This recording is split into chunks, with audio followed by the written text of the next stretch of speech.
mentioned earlier. The private society. Young, what's the difference between objective and subjective? I'm not attacking any of. Wait, hold on, guys. Hold on. See, look, it's always the one back there. Hold on. What question are you asking, American? Are you asking just a definition of subjective or objective? I'm asking what's. Well, hold on. Are we referring to objective reality? Are we talking about objective morality? Like, what are we trying to get at? I'm trying to get at that the objective is more important than the subjective. Stuff in the real world, like my refrigerator full of stuff, my house full of stuff, my car full of stuff. Stuff, the object is better than the subject. So all I'm trying to point out is that, we are once again deflected and we are not focused on the problem, which is the debt. Hold on. Young, I'll call on you when I'm ready for you. Mark, I'll call on you when I'm ready for you. Mark, I'll call on you. Mark and Young, I'll call on you when I'm ready for you. I promise. Okay. Is there anyone on this stage that believes that reality is subjective?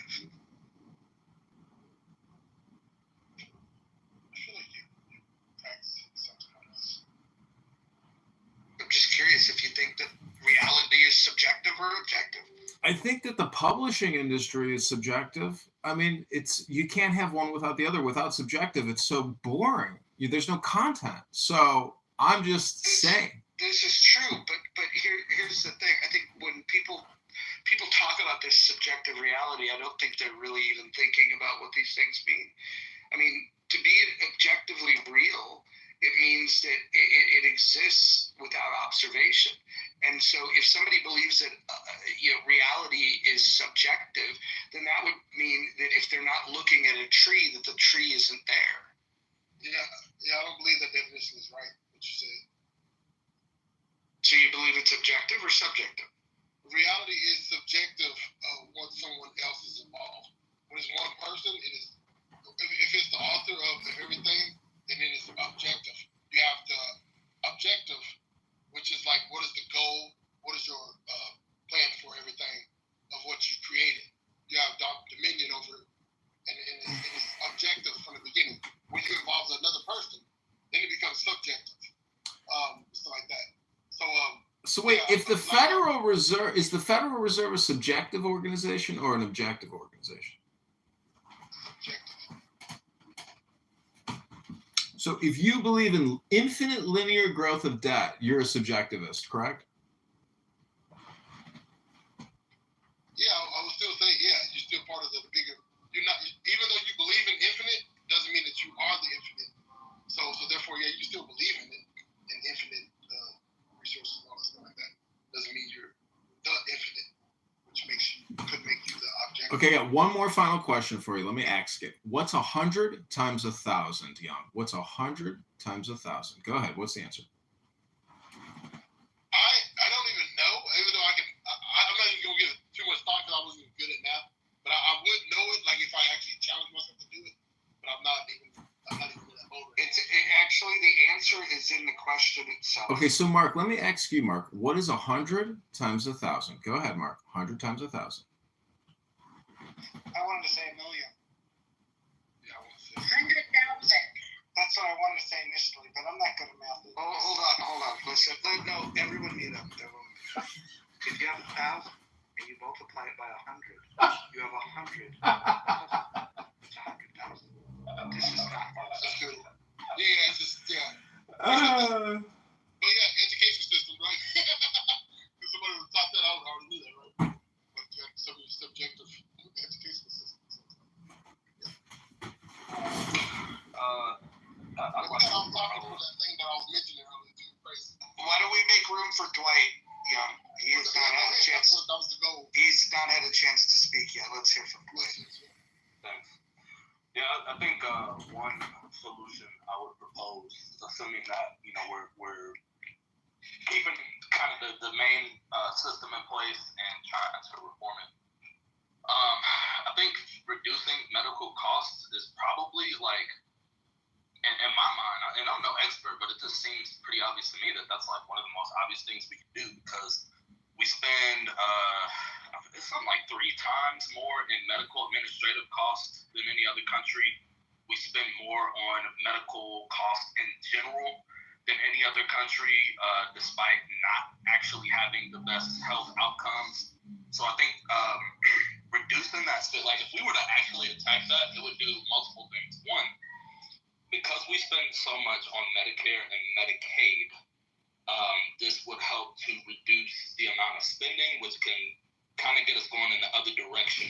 Because right now we're spending more and more, and the debt is growing as opposed to shrinking. So I think a couple things happen. One, you literally reduce the amount of money that you're spending out.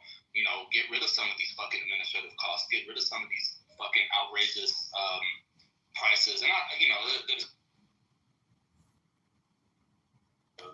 Yes, and I'm aware that there's some nuance to that. Yeah, but by focusing on that, like and in the reducing color that cost, of it. also, yes. I thought they had some other candy. No. Yeah, You never know with Norwegians. That's the thing. yeah. One thing about Norwegian, we don't know what's.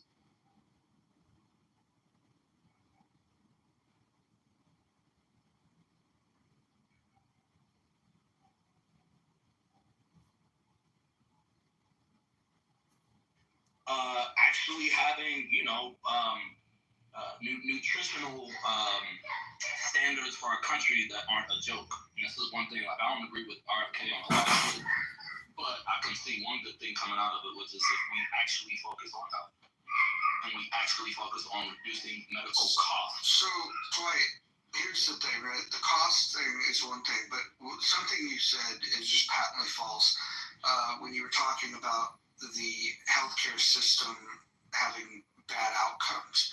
We actually have really good care in this country, really good care. And the other piece of this that people leave out of health outcomes is that a large amount of the outcomes around health are hereditary. The pieces that are not based on heredity are based on lifestyle choices. When you start factoring in the things, so you have things that are out of your control, which is, your predisposition to certain things, and then when you factor in the things that were in your control, like the lifestyle choices, do you eat healthy? Do you exercise? Do you get enough sleep? Do you get enough water? All those kind of things. Those have a much bigger impact on your overall health and whatever healthcare system you might be in. That being said, where health outcomes do come into play when it comes to the system that you have in play is if you do have something where you need some preventative care or you need to solve a problem, let's say you need a surgery or something of that nature, you want to be able to have access. You need to be able to afford the care, and then you want the quality of the care to be really, really good. And when you think about those three legs, access, quality of care, and cost of care, you can't have all three optimized. The best you can do is two. Mojo, If you're gonna, if I may. if you're not going to interrupt me, Mark. That's not going to happen. If you're going to have high quality care, and you want to give access to everyone, it's not going to be low cost. If you want access for everyone and you want it to be low cost, it's not going to be high quality. These are trade-offs. We make trade-offs with pretty much everything we do in life. And when it comes to medicine, it's no different. And so anyone that's promising you a system that is low cost, high quality, and access to everybody, they are plain and simply lying. Mojo, I hear you on that. Well, Mark, let me before you, if you don't mind, because we were kind of having that back and forth. No, I 100% agree, and I think that's why I was saying, like, I think the RFK thing, the RFK Jr. thing, even though I think he's like a fucking idiot, I think like that could work out because I agree, like our lifestyles are a huge factor, and I think that is probably more tied to our health outcomes than we probably give credit for. I mean, the fact that we have so many people obese and have all of these conditions that put this burden on our healthcare system, And then on top of that, we have all these other exacerbating factors like, administrative costs and that sort of thing. My only thing that I would say, I get you, and that may be right. You've got to choose that put this burden on our healthcare system. And it just seems to me that, look, we've got other countries that we can look to take ideas from. We don't necessarily have to emulate them, and it's not that, other countries are necessarily perfect, but we can definitely do it better than, I think most people would agree, we can do this much better than how we're doing it. We can be much more efficient. And with that being the largest, if I remember, I think that's like our largest governmental expense, fucking Medicare and Medicaid, and all of this huge burden of medical expenses for our citizens. Yeah, Mark, jump in. Yeah, if I may, real quick. With today's technology, I go to the doctor. I go and he seems to leave the room all the time. I always think he goes, I tell him what my problem is, I think he goes and he leaves the room, and then I think he goes to the internet and punches in what I said to him, which I can do myself. And I think all of us can do that. With today's technology, we can punch in our symptoms and make. The only thing we can't do is prescribe, as we can't prescribe certain drugs for ourselves. But if we could, that would be kind of cool, I think, in my personal opinion. But we don't need, with AI, we don't need any of that baggage either. If all of us are in tuned to our own self. Whatever I feel, I have pain, fractured, like a broken arm or something like that, that's different. I got to go to a doctor. Somebody's got to fix my arm. But when it comes to being sick or something, I punch, this is my ailment, I got to go to a machine, right? That more and more these machines they're coming to us.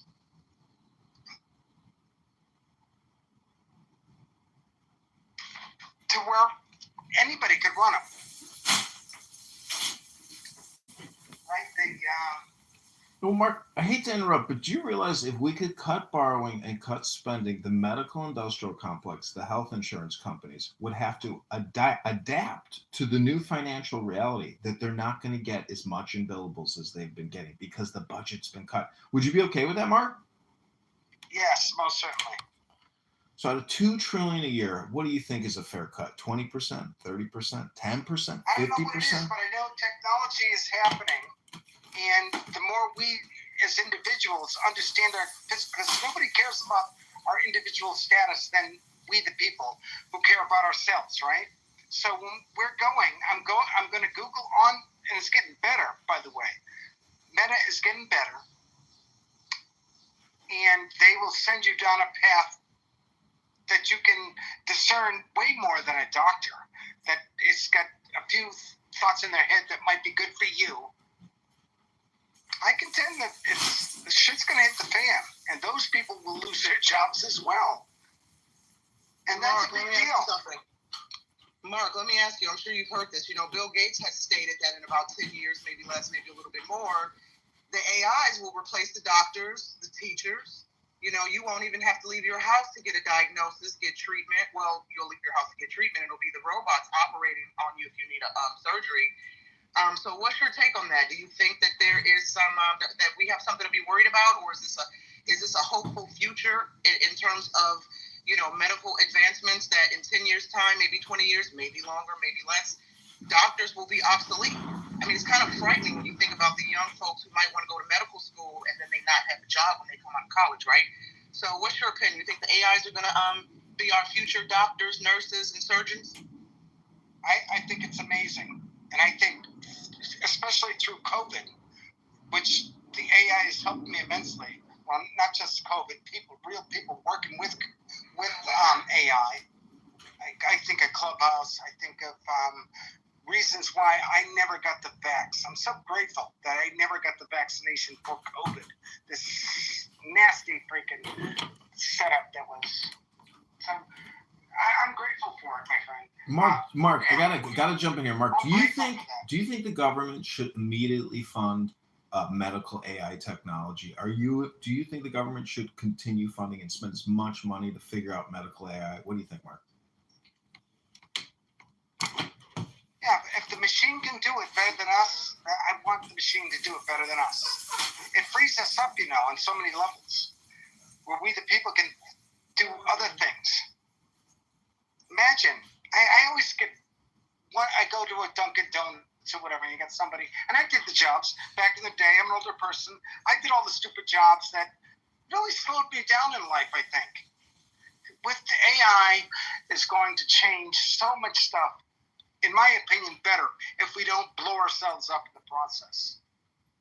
If we don't, all these political nasties that think they run everything, they do run everything. Not that they think, they do run everything. But when we the people grasp the concept of AI, and they're part of it too, all these political people want the same thing we want. By the way, everybody wants the same thing. We want. No, that's not true. No, we don't. We do not all want the same thing. Yeah, I think we do. I think we don't. Well, what don't you want that a rich man doesn't want?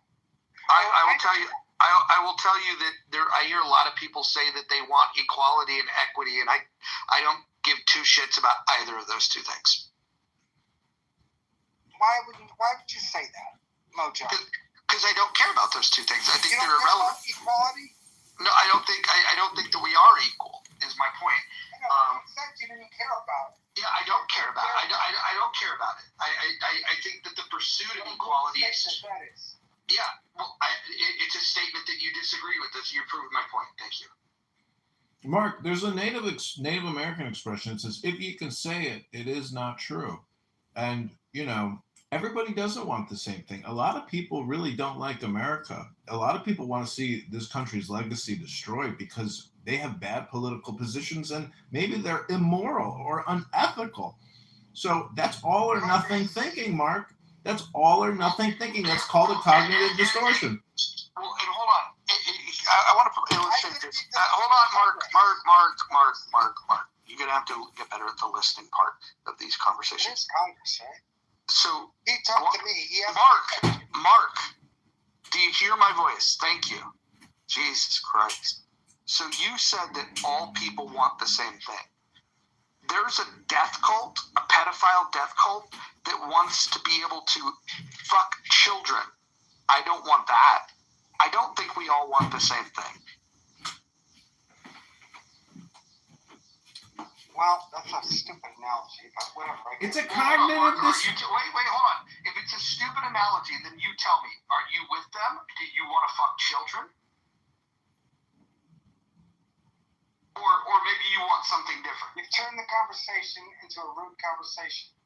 No, I'm proving the point. I'm proving the point. You should already know the question. The answer to the question you asked. So I'm proving the point that you want different things than I want, and you made the statement that all people want the same thing. And I think that that's categorically false. And when I said that, I meant food, shelter, and clothing. Everybody wants a healthy way to live through life. What about nudists? What about nudists? So stupid that you have. What about nudists? You gotta go. What about nudists? Okay, nudists choose to not wear clothes, and homeless people choose to, in many cases, they're choosing to not have a shelter. This idea of everybody wanting this. Wait, hold on, Dwight. And furthermore, all three of those things you said food, shelter, and clothing. People can choose to be on a hunger strike. Shout out to the people in Ireland. You can choose to not have shelter. Shout out to the homeless people. And you could choose to not have clothing. Shout out to the nudists. So I think you're wrong. Mojo, you're a classic. Wait, could I add one more thing? Why life is so damn hard, no doubt. Mark. We have people like you. Wait, stop. Wait, life could I? is hard. Hold on. I've been listening. Sorry, Lord. You know what? Go ahead. That was rude of me. Go ahead, Lord. I apologize. No, Brad, go ahead. When you're done, I'll go next. Okay. Mark, life is hard. I don't understand this concept where you don't have to put in energy, you don't have to put in work, you don't have to put in creativity, you don't have to have critical thinking or rationale. Life is hard. This is why, if it wasn't hard, everybody would be fucking alive carrying on like bumbling idiots. People wouldn't fall off a fucking mountain, wouldn't die from starvation or die from cold or die from disease. Life is a fucking hard thing. It ain't been hard. And people like you want to espouse that life shouldn't be some utopia. It should be easy. And nobody should have to go without food, shelter, or clothing. In the United States, nobody is going without that. If they want it. If they choose to go out on the street because they want to feed a crack addiction, or if they go on the street because they just don't want to partake in society, or they disappear into the wilderness because they think they're the fucking guru of the moment, that's on them. That's a choice. That's personal accountability. What you want to remove is accountability and nobody having any purpose in it. And I find that so weird from people on the left who think like you that everybody shouldn't have a purpose. Your purpose is to live, thrive, beat the world, survive it, raise your children, and then you die. That's the only thing you're supposed to achieve in life. Everything else is Brad, made by we can make it a better world for many people. And No, the I don't left give is a wrong stop stuff. talking when other people are talking. I don't care about the rest of the world. I know don't. you I don't don't. give You care a about yourself. I get that. No, I don't care about the fucking care world. about If Brad. you actually Get told me that. you gave a shit about somebody in Dubai, some kid living in slumdog fucking shitholes, no, you don't. Because you know why? Of course I do. You're not over there digging them Go up to and my- washing off the shit. I don't give a fuck what you got in your profile. I don't care what charity you have. It probably is a fucking because bullshit. Brad is about Brad. So What again, do you? Go get a Mars bar. Jesus Christ, dude, you By are yourself. retarded. Yeah. So like, Brad, you're- you're weeding yourself out too, also. So if you talk about all the idiots, if you're talking that way, you're weeding yourself out too, morally. But it's You're fine and morally- good. But hey, like, who told you on the day you were born? What doctor slapped you on the ass and Brad, said, you know what? we have Oh, chances to Jesus change the world. Christ, dude. You Hey, called hold on, guys. Hold on. Listen. This is No, fucking hold on. There's not going to be a couple of rules here. We're going to keep the shares short, maybe 1, maybe 2 points at the maximum, and absolutely 0 interruptions. You know, the 0 tolerance we should have for illegal immigration? I'm going to have a 0 tolerance when it comes to people interrupting. All right, Brad, I'm sorry for interrupting. I did interrupt you. Sorry.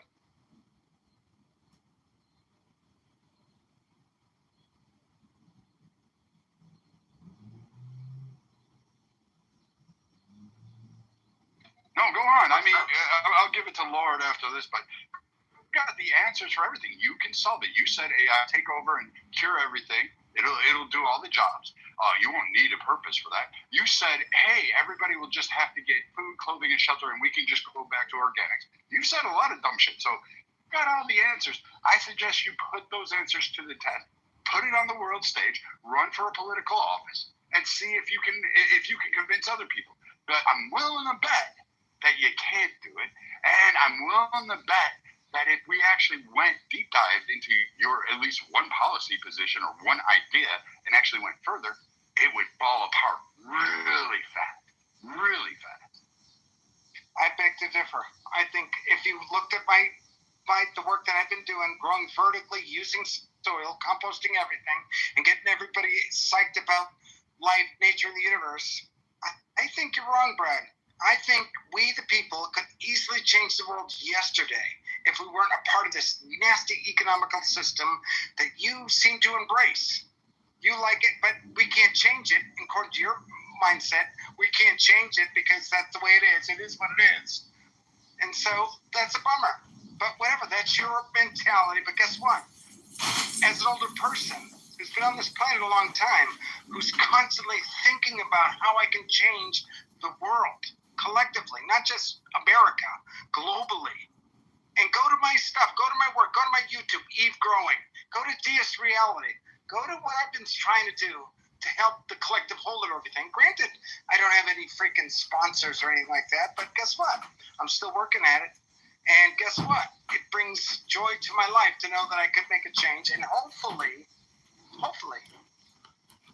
I might, if there's there's something more to this very real life that's over, that I'm a part of, maybe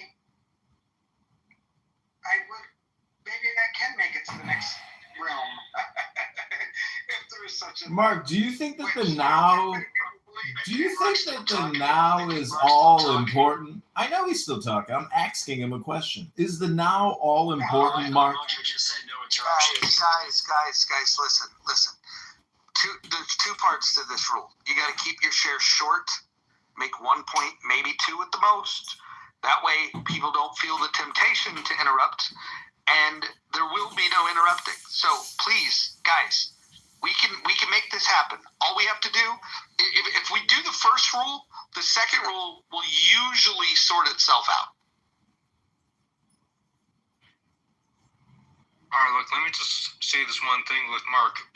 How are we going to get to, let's say, allowing everyone to have homes and food and all that, right? I mean, obviously, we're going to pay for that in the future.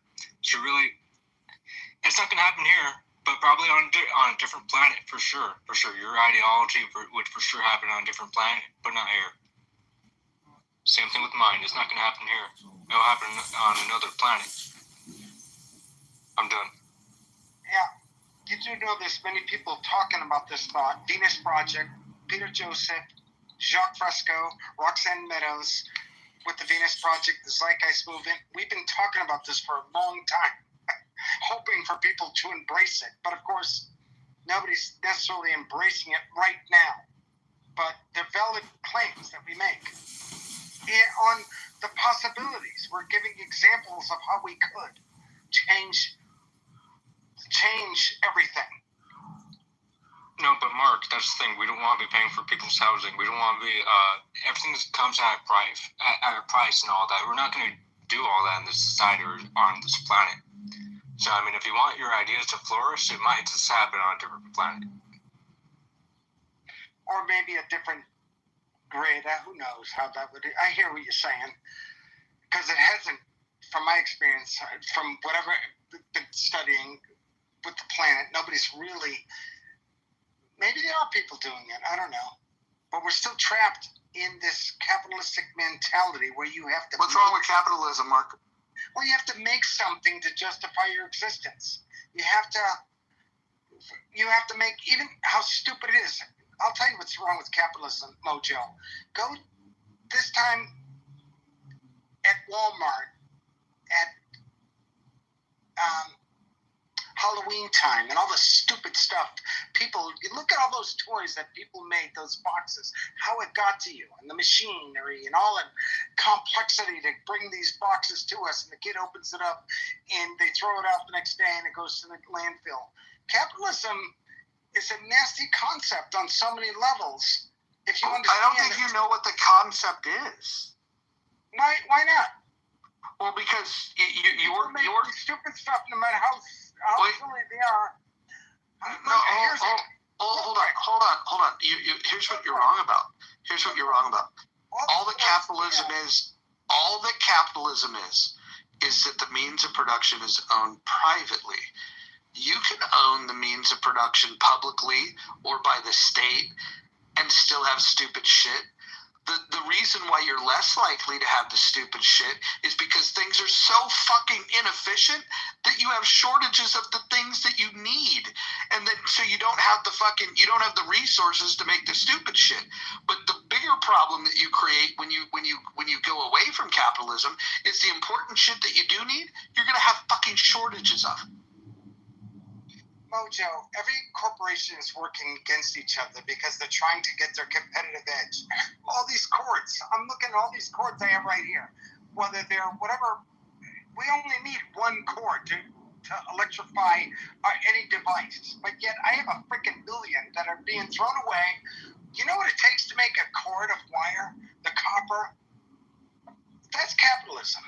It's a nasty system that we have the ingenuity. Wait, how is that capitalism? Of changing it.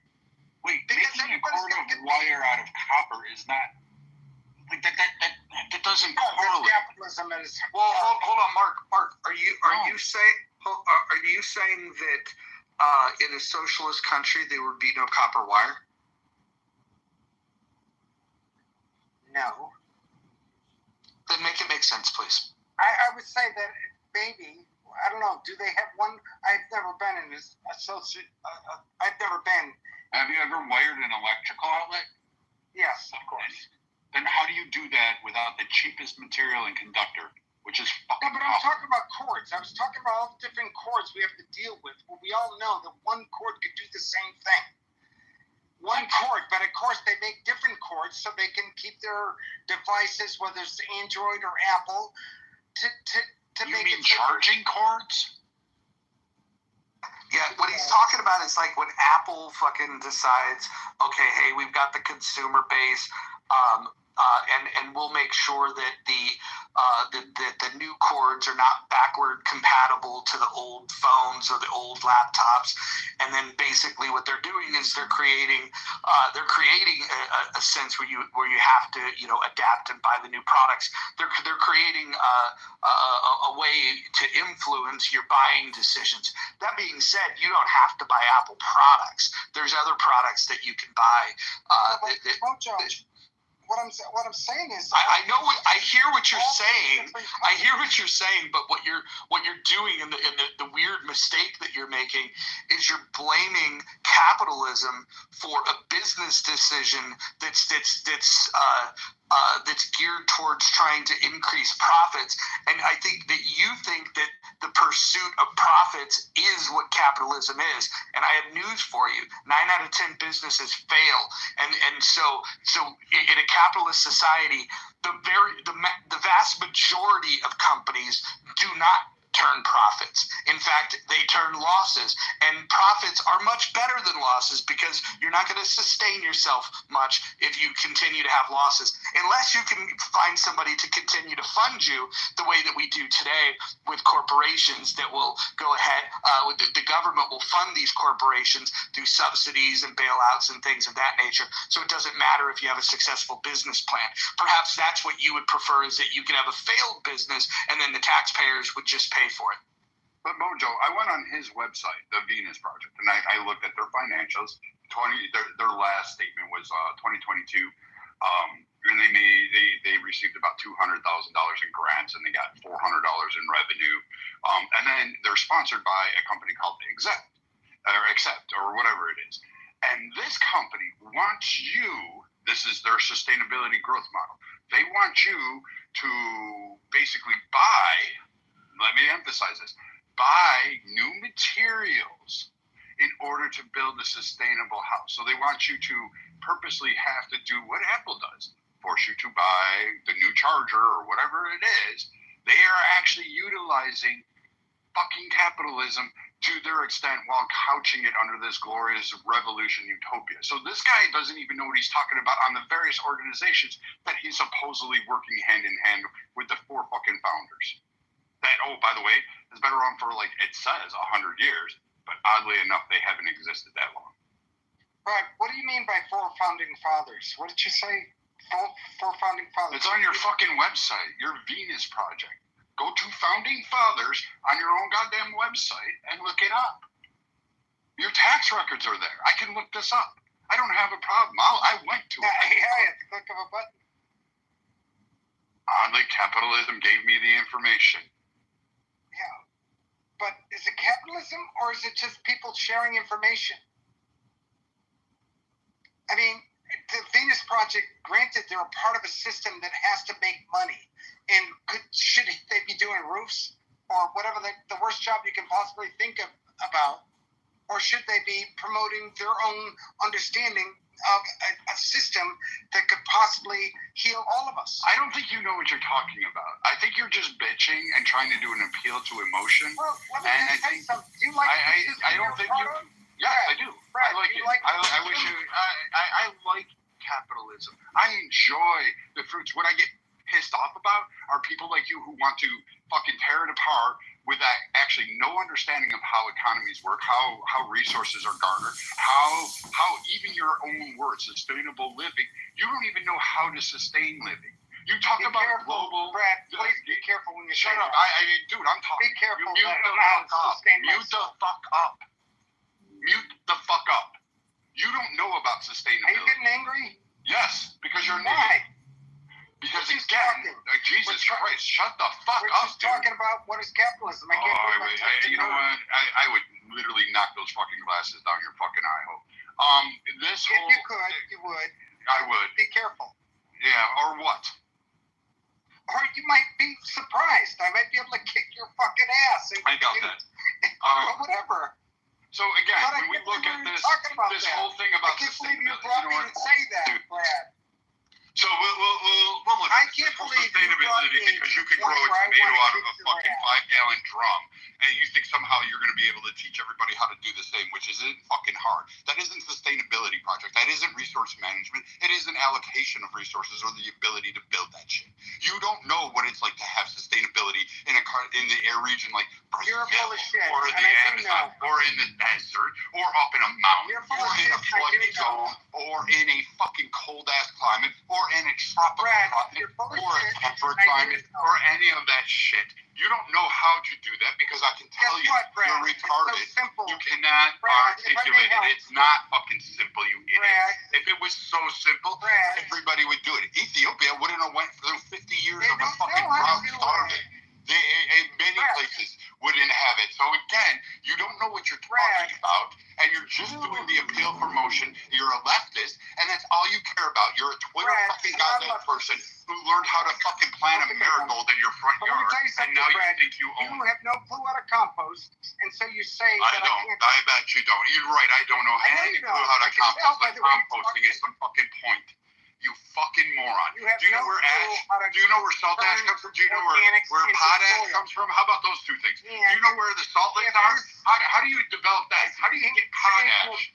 How do you get potash, dude? Because that's the majority of nitrogen food and fertilizer that we need in the country to actually grow shit. So you don't even know where that comes from. You don't know how to find it. You don't know how to mine it because guess what? It requires mining. And I bet you the average person. you don't know how to turn fucking mine. organics The into same way I soil. don't know how to fucking mine. So you sound Brad, I do ridiculous. know. You I do don't know. know. You don't. I know you how don't. to turn organics into soil. No, Jesus It's not that Christ. hard. I don't give a fuck about your little hobby on your should. fucking patio. You You should idiot. care. You fucking moron. And you're getting mad for Holy nothing. shit. You know what? Everybody else has. Why are you This getting guy, so mad? if you're listening to this guy, you donate to his organization, you're better off giving it to First the of all, Venus grifters Project on fucking is Clubhouse. one that At I least they'll promote. use the money. These Keep guys growing will my fucking sit there and just scream about growing tomatoes in fucking garden pots and think somehow they're saving the If world. you can do it, tomatoes especially, but if you can grow tomatoes, you can grow hemp.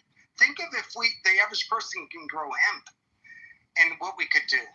So many Lots of possibilities. time in a 40-hour If you know how to make soil and grow food off of organic waste. Dude, nobody can have a conversation with you to actually learn this shit because you can't shut the fuck up. Be a fucking farmer.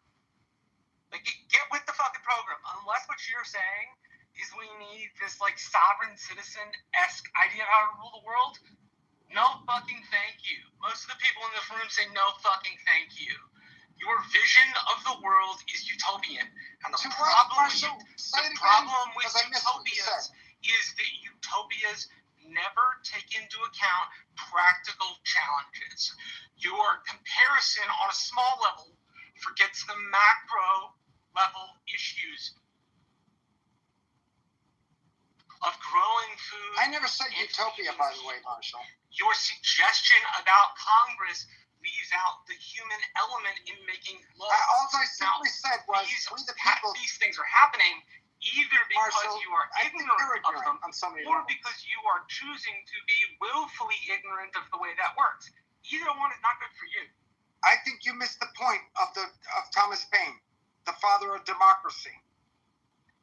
I didn't miss the point of Thomas Paine. You did. You have no clue. What you want is a You're going to tell Marshall about Thomas Paine? Out of all the people on the app, what you're an you idiot. want is a mob of people controlling shit. I say no thank you to mob of people. Everybody else says no fucking thank you to mob of people. The fucking French Revolution says no thank you to mobs of people. But Thomas Paine. Your idea is this utopian fantasy in which every action the United States takes is voted on by every voter, and they're super diligent about it, and they grow their gardens in their Marshall, backyard. you're just They trapped help in a nasty participate in society. capitalistic What you are mentality. forgetting are the macro I feel level bad for you. concerns in running a society. Because your idea is utopian, you fail to consider Why do you keep saying utopian? issues with Why do you running keep one. saying utopian? We're just working. We're working for. Your idea Isn't that your idea? You want Wouldn't to you go like to utopia? a citizen referendum and that it will lead to a positive outcome is utopian thinking. So what? Every writer So what? on democracy Marshall, from the so fucking what? Greeks to now. Why said don't the you want idea a of utopian mob people society? making decisions is dumb. Why don't you want a utopian society? Is what I want to Because know. it's My different for utopian everyone. society. Because you can't live in a utopia. Wait, Marshall, my utopian society. Hey, we'll take my version of what a utopian society is. You want to take that one? You want that one? Let's hear it. Oh yeah, because you would be the first one I would go to. I would do the Vlad Impaler shit, and then I would take everything you had, and that would be my utopia, because I would get away with it. Exactly, which is exactly why utopia is no fucking word. Usually means collectively. Everybody else. By the way, Brad, how stupid, how ignorant was that freaking statement? What you just said, Brad. Utopia is usually everybody. So you just said you take my... Utopia Oh, implies I'm in the that wrong room. nothing goes wrong. I contend There I'm in the are wrong no room. medical conditions. There's never any sickness. Marshall, Shit Marshall. You have to be loony to believe because the world isn't We're almost like that. there. We're almost there. No, we're not. Somehow Yeah, are we are. possessed of extra It's supposed to special be glorified, powers, right. and that you're literally fucking Superman shitting gold, then we're gonna make some of the same mistakes as our predecessors. I have a lot of solutions to the problems at hand, no doubt, idea of government that will come to all fruition, of the writing, no the doubt. thinking, the philosophy of at least 2,000 years of Democratic and Republican rule and shits them out the window because you have no practical idea of how to run a fucking society. I would be willing to bet you don't even practically know how your town works, which is why your damn idea is so fucking utopian. It's not wrong to want people not to suffer, bro, but you can't create the utopia. You are not shitting gold. That doesn't fucking work. 10,000 years of human I history. beg to differ. With the right idea No, of things. you can't beg to differ. There's literally With no the right proof on your idea of side. things, Marshall, It's like I the think idea that you can get communism into a place that I'm not makes some talking fucking sense. communism. They're both I'm not dumb talking utopian socialism. ideas that I'm talking bring all the isms, small-minded, including dumb ideas. ideas over No, how of course. masses of people move. Mojo, can you kick Mark? He will not shut the fuck up. Crowd, despite the fact that large crowds of Americans have lynched people in our country for hundreds of years, despite the fact that in Athens, where this very thing was practiced, people were then shunted, killed, murdered. And you think somehow we're going to be immune from that? Totally, we're going to do it. It's going to happen. What crack are you smoking? And please sell me some. Marshall, it's happening. We're going to be forced to do it anyway, because they've been telling us technological unemployment is very real. You're going to have a lot of freaking white-collar people who don't have jobs anymore. They're going to wonder what to do. They're going to panic. They're going to do some crazy shit. They're going to kill a lot of people. Says the motherfucker that Mark, money what we're close to is my ideology, okay, not yours. We're not even close to yours. Even if you think that, something's going to control our minds to the point that we're going to do your ideology, no way. That's not going to happen in a million years. It's not even going to happen on this planet. It's no way. It's not going to happen. What are you talking about? Because I am a true anarchist, right? What I believe in, we're close to that shit. Because of what's going on with the nations, with the world, U.S., the political divides and all that.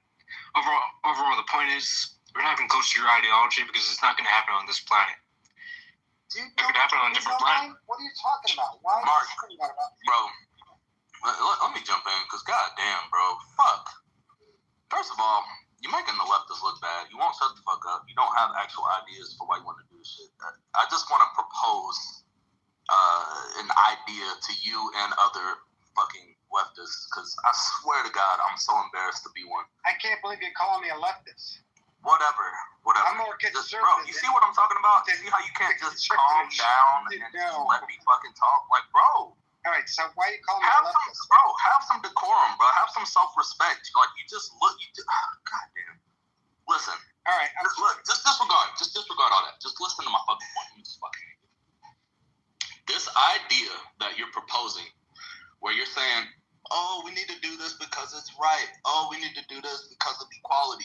listen, they don't give a fuck, bro. Nobody gives a fuck. Do I want equality? Not really. That's made up. But do I want, a more fair, equitable society? Yes. Do I believe that we should get rid of private ownership of the means of production? Actually, yes. But Dwight, you've given up. God damn! You've given up on society in general. Mark, Jesus fucking Christ, dude. Are you really this? Like, how you look older than me. You can't fucking chill out for 5 fucking seconds. A lot older than you, my friend. So, what I was saying is, if you want to actually propose solutions and people take what you're talking about seriously, it needs to be an actual solution. You need to be able to explain how it would fucking work. You need to be able to break down, okay, the current system works this way. Here are the problems with it. Here are the ways that we can make my solution economically feasible. What you're doing, and what a lot of people do, is, we gotta come together, bro. We gotta grow some fucking organic food or whatever, bro. We just gotta rethink it. Okay, cool. Come back to us when you've actually rethought it and can propose a solution. Because all you're doing is if you actually want this, right? Like, if this is something that you actually give a fuck about, and you just don't want fucking flappy gums on the clubhouse with people, and you want people to take it seriously, you want this to actually take place, maybe do the fucking legwork of reading up about this shit. Look at some of the solutions that people that are more intelligent than us in this room have proposed, and throw those out. This kumbaya shit, the capitalism is bad. Okay, so what, Mark? They don't give a fuck.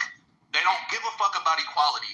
Trying to get people to agree with you on the premise of equality is fucking stupid, because as you've observed, they don't care.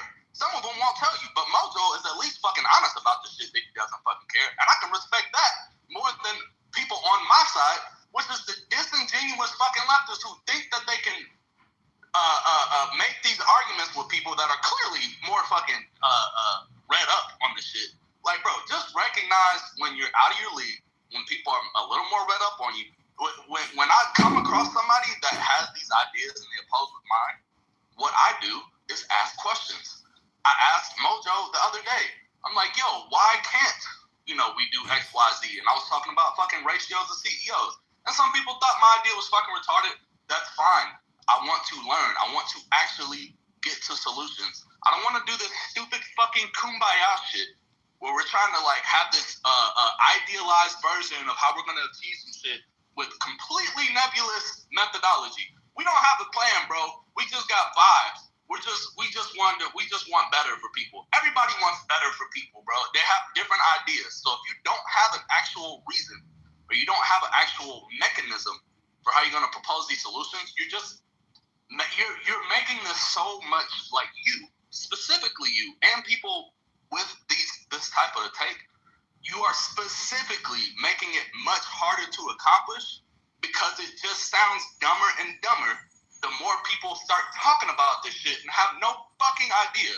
It's so fucking annoying. And then you want to sit here and argue and go back and forth with people like they're the fucking stupid ones. What the fuck? Yeah, Dwight, I hear what you're saying.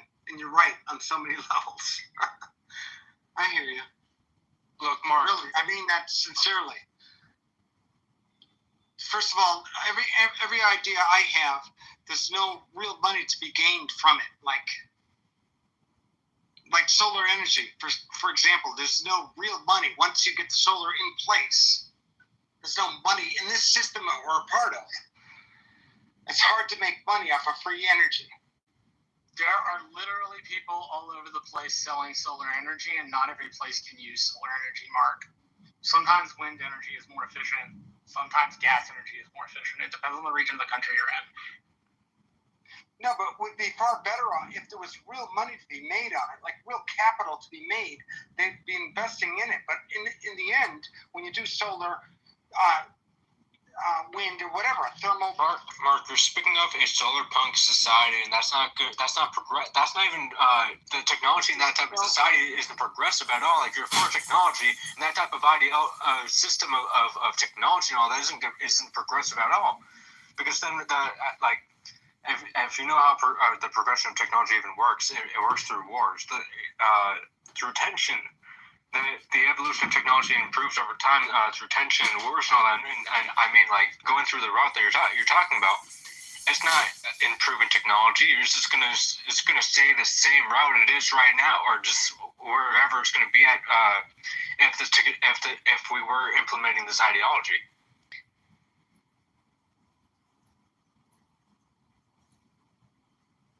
Go ahead. Also, since we have a lull, apparently, another thing that I was going to say earlier was in reference to the idea we all want the same thing.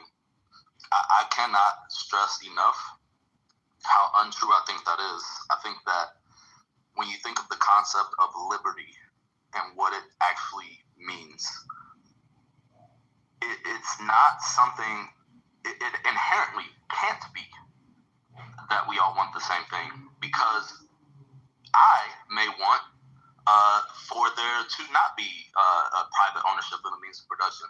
Mojo may specifically want us to have a society where that's possible.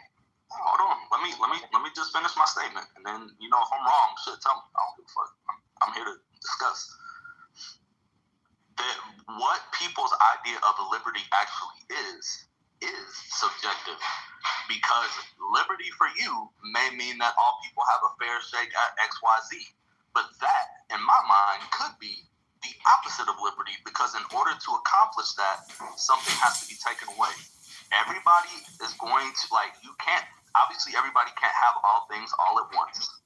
So to suggest that we all want the same thing is one of the most flawed premises that you can start with, because if you're doing that, then you're deciding, okay, let's try to make these unilateral decisions and as a society, not unilateral decisions, but let's make these decisions as a society that go one specific way, which we will never all agree on. So if you're coming at something with that premise, I think it needs to be rethought and be come to terms with the reality of kind of what I was talking about before. Look, they don't give a fuck about equality. They don't give a fuck about equity. What are the things that we actually agree that we need a society? Most people are against suffering. Most people are against pedophilia. Most people are against, there's certain shit that we do agree on. Right. So, I think you need to read the conversation by Thomas. 10 seconds. A better framing is, what can we all do as a society that optimally achieves the least suffering for everyone? Anything outside of that, I think you're going to have a hard time getting people to have a consensus. Isn't that what we're talking about, though? Isn't that what we're talking about? Many of us just want food, shelter, and clothing, right? And how hard is that in a system that has everything? Could have everything. Very hard, because you have to distribute the stuff. You have to compile it. If I may, is it right for Oprah to have a whole island, or Zuckerberg to have a whole? Yes. Is it right that they have that? Just because they came up with one freaking idea, and all of a sudden they're freaking faking. No, Mark, the dollars coming their way. And we shouldn't take shit from people that we don't want. How about we take your shit and leave you with a mattress? Are you willing to trade in your shit for the better good? Turn over your possessions, Marshall, that is your the private bank account? Ever. Why don't you? That's exactly what you're asking. You are espousing an idea, and I'm asking you to put the faith you're saying other people should take into your own idea. If you are suggesting that people who earn their money, which is theirs, Marshall, don't have the right to use all the families, then what you in fact are racist, Marshall. Is making a decision for something else. Says the petty fucking Marshall, so all these families. Wait, you just called Marshall racist as if that somehow elevated your argument. It just showed you that you actually lost everything and you didn't know what you I like Marshall. I think we're friends from other companies. No, I think you're retarded, Mark. I honestly do, because you immediately tried to pull out a race card. Wait. He brought up about Oprah having an island and shit, and you're saying that Marshall's racist? Okay, really? Well, he agrees that Oprah should be able to own an island. Yeah, and you're saying I that... believe in the concept of private property. That's racist, according to all the other people I who want to protect my want to stuff. live on this planet, on that island. Protect hers. And if you do not believe in private property, it's a stupid... then I encourage... No, stop. Then I encourage you to get a tax form, sign over all of your savings to Uncle Sam, vacate your fucking house, and live on public assistance. Until then, don't fucking lecture me. Marshall, really? Come on. No, this guy is like dumb. I mean, you had people that go to your fucking Instagram photos and all of your research, and you know what? I've decided that like you're growing tomato pots, like I said. But not me. You're saying everybody else needs to give up. Marshall, he's got a nice home. He's got a nice pool. He's got tomato plants growing out of buckets around his pool, and he thinks somehow he's got the answer to society. That's what this guy is. He said, go to his website, go to his links, and you know what? I went through them, and you know what? Stuff is people's stuff is. I say we go party at his house. I say we go in, eat his food, live at his house, kick his ass out, and we'll enjoy that pool that's like crystal blue, apparently. Guys, like, we're on an island called Vancouver. I mean, we can just go in and do that because he believes in sure. The same stupid fucking utopian idea to like touch better than other. Not kumbaya. It's not hold hands. It's not a lot of times when you actually own something, then it's yours. You are suggesting, without losing a thing, that people who have massive amounts of money should not be able to do with their property as they please. All the while, exactly what I'm you saying, will never have to give up a meal. You will never exactly have to what give up I'm your car, your house, your Marshall, nut. is it right for a person The point to own is, beachfront? you are again on Yes this or no? utopian track. Yeah, So Mark, is it right Or for society your tomato somehow farm? super extra Is it- special, and we can avoid right all the on pitfalls of past societies. Just I hate because, to be the let's bearer say, of bad news to you, but that's what every fucking country in history ever fucking thought. beachfront. They thought they were Never special. allowed You know on. what they got? Jack fucking shit because they thought they were special. It's just not about being fucking special, but doing the work New World you Order. are unfamiliar with.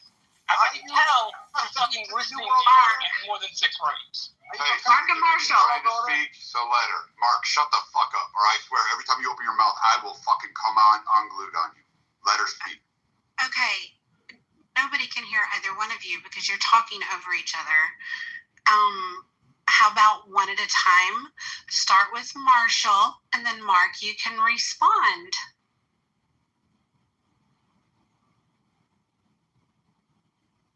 All right. Hey, Marshall, I love you, buddy. I think we're on the same goal. That's what I want to say. I mean, No, we're not on the same goal. You live in planet fucking Wait, I'm not fairies in utopia, and I live on Earth. You can inhabit fairy and fucking Dinky utopia house. land all you want, Dinky piece but of property. I am not on that. You are on I the think same. this demonstrates how liberty is not. This is what I'm trying to say to Marshall and to some others in the room. That is liberty. That Oprah can own an island. To Of you, course. we may not view it that way. We may see it as liberty is the ability of people to share the spoils of whatever the success of a company or whatever. What we view as liberty is going to be subjective. So again, for you to try, like what you're trying to do is you're trying to present a subjective ideology to people who have already rejected it. You are offering nothing. All that you can offer people who have fundamental ideological differences with you is solutions that, okay, so you say, okay, we want the same thing. Okay, I would agree that we do all want some of the same things.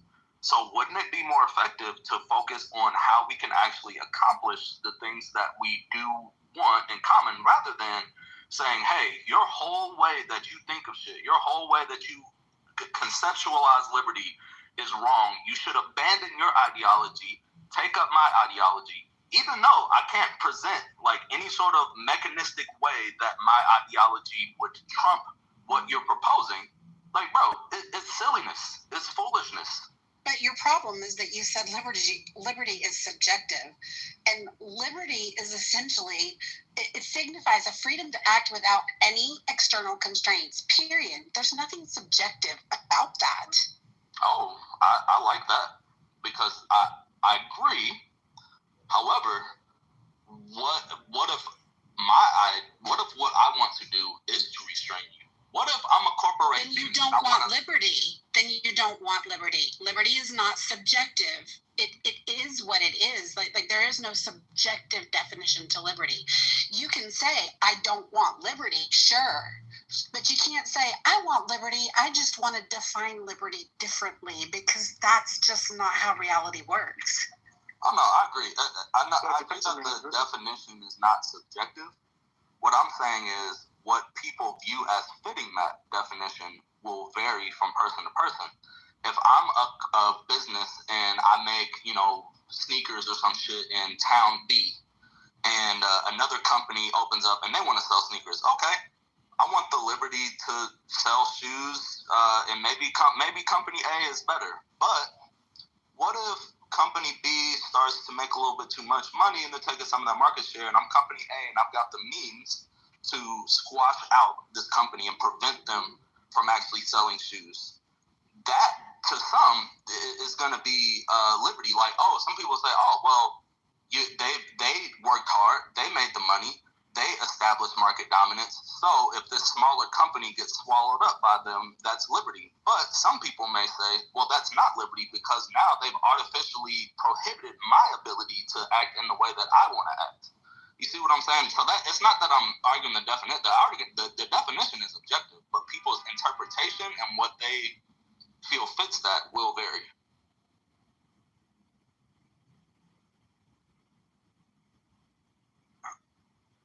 We're on a planet that is. Oh my God. Whatever. Forget it. But here's what you're equating, Dwight, when you say that we should take something that's hard-earned from the rich and give to the poor. You're basically saying, okay, I'm the shoe owner of company B that is not doing as well as company A. I think company A needs to share his profits with me so that I can do better. How is that fair?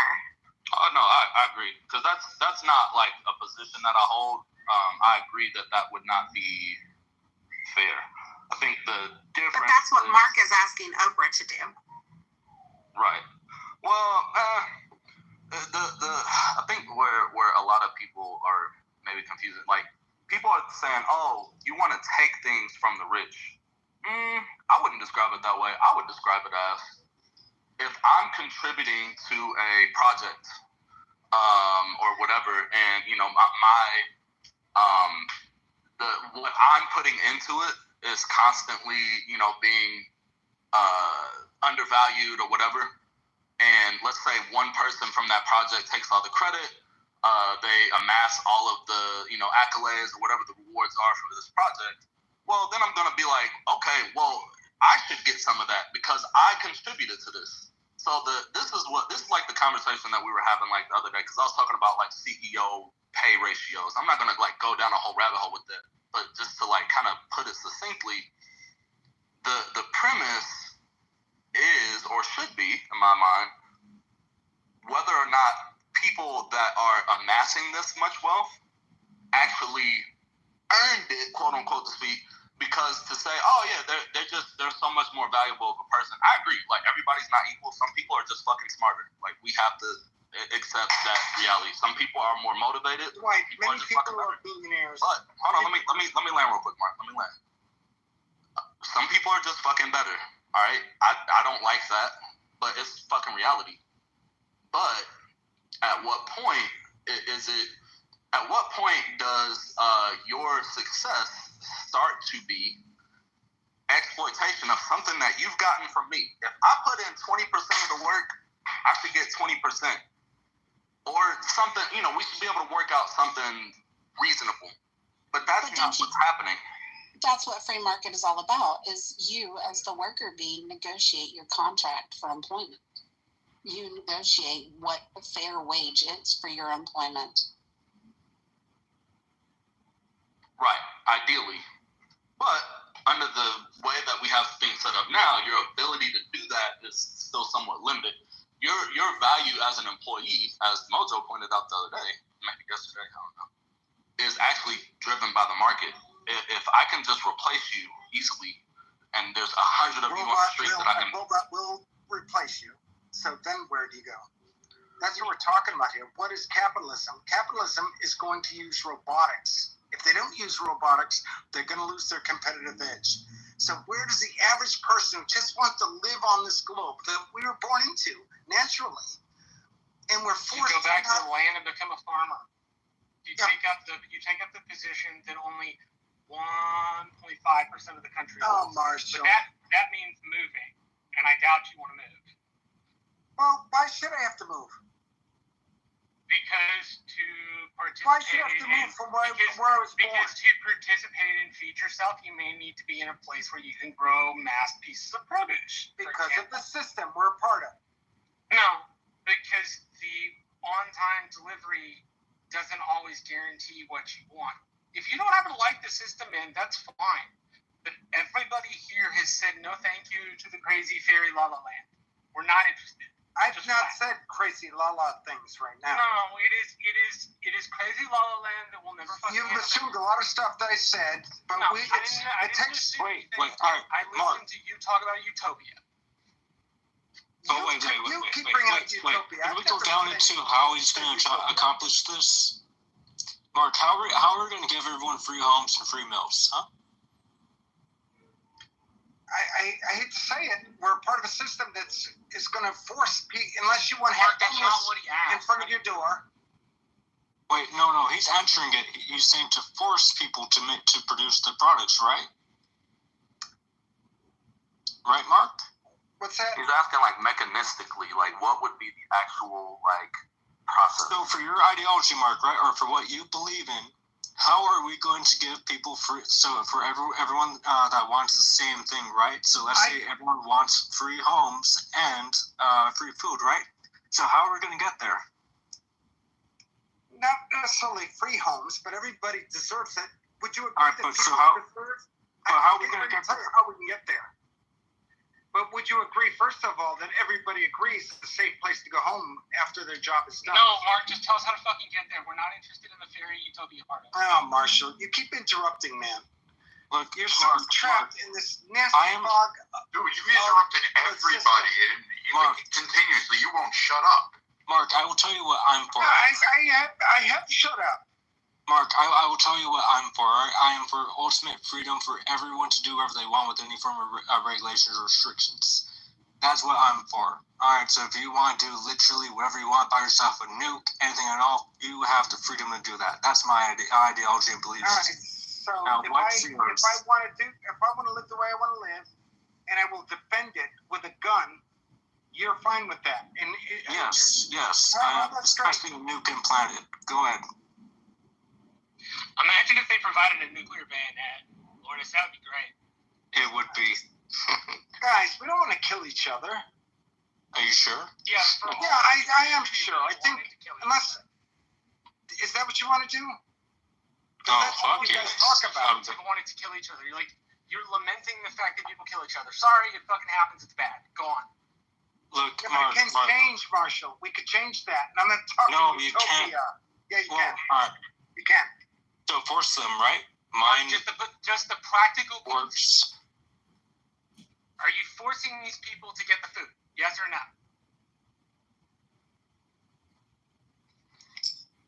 I missed what you said. How are we going to get there, Mark? With what you believe in, right? How are we going to get there? Ready? In my opinion, universal income is going to be a must in a world that technological unemployment is very real. Even white-collar jobs will be gone because the machine can calculate. We're gonna fucking. Not done speaking, Marshall. We're not talking about that. Marshall, not done speaking. No. I don't need to hear your fairy elevator. You don't have a green bean. No, I need you to answer. Green bean. You don't have a green bean, Marshall. I need you had one last one. Wait. What? Marshall, what if this is his way of answering it? He's not answering. What he's doing is giving us his lame sales pitch again. I don't need your fucking lame sales pitch. What I need you to tell me is how am I going to get the fucking tomatoes out the field, bro? How is that happening? What am I doing? If I am the fucking United States Department of Agriculture and we're fucking paying for everybody's UBI and they're all sitting their asses at home, how the fuck are we going to get our food? I'm asking you very specifically so that you don't get to fucking pontificate in your airy-fairy mushroom Mario and Luigi land. I'm talking about, Marshall, listen, I'm talking about everybody learning how to do the basics of life. Not what I fucking asked. What I asked was, how do I get the food out of the field? Solve a basic problem so that your idea has at least a shred of credibility. Like, at least pretend you spent your 50 fucking something years thinking about it. And not that it's like a high thought that you got. Because I get these fucking things when I get stoned too. So how do you get the tomatoes out of the field? Is that what you're saying? Yes. If we're paying everybody for a UBI and you still got to get shit out of the field and you still have to feed people, how do you do it? Lourdes' point was that it sounded like your suggestion was in order to get enough food, we needed to force a segment of our population to become farmers. Yeah, I think you're right about that with that assessment. Okay, so the majority of us, your first even premise inner city is people. that, hold on, we're going to establish basic No, first you principles. said, and then Your premise, just we're cut you off. establishing first principles. Your premise is that you can force people to do it. Am I didn't say understanding that force. correctly? I didn't say force. I used the word force. You fucking I don't know why you do use the word Either force. you're fucking special or you're not listening. You know why you use the word force? Because you have no clue how to make soil and grow food. No, because that's it's a the chore. fucking Shut the question. thing. If I have to hear that one more time, you're Stop getting a going machete. into every theory. Like, I don't give a shit about the fucking utopia. What I give a shit is about your inability to answer the most basic questions about the shit you say you believe. Marsha, The utopia. You expect a utopia to perform. You expect everything to work perfectly. You expect people not to be people, and you expect all. Not that I expect it. It's going to happen. And that just is the fucking way the world works, brother. And Marshall, if you don't Mark, it's not your idea is not going to happen. As much as you wish it would happen, it would not happen unless if it's on like a super small island, probably like a dot compared to other countries. But it's not going to happen worldwide. No way. My ideology is just I still want to hear the answer. Well, you got to have more positive people on Mark, board. can you answer Marshall's question? How do you get people to work in the field, to grow the tomato, and harvest and then send it to people's table? First of all, when you're talking about Eve growing, my system of growing vertically using composted soil. No, I understand. I'm trying to get there. Do that. You ask a question, I try to get there, and then you're not cut getting me there. off. You are answering the personal question. We're asking you how to feed people, motherfucker. I'm talking about people feeding themselves. Food is money. You have to be able to growing food for yourselves, family and friends. Every society in human history has had to grow their own food. No, every society in human history has to grow the fucking food. So how do you get the fucking tomato out of the field once you've given everybody a UBI? Mark, fucking stick with it. Marshall, you gotta pick it. People gotta pick. I'm not saying we don't have to do what you would call work. A lot of people find it enjoyable to pick up tomato that you've grown. Yeah, what about people who don't find it enjoyable? Ever known that has What do you you in the do with the fucking people who don't find it enjoyable? 18-hour day and said to you, "Oh, thank you, Mr. White Man. You let me pick fucking tomatoes. Are you high? What fucking universe is that the way that works, you dullard?" Like, come on. I don't think I've ever heard Marshall yell before. Marshall. You are either dense by yourself or you're being intentional. I think Marshall likes a lot what I'm saying. That's why he gets emotionally charged. I am irritated. No, but think about it, Marshall. I want you to contemplate it. To force on other Guess what, Marshall? If I may. View of the world, which takes nothing Marshall, into account about human history. We have no other choice. We have no other choice. And everybody in this room has said no thank you to the Super Mario fairies and Kitty Land. We don't fucking want it. It's not possible. We're talking about ushering in an agrarian society using today's technology. Nobody else is interested in because food is money. And more support yourself. You couldn't sell fucking Mark, with that, like Mark. seriously. Mark, with the food as money, that's gonna create anarchy. All right, that's gonna create anarchy either way. Because there's not enough people that's going to enjoy making crops and all that. Not that many, as much as you hope. We wouldn't even get that far. We would starve before we even got to anarchy. Like, first of all, like, we have to keep in mind, like, and this point is only going to take 15 seconds, I promise. We have to keep in mind, like, we can't go back to being, like, agrarian. The way the current global population is sustained due in large part to how efficient farming has gotten. So in order for us to, like, try to revert to where we're all farming, we can never do it. Right, if I may. So, like, you literally would be advocating for people to starve, like Mao style. Dwight, can I run some ideas by you? Mark, before you do, I'm the token left here guy on the stage. I literally had just one comment regarding anarchy or any sort of civil war that's been brewing since the pandemic or what have you, and politically divided. The only way we will see civil war in this country is if they take Netflix and Uber away. Go ahead, thank you. Hell yeah, that's right, dude. Tell them the gospel. Guys, listen. I grow vertically using soil from buckets and 55-gallon drums or whatever. Here's the deal, in my personal opinion.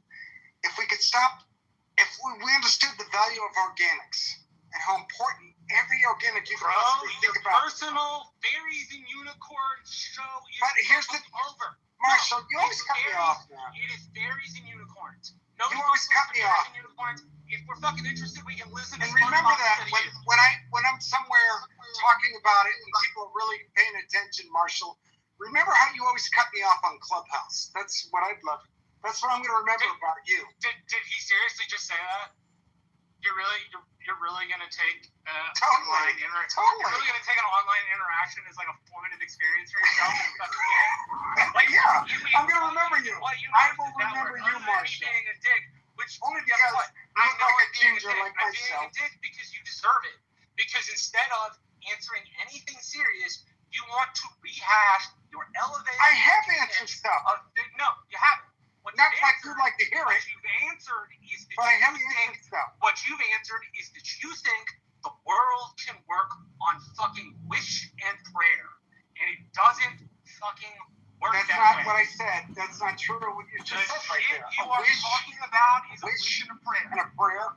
That's rude. Yes, what bro, you just said. You are expecting society to work in a way that is never going to work. A wish and a and prayer. you either think that because you think the people around you and the generation we have Marshall, is if I could super fucking special. If I could bring it down to a few words. Superman and the Hulk and Captain America combined, and you think we're going to figure something out. Nothing.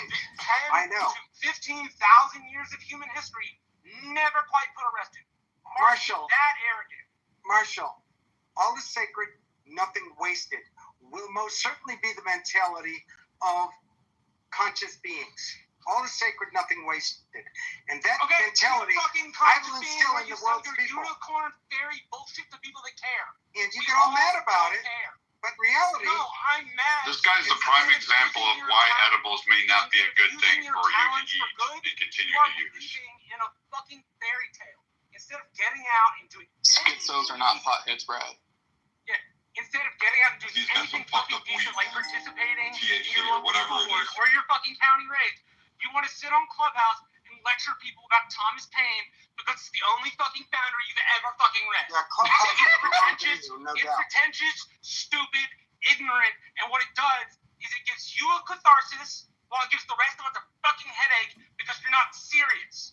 You can't possibly be serious, or else you have had your head in the ground every time people have revealed shit to you about human nature and human history. Again, you have to think for some sort of special freak that we're going to avoid. Next, this is one of yours, man. He's one of yours. No, he's not. Are we the progressives? No, I'm tired. The progressives and the Democrats are not me. I'm a socialist that just so happens to align with He's all about that socialist. Yeah, he's a worse version of socialism. Worse. Is he a commie?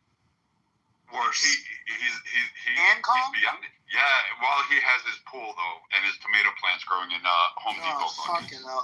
Wait, listen. Roger can vouch. I don't fuck with the commies anymore. I haven't fucked with the commies in a minute. So that's not my side. I'm on the socialist side. I'm not a commie though, so I'm not retarded.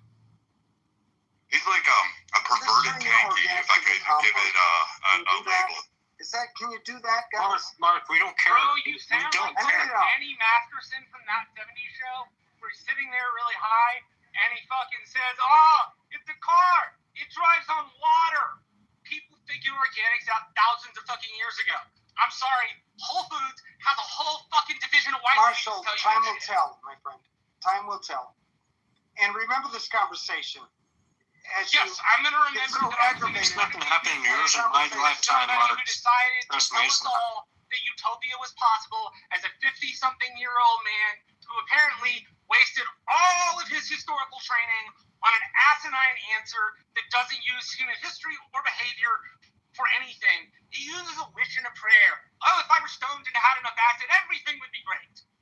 It is fucking wish thinking, and it's dumb because it doesn't do anything special. It makes you feel better, which is fine. Feel better about it. Fucking grow your own organic tomatoes. It could make you feel better too if you knew you were Make doing your fucking the right compost thing. because I make my own compost. Marshall, But fucking as you lecturing throw people all about your small organics compost to the as a way landfill, to talk about the wider as you world deposit is your dumb. outputs It to the water sounds like supply, Danny Masterson maybe saying you'll think about cars run on water, the person man. who doesn't allow At such least things. At least if you were fucking stoned, this would be a more pleasant conversation. Well, who says I'm not? Okay, well, there we go. All the answers I needed. Wait, hold up. I'm stoned too, and you still sound like a fucking moron right now. What's going on? Why? First of all, guys, why am I a moron? Because you're a Because your idea is unrealistic. At least from my perspective, you're a moron because you're a con. Let's hear them again. Let's hear my ideas again. Mark, We've been asking you, Mark, throughout the whole time. You never said your idea how we get there. I did. You're not listening to it.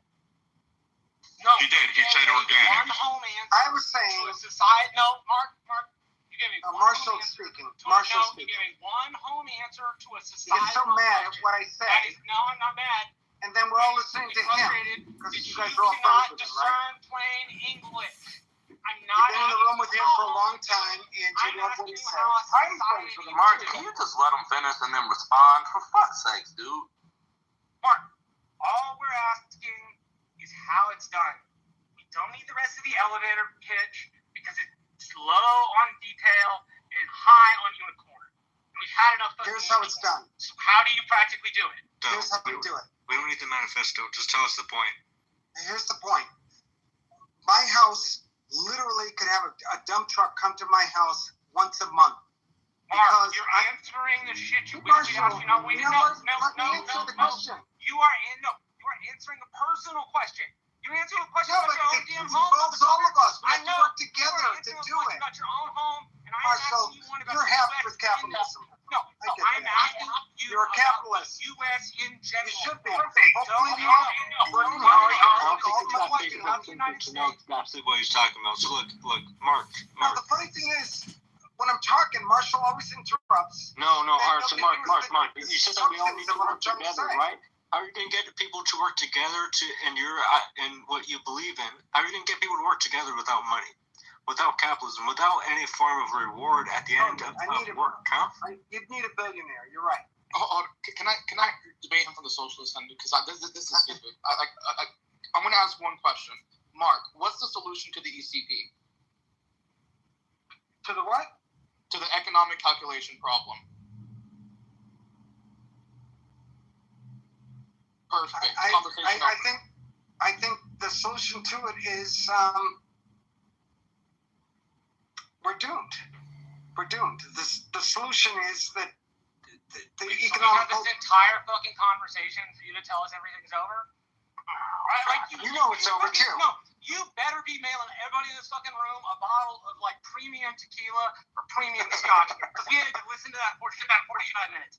Really, you get with all your fucking magical thinking. And when challenged and pushed on it, you come to, I guess we're fucked. Really? It's because it's the kryptonite for commies. The ECP is kryptonite for commies. You ask them one question about it and it's over.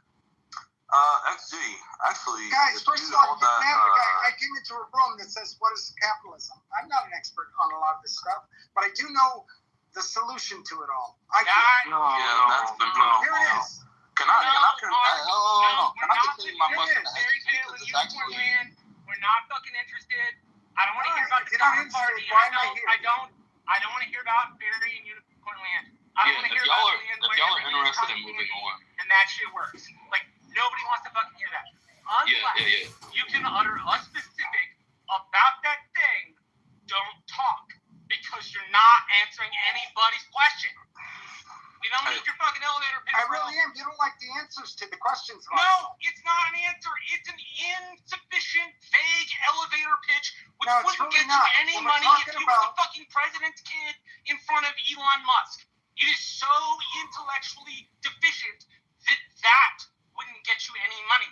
And you are passing it off as some sort of educated drivel because for some reason you are obsessed with the micro idea of organic farming as a way to answer macro questions, which here's the fucking hint, motherfucker. You can't solve the world's problems with organic farming. It doesn't fucking work. Marshall, the fucking hippies in the 70s tried this shit when they were on acid and was smoking weed. Guess what? It fucking collapsed. Marshall, can I run some ideas by you real quick? If you could sit back and just listen, and I'm sharing with you. I don't want to fucking Marshall, I want to listen to the ideas. I'll listen to them. Go ahead, Mark. Yeah, if I may. Here's the deal. Jeff Bezos, amazing marketing plan with his Amazon, right? All these buildings, these abandoned buildings for me, are farmland. Could you imagine if we could turn these buildings into farmland? Could you imagine how fucked up the soil under that is? I'm done speaking. Could you wait? Oh no! Because if you're gonna say, "Could you imagine?" Let's imagine it. Let's also imagine how fucked up the soil underneath all those buildings is because none of it's been treated in how long? And the reason why you asked that question is because you're an idiot about making soil. I get that. No, it's not turn organics into soil. You cannot sit here for an hour and you guys are not let me speak. And then when you get challenged, Marshall, somebody fucking stupid. No. Wait a minute. Let me see who said that. No. You are being like a person on the fucking Bobby. bus. Bobby. Yeah. Is that what you say, Bobby? Yep. Bobby, that was a rude statement because I'm not talking about the soil. I'm talking about organics turning into soil. It takes only 6 Bro, I don't months. Need my local fucking garden Marshall, store. if you could just be quiet for a little bit. No, I don't need the fucking local gardening store recipe. And stop. All these buildings that are abandoned, that are sitting right smack in front of civilization where people live, can be learning centers where we learn to grow food, make soil. So now here's what I need, Mark. Where's the incentive for anybody to do any of this shit? Money, get paid. Let's just say that's where universal income comes into play. And we're talking collectively. What's your economic system again? Eve growing. Eco-vertical evolution. It will. By the way, we're talking about it now. I don't understand what the current just remember this conversation as life goes on because it will be. It's the micro growing of organic produce in homes usually, and how Chicago has taken some of its land and turned it into farms. The problem is you couldn't turn nearly enough of the shit. Marshall, you talk too much, my friend. You talk too much. In unicorns. You don't have. We both named things. Probably never. I'm not gonna lie. It just sounds like you're trying to make the Lorax real. Yeah, of course. Doesn't that sound like kind of a fucking utopia, like Marshall's been saying for like the past 30 Is it a minutes? utopia? Or it's never going to be a utopia, but don't we want to have a utopia? The word's an amazing word. No, humans don't work. Oh, you don't want everybody being happy? No, you don't want all of life to surround us? True happiness is allowing people to do whatever they want. Mark. Seriously, man. You guys are so trapped in this system, you can't even think outside the box. So I don't even know why you have I can think outside the box, you fucking bozo. The issue is that I can at least look at pragmatism towards things. If I want to go towards a solution, everybody wants to go towards a more shut the fuck up, retard. Everybody wants to go towards a more perfect society. That's not in question. Everybody wants to make progress forward. That's not in question. Everybody wants something to be beneficial, or if we find ways to innovate, implement those innovations. That's not in question. What is in question is the retarded pragmatism that you're trying to go with and into this utopia. And yeah, sure, we all want to be in a more perfect society, but not if we have to do fucking impossible tasks in order to get there. Maybe we should put maybe 2 brain cells that we have left together and make a coherent plan as to how to go through there, rather than just being like, but what if we turned all these buildings into farmland? But Bubba, listen, first, before I go on, because I will leave this conversation, you called me a retard. Yeah, and what about it, retard? Anybody on the stage. You called me a retard. I called you riding on the short bus like 4 times. What's your apologize? Bubba? What? I mean, do I need to get the 1970s ad that says fulfilled lives? Because I'll get the ad and post it, right? Like, they literally talk about retards and how they he left. He left. He left? Okay, thank God. I'm so sorry. Is he too much of a Is he too much of a bitch to be called a retard in Roger's room? Get the fuck out. Yeah, I was about tired. Come on, that was so long of dragging on bullshit. You know, let me ask a question. Marshall, do you really think that by engaging in the way that you're engaging is, good decorum? Is it good for your health? Like, why are you so razzled up and so animated right now, Dr. Marshall? It's just Is it good decorum? Absolutely not. Emily Post would be horrified. Why does it work me up? Well, I guess for 2 reasons. Retards are irritating. Yeah, that. And I really don't like when people claim to love history and then can only quote me like one little itty bitty piece of it and then like use that little itty bitty piece to say they understand a whole lot wider thing. I'm the first to admit I don't know everything about history. I fucking love it and I know a lot, but I'm willing to admit when I don't know. And this motherfucker couldn't admit that all he read was Thomas Paine like 25 years ago.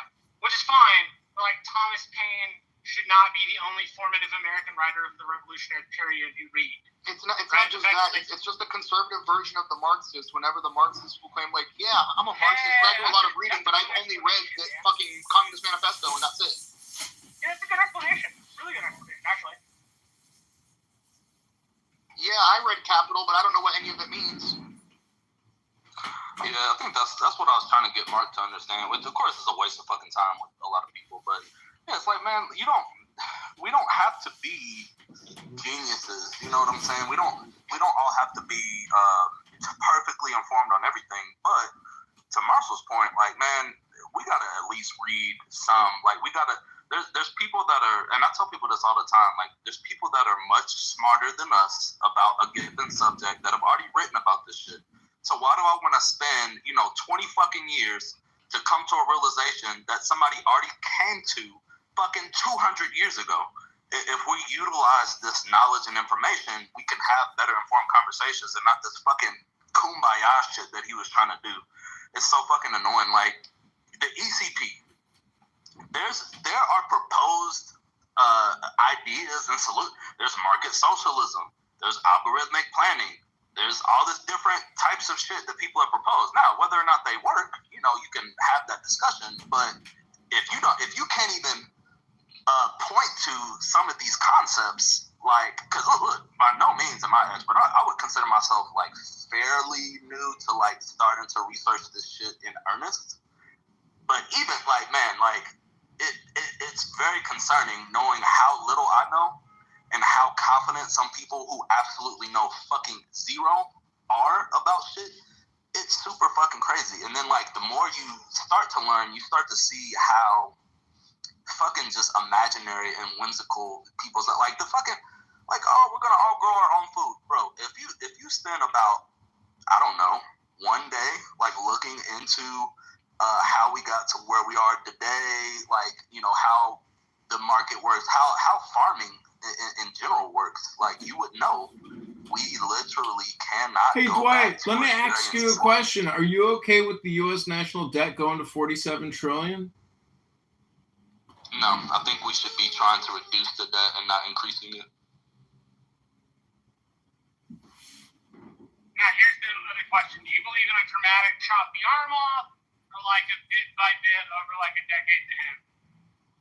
It will have to be bit by bit. We have to start making some decisions to figure out places where we can spend less, reduce costs, and possibly, I mean, I I don't know if we can. And again, look, I ain't an expert, but from my limited understanding, I don't know if we can actually reduce the amount of money that the government takes in with the amount of debt that we have, at least for now. Once we get to a certain point, maybe we can, and we can kind of reduce some of that government involvement.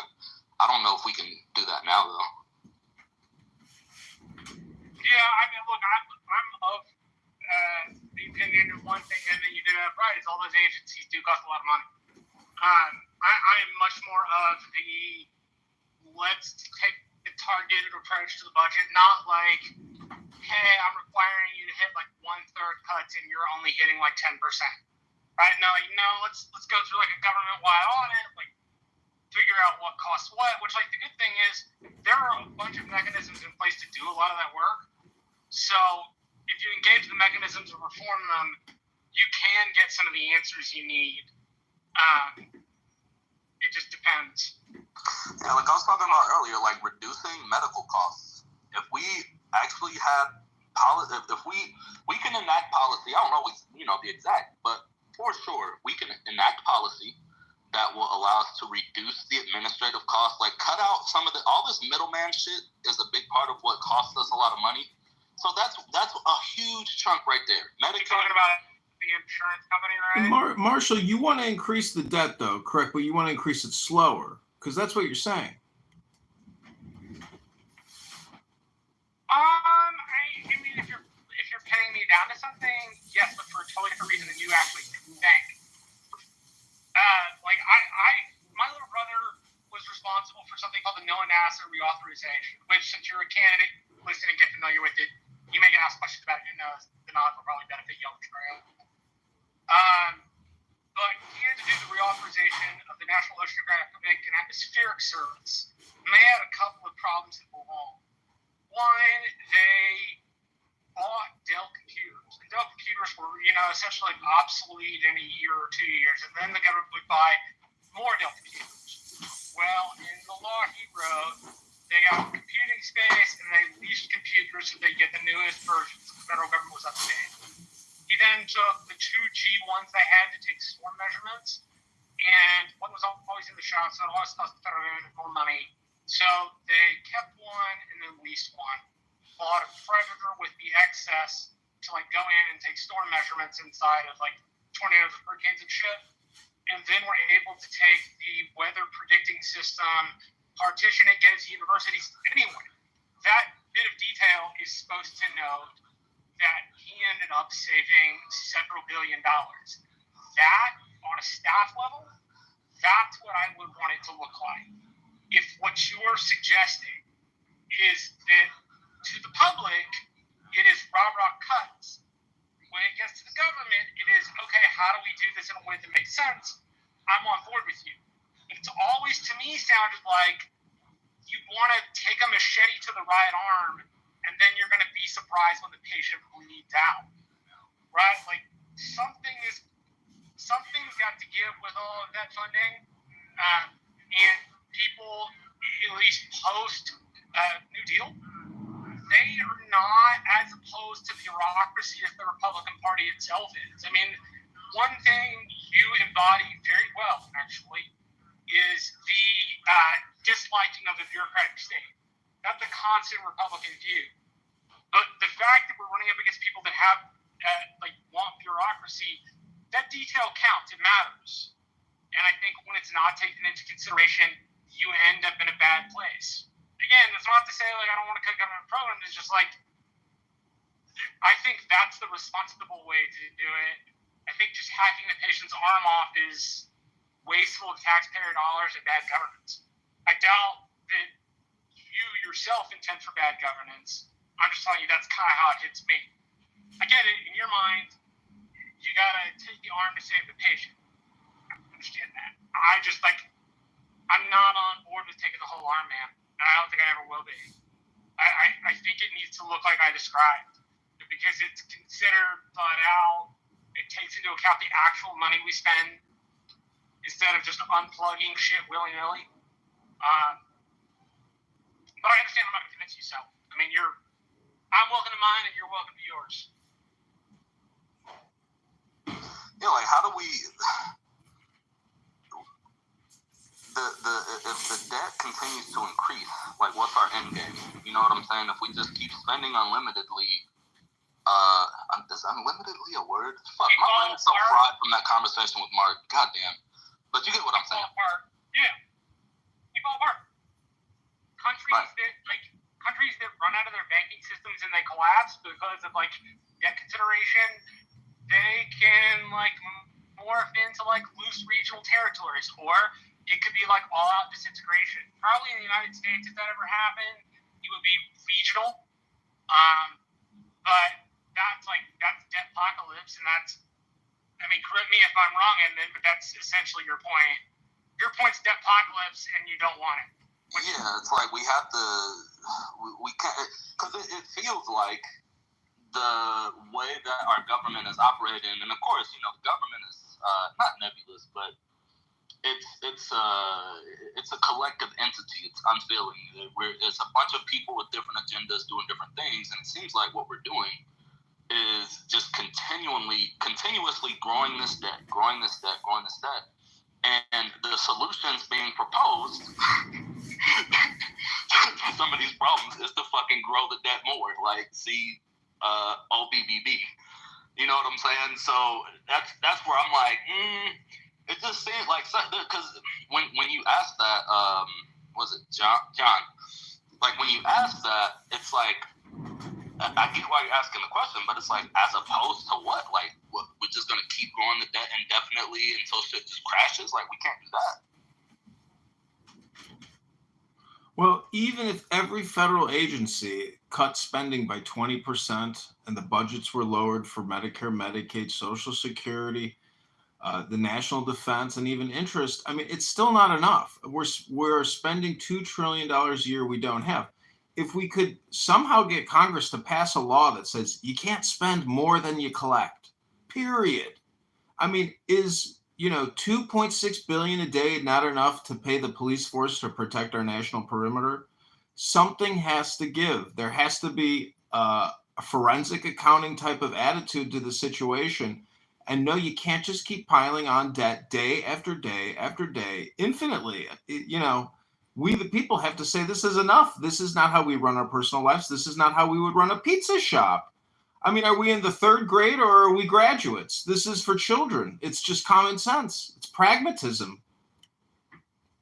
Yeah, and I think that's part of what makes it so challenging that a lot of people don't realize is people say simple shit tax the rich, which, look, trust me, bro, I'm a leftist. I 100% say tax the rich, but it's foolish to think that that's gonna solve our problems. If you tax all of the rich at fucking pre-Reagan era levels, if you tax the rich at 70%, I forget, I ran the math on this, and it makes a dent in our debt, and it makes a dent in the deficit year over year. But that's it. It makes a dent. People think oh yeah, we could just tax the rich. They have all the money. It's no, that's not. Yeah, there's a lot of individuals that have a lot of the money, but our greater economy is so much more than that.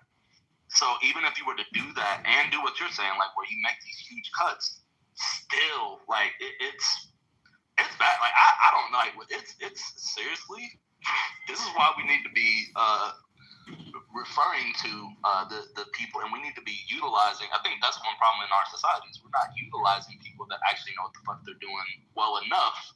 We have too many politicians making decisions that are maybe not, informed by sound economic judgment, because we just continue to do the shit and it doesn't change. And it's all right, are we going to just keep going in this direction or what? And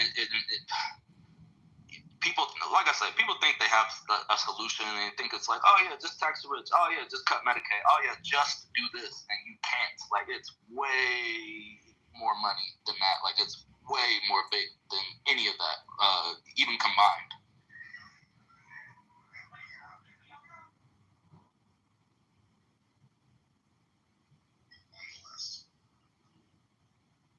But do tax the rich though. Because why the fuck is a billionaire paying, fucking an effective tax rate of, single digits? You do realize, Dwight, it's not retroactive. Lower class pays not shit. Dwight, it's not retroactive. You don't just go back and say, hey, guess what? Now you owe us all this additional money. It's not retroactive. This is an annual budget and an annual disclosure. The point is, we have to cut borrowing and spending. You know, if you cut spending, a lot of the rich people who profit from the federal spending, they're not going to have any income because they're not getting the money because there's nothing being spent. It's a cyclical system. The problem is the borrowing and the spending. Dwight, go ahead and tell us, what's the difference between borrowing and spending? Well, with borrowing, you are, for one, your net cost ends up being higher than if you were just spending money. If you're spending something, you already have it. You're depleting a positive balance to zero. If you're borrowing, you are taking I guess you could say like a zero to begin with and going into the negative and adding interest on top of that in almost all cases. Got it. And what is 100 times 1,000? 100,000. So we asked the former speakers what 100 times 1,000 is, and they couldn't tell us what it is. Do you think that people might disclose their IQ or even their personality disorders on this app? Oh, yeah. That's our education system has failed us. Do you think being $37 trillion in debt is a failure of the education system? No, that's a policy failure and a result of a complex set of factors that isn't so simple to put into one sentence. Got it. So let me ask you one more question. What does education produce?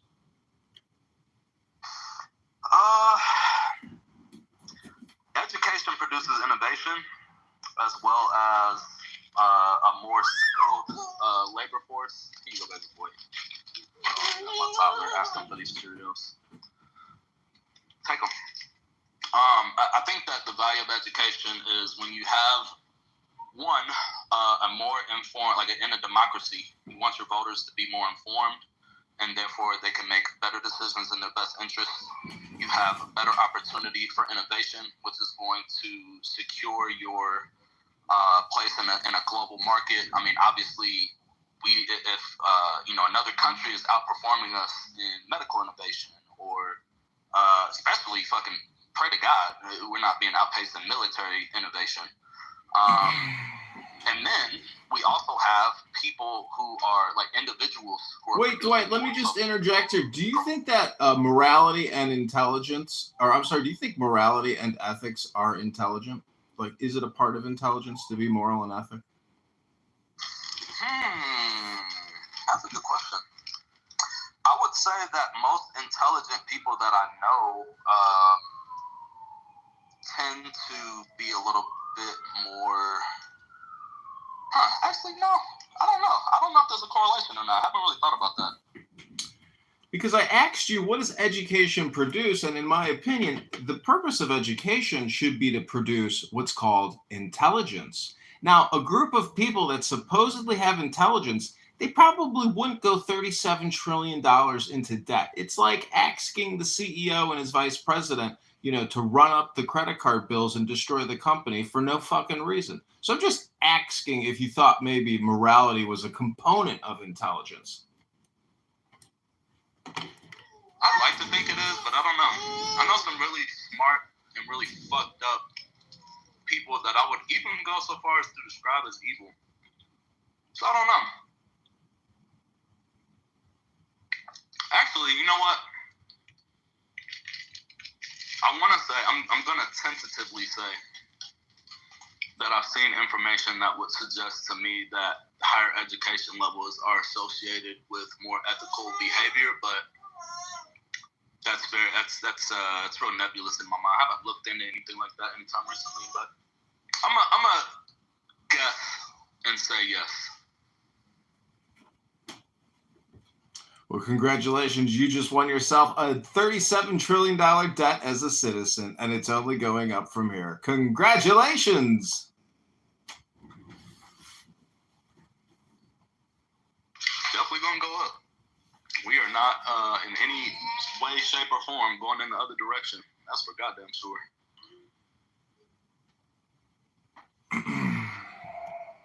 What do you know about herd psychology, Dwight? What do you think the term herd psychology means to you? I don't know that I've looked up the technical definition of that recently, but it reminds me of identity fusion, where people will align to an ideological group, and rather than be a member of that group and still retain their individualistic positions, they will often compromise and take on the positions that are considered to be, I guess, consensus in that group. So as a result, you get people who kind of herd or become tribalistic, and as a result may behave in ways that appear irrational, unethical, or just generally bad. But it can be good too. It's not. I don't think it's inherently bad. I think it has pros and cons. So if you think a herd of cattle or a herd of pigs walking over a cliff and all committing suicide, can be a good, is that a good thing or a bad thing? That would be an example of the bad things.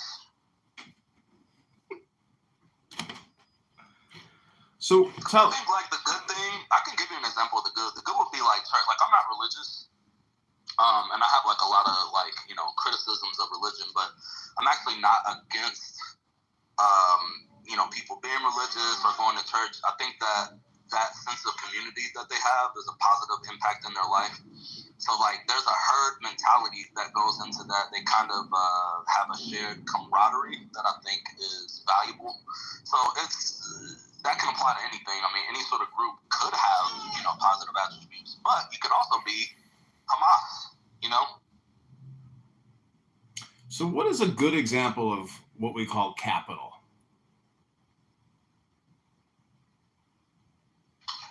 A good example, what do you mean by that? Well, the title of the room is, what is capitalism? So what does the word capital mean to you?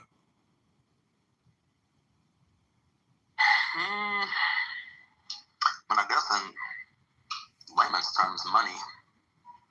Let me look it up. What's the definition of capital? Because I'm not too proud to be like, look, let me just look up the definition before I conflate this word.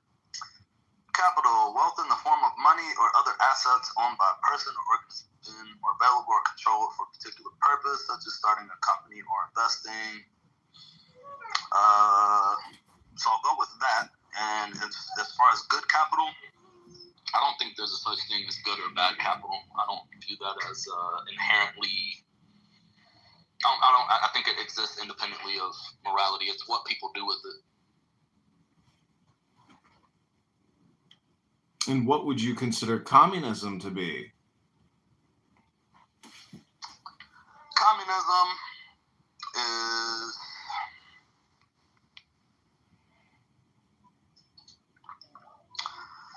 I guess the idea that this is why, like, as I'm socialist but not communist, is tied to like a classless society.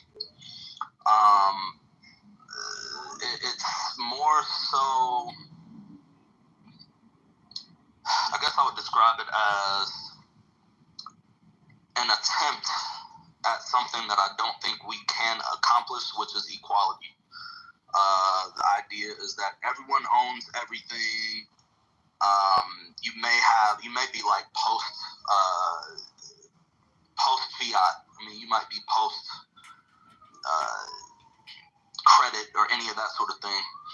So I think communism is, I guess you could say kind of like an attempt to be post-capitalist by means of like eliminating class and eliminating like private ownership, specifically of the means of production, which is a trait shared by socialists, but I think in my case, I'm opposed to communism because of the idea of like, I guess, seeking equality in a sense.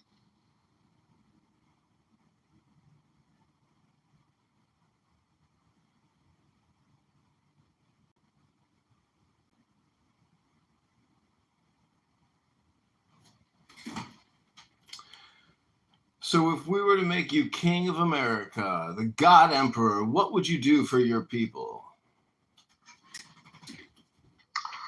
Well, hopefully that wouldn't happen because, as admitted, I don't consider myself an expert in economics, but based on my limited understanding, I think I would do the first thing I said, which is like really focus on increasing the health. Like I would have a sincere health initiative where various methods like rethinking how we subsidize corn, all the corn syrup that we have so much of, we just dump it in everything, that sort of thing, as well as reducing medical costs so that we can try to reduce our spending. I think I would also, if I was king and I just had the ability to unilaterally decide, I think I would keep markets in place, but I think that one of the first things I would try would be capping CEO pay ratios, and it wouldn't be the same ratio for all size companies. For a smaller company, it would be probably a closer ratio. For a larger company, it would be a larger ratio. But I think this is a point I made to Serendipity earlier. It's not the idea of you have $1 billion and I want to take that from you and give it to other people. It's the idea that we made $1 billion and you kept the lion's share of it to yourself. And I think I would limit, especially large corporations' ability to generate that much capital, and there would not be an unlimited ratio that the highest earner, and I say CEO, but I really just mean like any of the highest earners in the company. And I think that would help with a lot. Like we wouldn't need really, people want to get rid of Social Security, people want to get rid of Medicaid, people want to get rid of some of what they view as, people leeching off of the government. Well, yeah, I'd like to eliminate that too. The way I'd like to do that is by eliminating people's need for it, by making it to where we don't have so many people working for, say, a Walmart, where, like, the way, like, you know what I would do to make it even shorter? Walmart would not be able to operate the way that it operates. Walmart's highest earners bring in absurd amounts of income, and I'm not against that, to be clear. What I am against is for Walmart to bring in absurd amounts of income, pay its employees so little that they then have to either, take on SNAP benefits, take on Medicaid, a lot of I haven't looked this up recently, but I think a lot of people are aware, like, Walmart's employees, like their base level employees, the amount of resources that they take from taxpayer dollars just from Walmart alone is huge. So what if Walmart was forced to pay their workers a little bit more?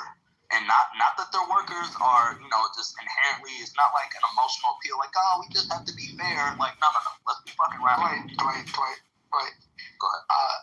If you have wage controls, the obvious result that will come from that is you'll have a lack of jobs. This is what happens anytime you put wage controls in place. Because what will happen is the employer will then say, okay, well, we don't want increase in labor cost, and the government is saying that we need to increase the hourly pay for people, so we're going to have to figure out how to become more efficient. They will, especially in a world of AI and robotics, they will definitely be replacing human beings with robots. But the other thing that they'll do is they'll just continue to take full-time people, make them work part-time hours, and then just manage their productivity over that time more strictly. The thing is when you ask the government to get them to pay more wages, they don't do it. The reason why is because companies are going to pay what they can get away with. And now, what I think your frustration is that, what they can get away with is something that's too low. But I would caution you in the fact that the idea of too low is in the eye of the beholder, because there are people that are applying for those jobs, accepting those jobs, and remaining in those jobs at those wages. And while I would love for them to move up, the way for them to move up is to increase their skill, their knowledge, their abilities, and ultimately the value that they give to the company.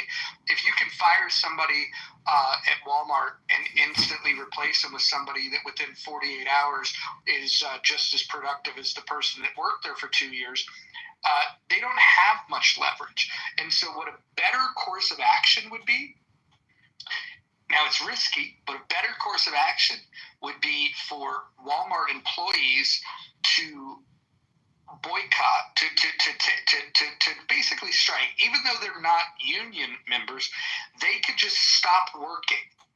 And if they stopped working, and if they did that across the country, how many days could Walmart afford to shut down before they have to say, okay, well, what the fuck is the grievance? And the likely thing that they would do is they would say, okay, we'll compromise. You guys are looking for $1 a raise an hour. Come back to work, and we'll give you a quarter more, or maybe we'll give you 50 cents more an hour, and then over the next 2 years we'll get you up to the full $1 an hour. You could do these things. Employees have way more control in a viable way than the government does, because if the government gets involved, you're not going to get what you want. And I'll give you the final thing I'll say about this is, in the state of Washington, the state cracked down, and the city cracked down even harder in Seattle, on Uber drivers, DoorDash drivers, people that were delivering food, said that there was a mandate for these companies to pay, I don't remember exactly the dollar amount, it was like $20 an hour, $25 an hour, and the way that they measure how to pay them is when the person is en route to picking up the food or en route to delivering the food.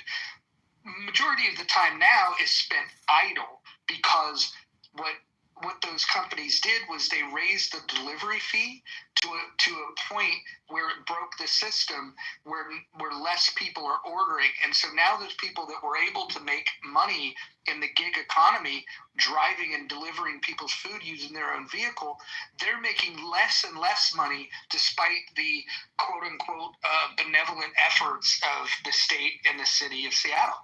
And so all I'm saying is, I don't think your heart's in the wrong place. I just think that we have evidence to know that depending on what lever you pull, you might make the situation that you're against even worse.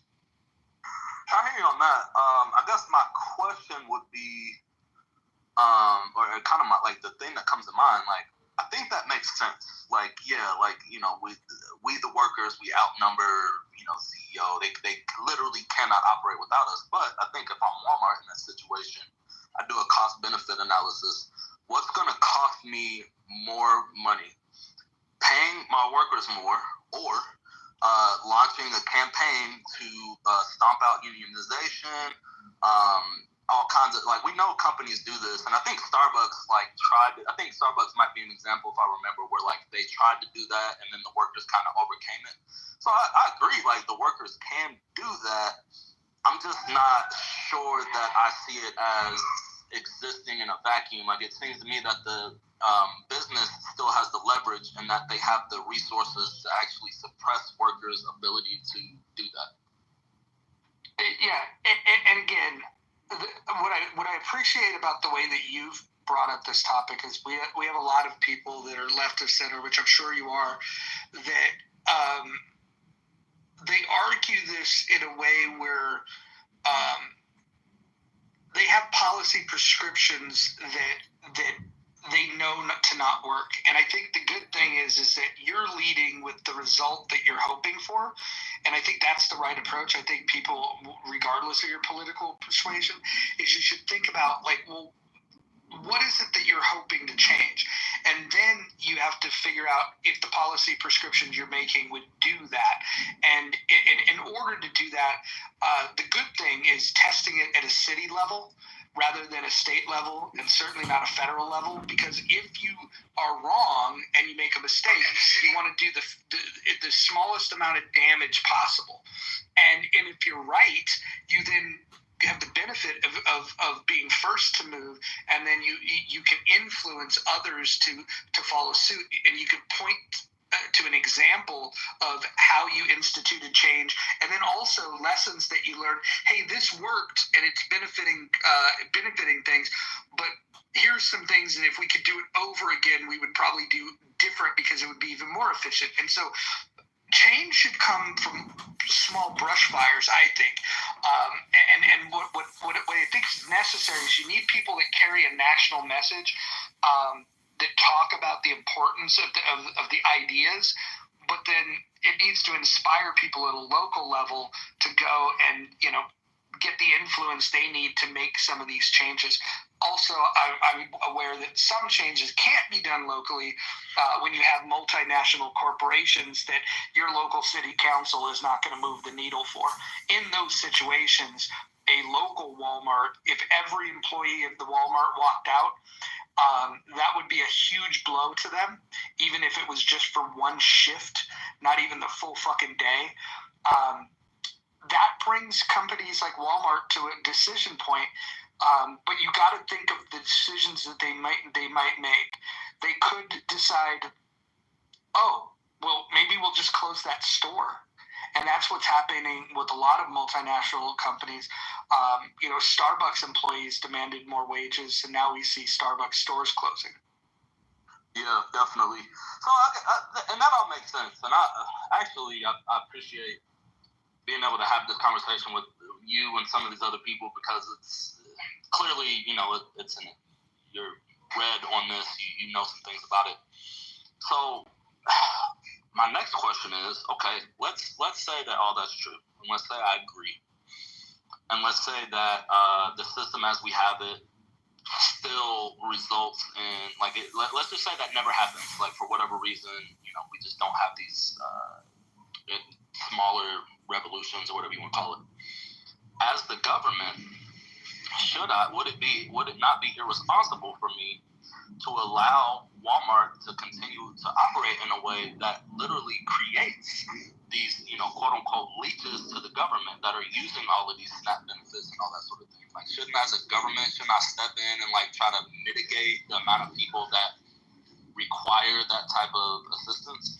Yeah, well, I think this is where I would ask the question to somebody like a Hansen or a John Kitover, who are free market capitalists, to ask them what they think a solution would be to the abhorrent practice of a Walmart, a multinational company that makes a ton of fucking money for their shareholders and for their executives, when part of their training is quite literally to show employees how to fill out government forms for assistance.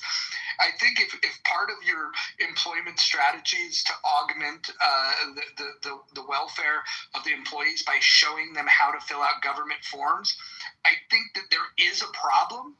I don't know if the solution is I know for me, going to the government is the absolute wrong move. That's me personally.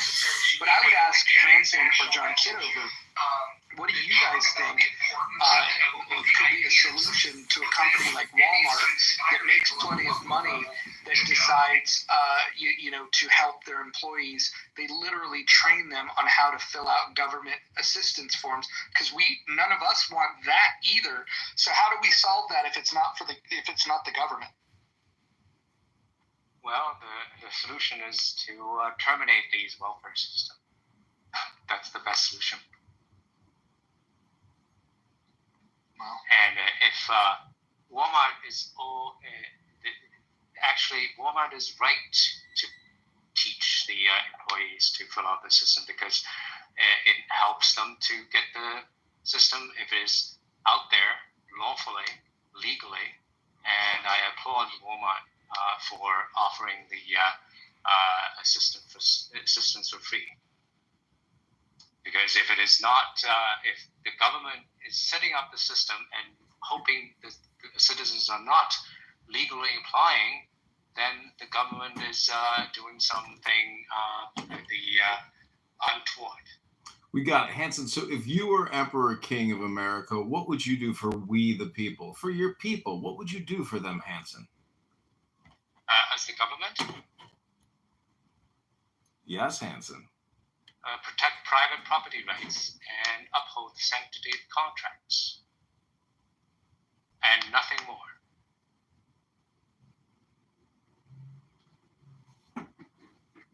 I like how succinct that answer was. That was great, Hanson. Thank you. So what do you do in the event? What do you do in the event that the legal industrial complex, the lawyers, the judges become corrupted?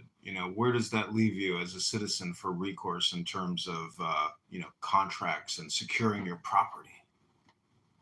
Well, that is when the government is very small, that because it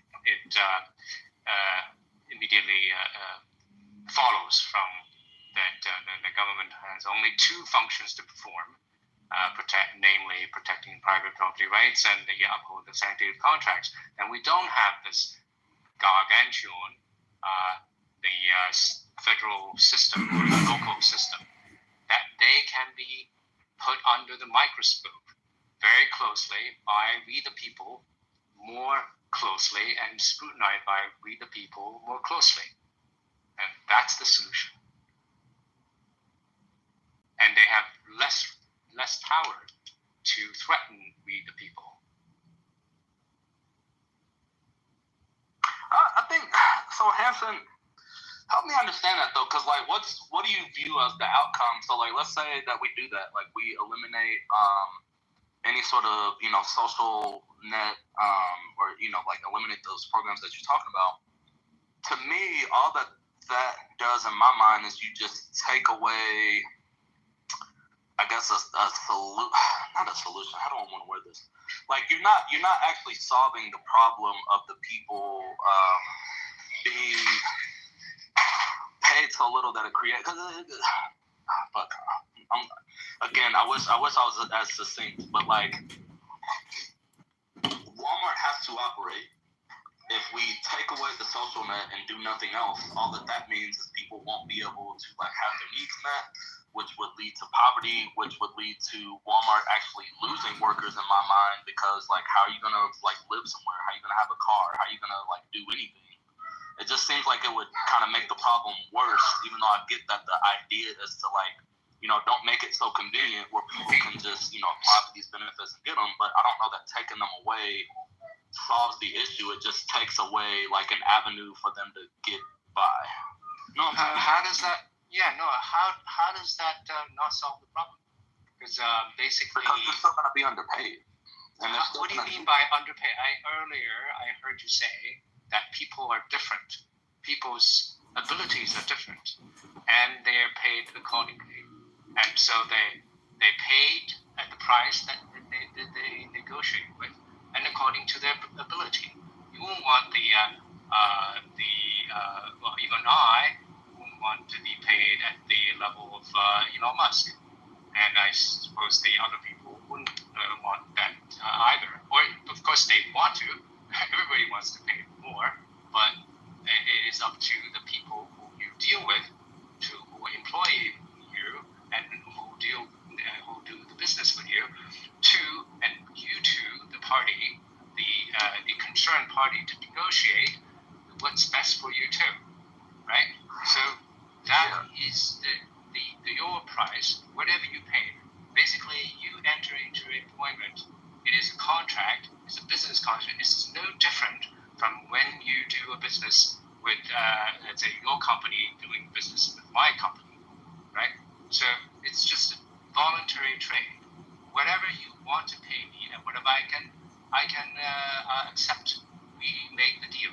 Otherwise, there's no deal, right? Right. So we enter in this deal, and then we just carry out the contract. So it's very simple. Oh yeah, no, I agree. That aspect of it is simple, but what I'm saying is what I mean by underpaid is if I'm a full-time employee and I don't have enough to meet ends meet, and I need SNAP benefits in order to get by, and you take that away, realistically, then what? I don't understand what you mean by need a SNAP benefit. I mean, I need a So should I just go to the with Jeff Bezos and say, hey, you need to give me the Lamborghini plus the private jet? No. We're talking about payment. No, we're talking about basic needs. Like I'm talking about So people being what able do to you mean by survive. basic needs? So food, shelter, Yeah. possibly transportation, depending on what part of the country. I understand. Right. So food. What kind of food? I sometimes go to the Michelin 3-star. That's one food, and I also go to the diner or the McDonald's. That's also food. Try healthy. Yeah. Absolutely right. But this is what I'm saying. Like the people that are these employees that work for Walmart, the amount that Walmart pays them, like when you're a laborer. First of all, as a laborer, we all understand like our time in the day is limited. We can only work so many hours per week.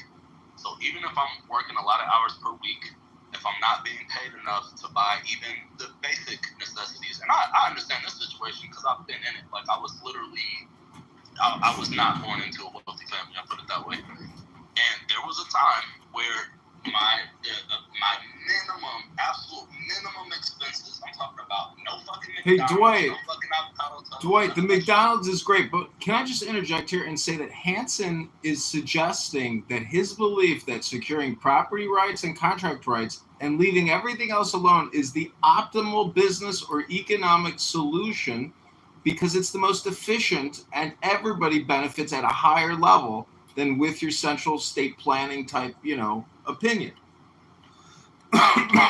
Right, but I'm saying he's saying like he would eliminate SNAP benefits and that would solve it. I'm saying how? Like all that does is it's gonna make some people not be able to work. Like people will either starve or not be able to work.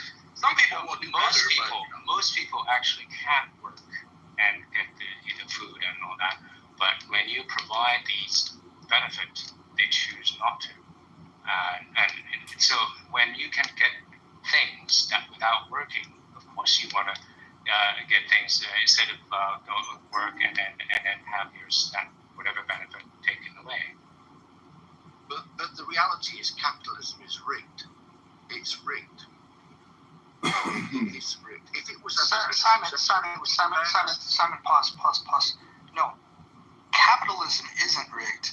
The system that we have is rigged. The system we have is not capitalism. But continue.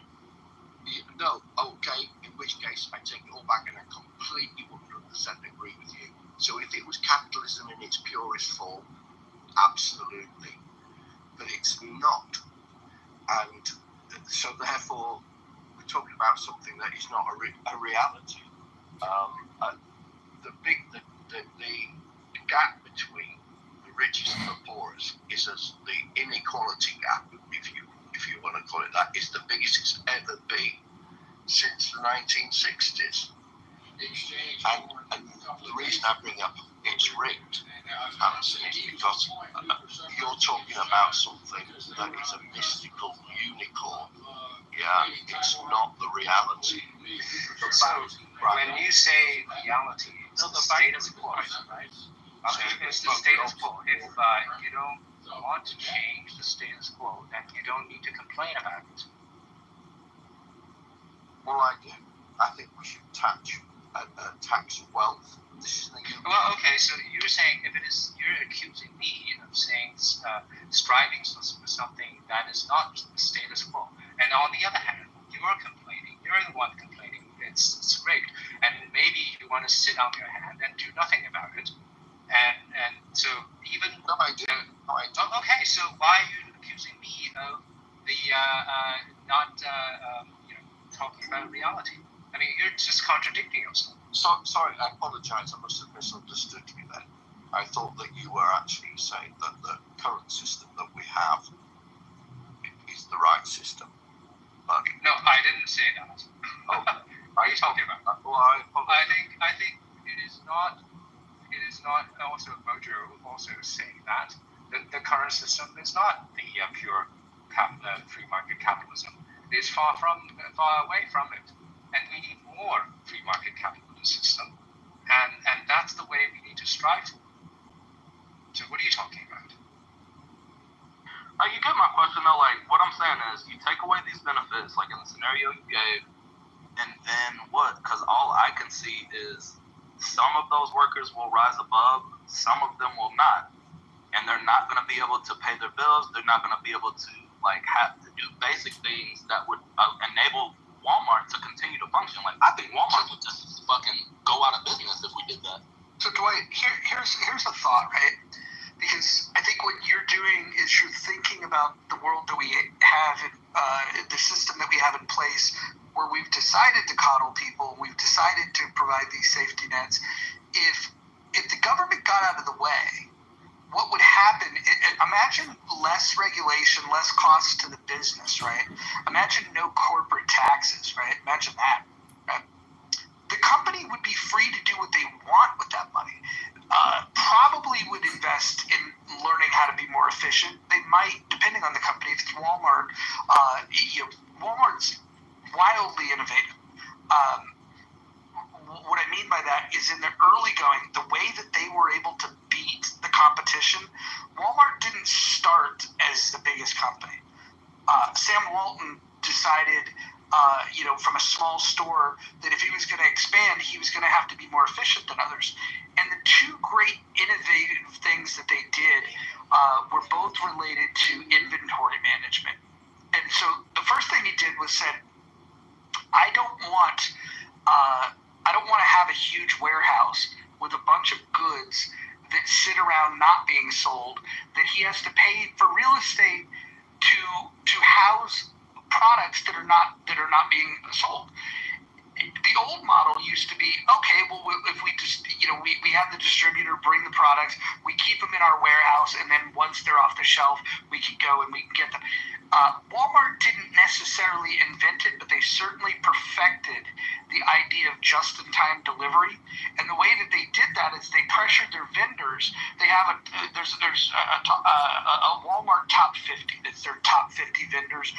As you can imagine, it would be like people that sell batteries and people that sell companies that sell batteries or razors or just those commodity items that fly off the shelf of any store, right? And what they do is they went to their top 50 suppliers and they said, we need you we're going to monitor the delivery of these items, and we need you to accommodate based on the need that we have, not the old way where you just place an order and every month they bring the same amount regardless of the intelligence that you have on how fast or how slow things are flying off the shelves. So the just-in-time delivery helped them gain an advantage because they could then make a larger store that had more inventory that was on the shelf for consumers to buy, where other stores were dedicating half of the store or at least a third of the store to a warehouse for items that weren't being sold. The second thing they did, the enhancement, didn't come from them. It came from a technology company that said, hey, barcodes are old and inefficient. And think about, Serendipity, you want to jump in? No, sorry. No, okay. So barcodes are old and outdated, and they're slow, and it causes a lot of labor concerns. So the old way of doing things with barcodes was a truck would drive in, they'd have pallets of shit, you'd unload the pallet, you'd then unload the boxes, then you would open the boxes, you'd pull out every product individually, and you would scan the barcode to scan them into inventory. What companies evolved to was a thing called RFID, which is radio frequency identification. In the beginning, it was super expensive, but Walmart knew right off the top, this is a game changer. They weren't the only one that recognized that. The Department of Defense also recognizes. And so the projection was, in order for it to be affordable, that RFID was going to take like 10 years to really get phased in because they needed to get the cost down. They needed to get adoption. Well, the Department of Defense and Walmart decided, well, we can help accelerate that. And this company said, well, how so? They said, well, we will make our top suppliers a requirement that they use RFID. And what Walmart did is they went to those top 50 suppliers and they said, moving forward, in order to remain a top 50 supplier, you have to move from barcodes to RFID. What this changed is the staffing levels at a Walmart. So when the truck comes to delivery, and they've already figured out the just-in-time delivery, right? When the truck comes, it rolls by a post that picks up the frequency. When that truck drives by this into the warehouse, it automatically scans every single individual item into inventory in one fucking fell swoop. You don't need somebody to open each box to scan each one of them. That was slow. So the time that they saved by doing that was massive. They passed the cost off to their suppliers to fix this problem for them. Point being, companies innovate, and the innovations that Walmart did is extremely important to understand, because that allowed them, by being more efficient, they can then cut some labor. They're more efficient. They're faster. They got more product on the shelf. Then what they can do is they can lower the price, where consumers can then pay less money, which is what consumers like about Walmart. If you ask Walmart shoppers what they like, they're going to say it's a wide variety of products at a cheap price. That's what they're going to say they like. When you start tinkering with Walmart and saying you must pay for this, you must pay for that, you're going to take away their competitive advantages. And the one thing that's sure to happen is they're going to reduce labor costs even further, which means that they'll innovate further, and they'll replace human beings with robots. So you're not going to help those employees. You're actually going to have them not having an option to work at Walmart. And then the other thing that's going to happen is they're inevitably going to have to raise prices on their goods and services, and that means that the shoppers, the one thing that they loved about Walmart, they're not going to have that anymore. And so you just have to be careful of what you're asking for. You have to think about the problem that you're trying to solve, and then you have to ask yourself, if implemented, does it solve it? And the question that you said, well, what about these people, that don't have money for food? If you will take your hand off the scale of the market, and you will let them just innovate, they do that. And when they do that, they bring better products to market. They increase their efficiency, which lowers the prices for people. So then you need less money to be able to operate in this world. And so there's so many benefits of this. And the main benefit of free market capitalism, it's not even to the producer. It's to the consumer. Because if you make things less efficient, you're talking about higher prices. If you want to help the consumer, you need to allow companies to be more efficient. And you need to let them put their money into R&D and process improvement. Right, exactly. And on that note, when the productivity is increased, and then the price for what you call quote-unquote necessity will decrease. And hopefully with the AI revolution, we'll try to drive the price of necessity to zero. So all that worry about we have no jobs and we're going to buy the things for, well, it's just solved by itself, because the productivity increases to the extent that all the necessity and food and the price will go down to zero, or the cost to zero, then you don't need the reason for universal basic income. And I mean, we heard all the reason for basic income is because when AI comes, that all how are we going to pay for these? Well, precisely because of AI, the cost of things will go to zero.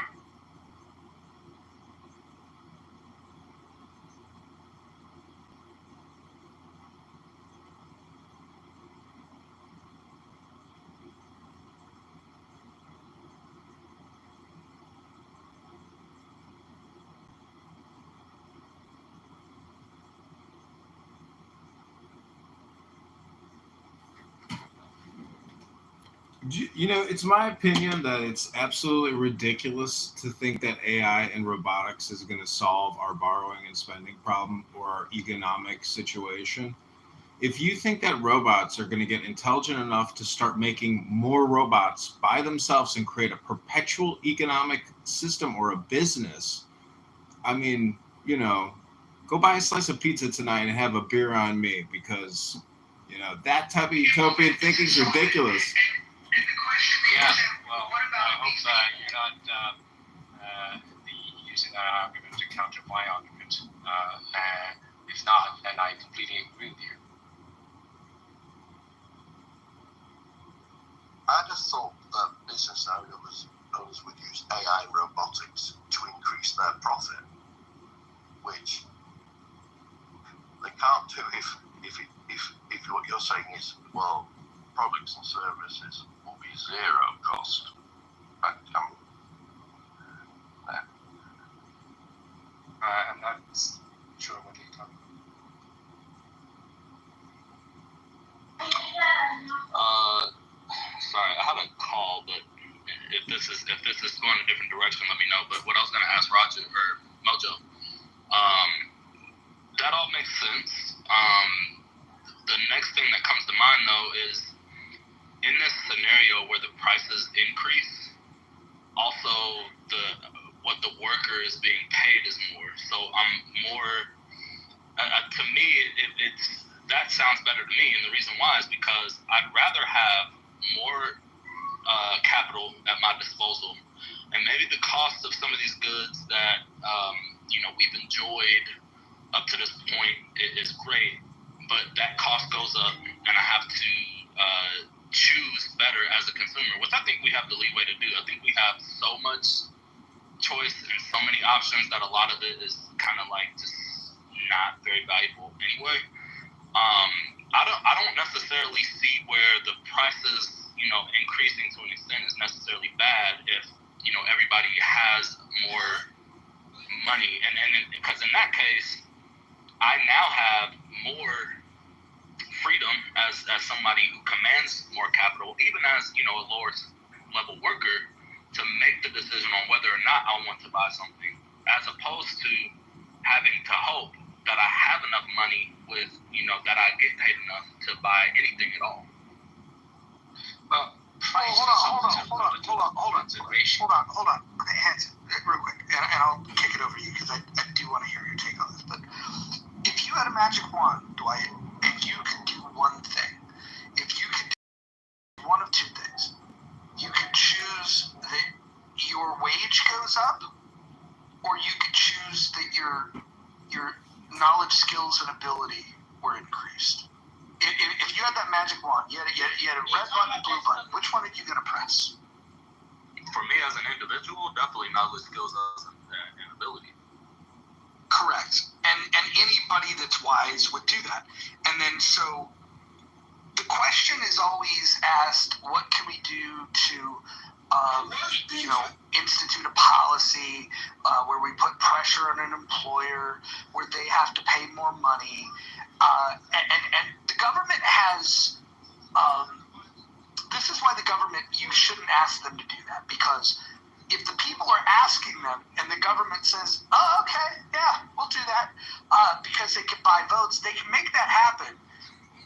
But if you artificially increase the wage, you're harming the company that has to pay them, because you artificially, you force them to pay a higher labor cost. So you're harming them, and you're taking from their pool that they could have spent money, in innovation and process improvement, and ultimately becoming more efficient to be able to lower the cost of goods to consumers. You're creating that problem, and you're never solving and addressing the skills problem. And I'm simply saying that a better ask of, and maybe not of government, because I'm in the Hanson camp of, I want the government to do very little, but if you're looking for a solution to society's problems, it would be, and I would argue, a free market solution to this, where we put a huge emphasis on how do we get a maximum amount of people to obtain skills that are desirable, that produce value, that will help them make more money than working at Walmart. I think the focus on telling people that work at Walmart or McDonald's that they need to get more money, yes, I get it that somebody's got to work there. I think McDonald's can absolutely be run between AI, robotics, teens that are getting their first job, and retirees that want to supplement their income. I do not believe that McDonald's is the type of place where it makes sense for people, let's say, after the age of 25 to work, or under the age of 60 to work. I think what we should reserve those types of jobs for are people that truly either they're just looking for an initial break or they're looking to wind things down at the end. But some people see those as career options, and they think that, well, it could be a viable career if only they got paid more. And the problem with that is that there's this value that people on the left have where what they are suggesting is that that pay should be tied to the amount of time that people spend working. And there is a much better way of measuring this, and it should be your pay should be tied to the value that you produce. And I think that's the underlying issue there. And if you obtain more knowledge, skills, and ability, you'd be able to produce more value. And I think that trying to take a shortcut is avoiding the real issue, which is we absolutely need to up-level our skill. Yeah, definitely. And the price is also a relative quantity. It's a ratio. So the whether you lower the price or up your income, the salary, it's the same thing, right? And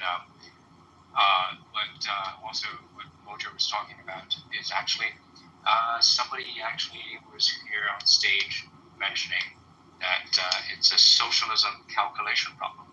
So government is a blunt, very, very blunt instrument, and it doesn't have the capacity, it doesn't have the observation, data collection, and computational capacity to compute the price needed and the feedback mechanism of the social interaction.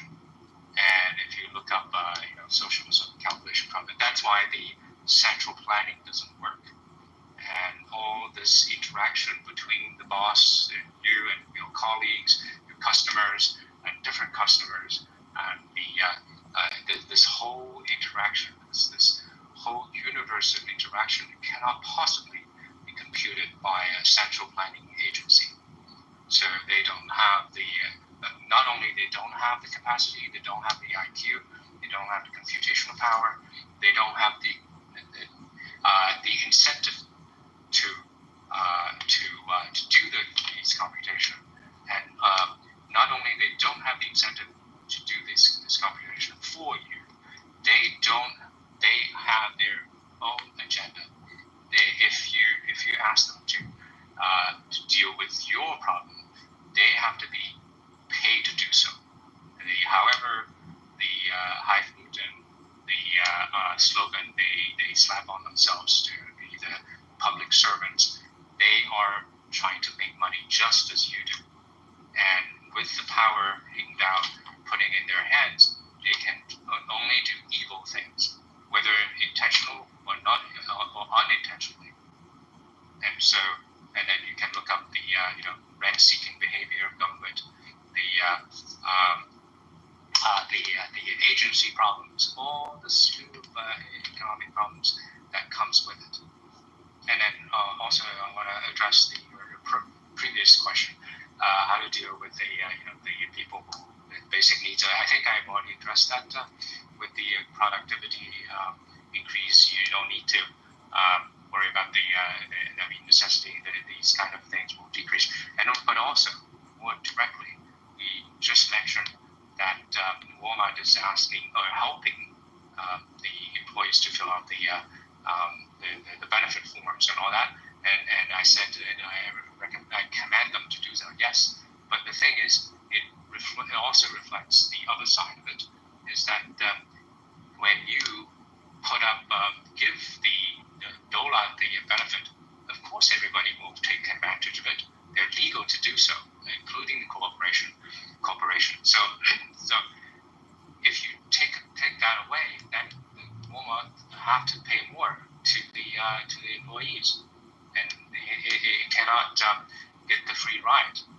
And so basically, Walmart is asking, well, not asking, but the government is handing Walmart the opportunity to get a free ride on other taxpayer, and this is like a very evil design. So yeah, that's the answer. Understood. I get what you're saying. Like basically, the forces of the market would force Walmart to pay their employees more, or basically like go out of business, thus eliminating the need for SNAP benefits. Am I following you? Yeah. This is one aspect of it. Yes.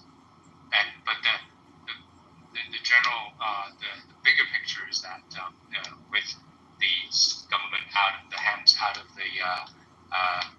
people's pants, the people will be better off from all in all accounts.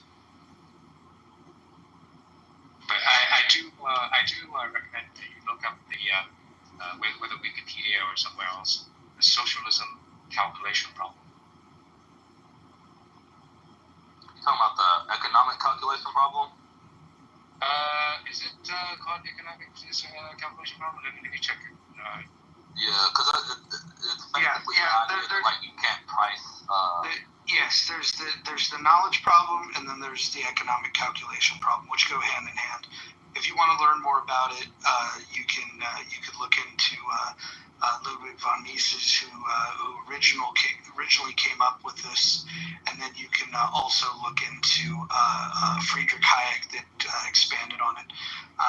And if you're not interested in looking up either of those things because economics isn't your thing, I would point you to a different book called Economics in One Lesson by Henry Hazlitt. If anybody is interested, just back channel me. I can send you a copy of that. I have a garage full of those. Yeah, definitely. Yeah, it is called the economic calculation problem.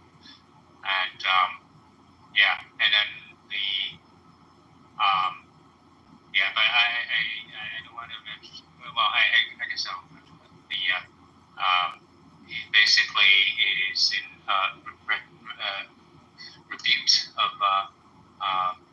refutation of Marxist economic system.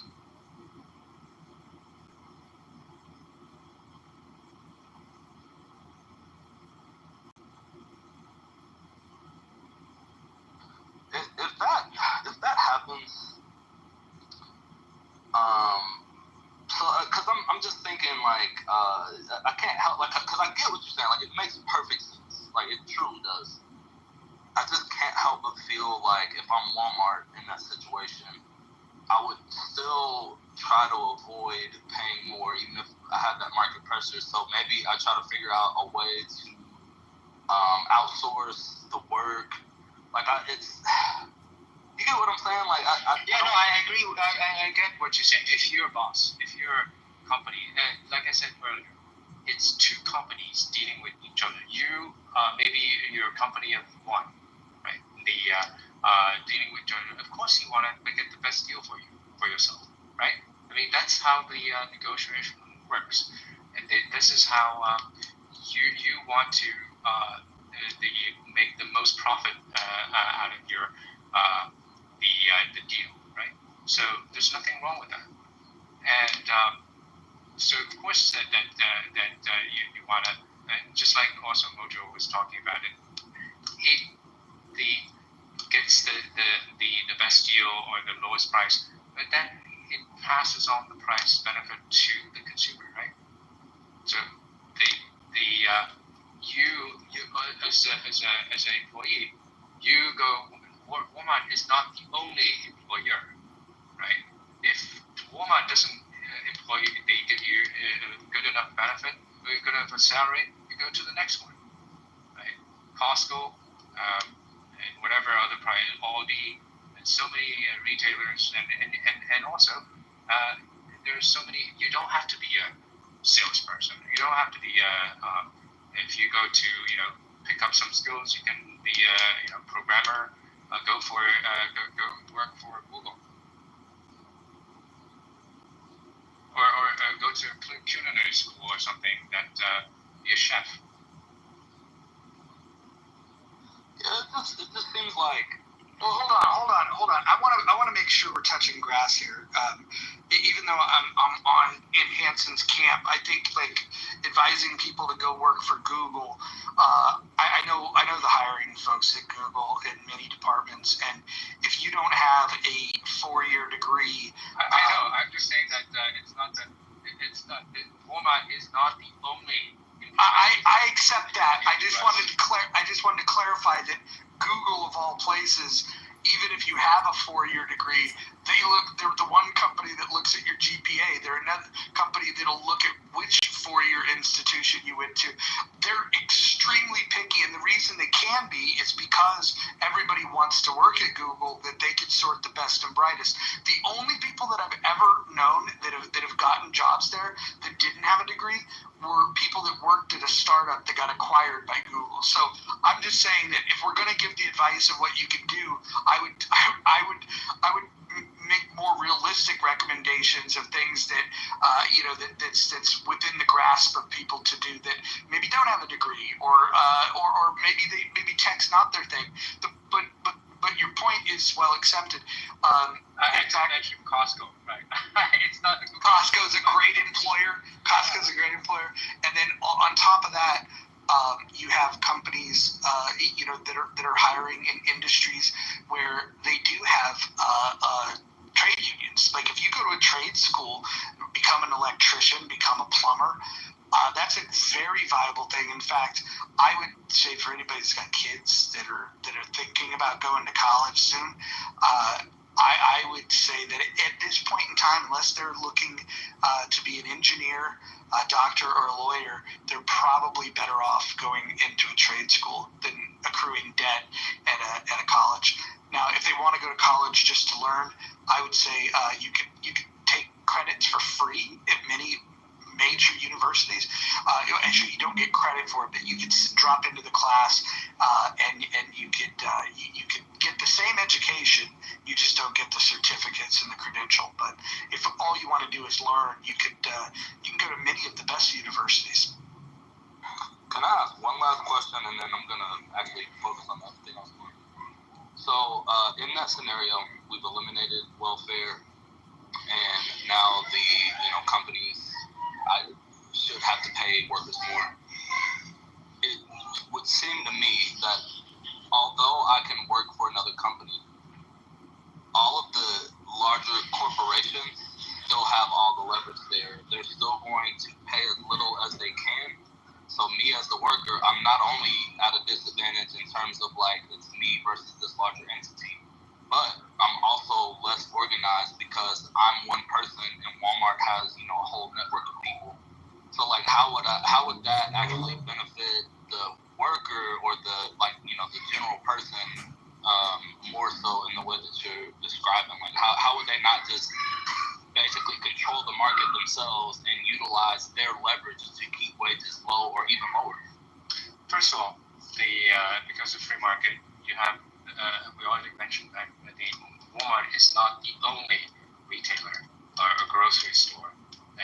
Costco is one, and then and then what's the other one? Sam's Club or Aldi and whatever. What are the other grocery stores? I have to list all of them. Just Google it. So the market already provides the competitors, and then also they will compete for your wages. And the other thing is you can up your skills.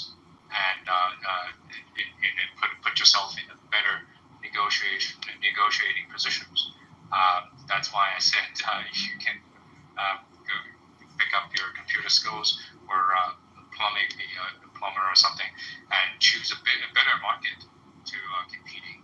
And then also, third, there's nothing wrong to form a labor company. There's nothing wrong to form a union. I don't disagree that you can have a union and then you form a company. A union is nothing but a company. You can collectively bargain with your employer. And one thing I'm against union, the present union is this union is the present status of union is above the law. It is not treated as a company, just like any other company. It is treated as an extra-legal organization, like a mafia. And so the law, called like many states, for example, Illinois, called union with extra-legal privileges. And so you cannot fire a union member. You're basically this is it's a kind of a what can I say more? The extra legal organization. So it is not treated as just like another company. That's the problem. There's nothing wrong with forming a union if it is just another company. And then so basically you deal with you can form a company and then collectively it's like a labor company and bargain for your employee. You basically you can be a partner in the company or you can be an employee of the labor company and negotiating with the company will represent you and negotiate with another company after you construct it. You basically work for another company just like a consultant. I mean, there's so many forms that you can do this.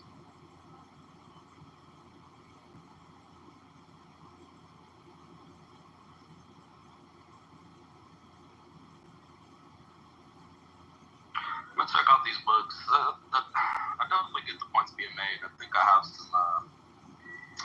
I need to choose some of these concepts over. Yeah, and another book I would recommend is Milton Friedman's Freedom and Capitalism.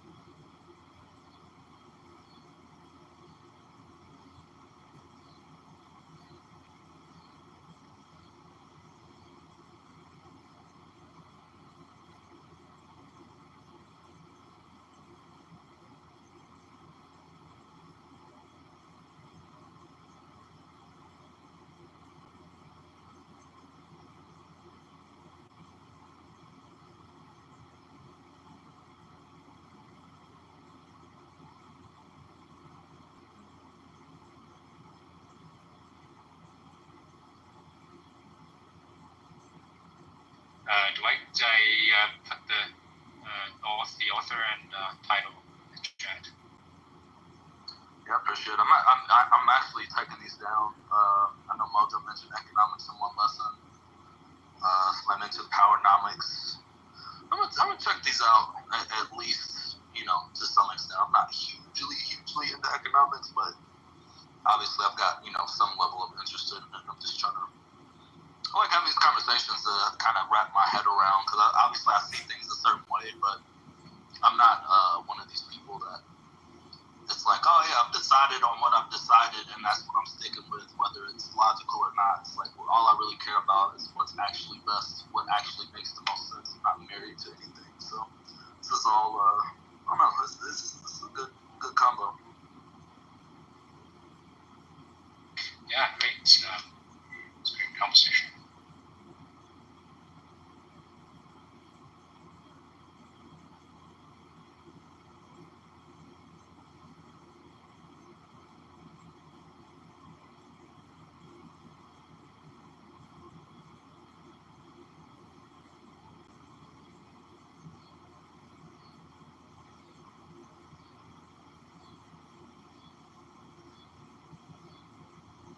Thing I'll add, when you're thinking about all this, you can go through all the economics and all these other things, but Roger touched on it really good earlier.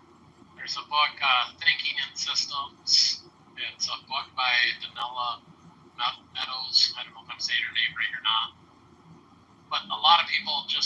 break it down to one piece, one sector, one kind of topic.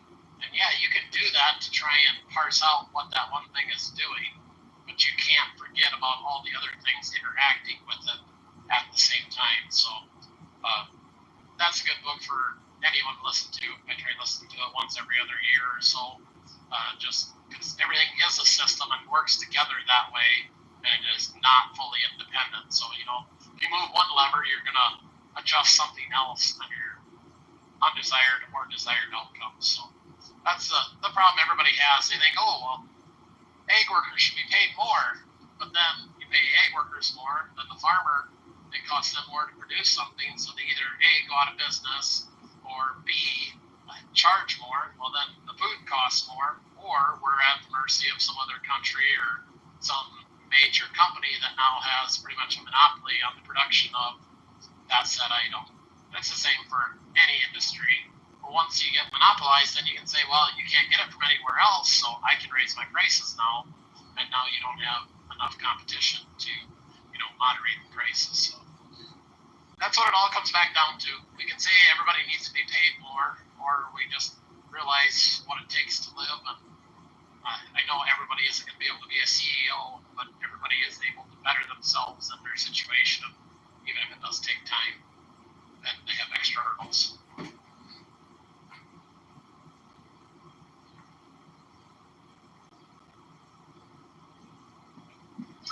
What was the Mises one that you said, Mojo? MISES, right? I'm familiar. Well, what's your question?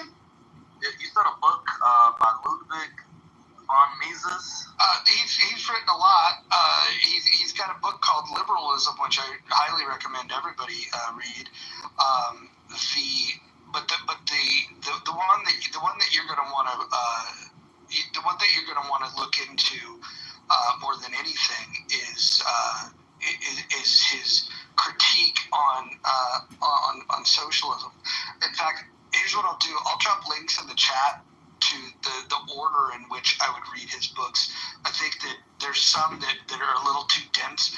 One of the problems with Mises is that he wrote for academics.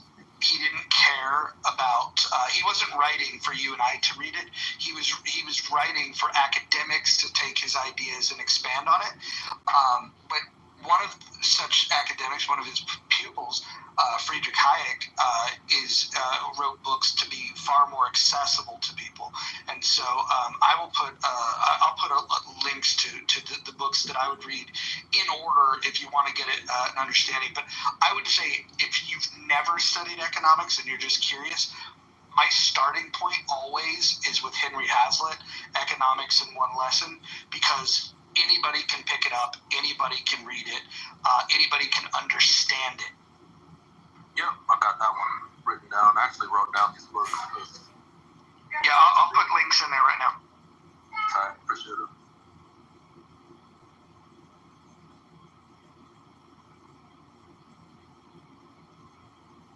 Well, by the way, the Freedom and Capitalism, I believe you can even find it, just Google online and get a free PDF copy. Yeah, I pirate shit sometimes, so if all else fails, like, I'll pay for shit, I don't have a problem with it, I'm not fucking poor, so I can buy shit, but yeah, if anything, if I have trouble finding it, like, look, if you're not gonna make it accessible to me, I'm just gonna fucking steal it, But that's just me. Yeah. Not literal things, copyright shit. No, I know, right? Still business. Yeah.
sort of shit is people that are dumber than me. So like I'll learn nothing.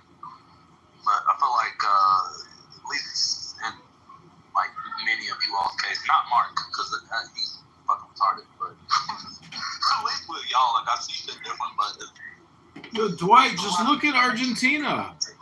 Just look at Argentina and what Javier Milei has done there by restricting government spending.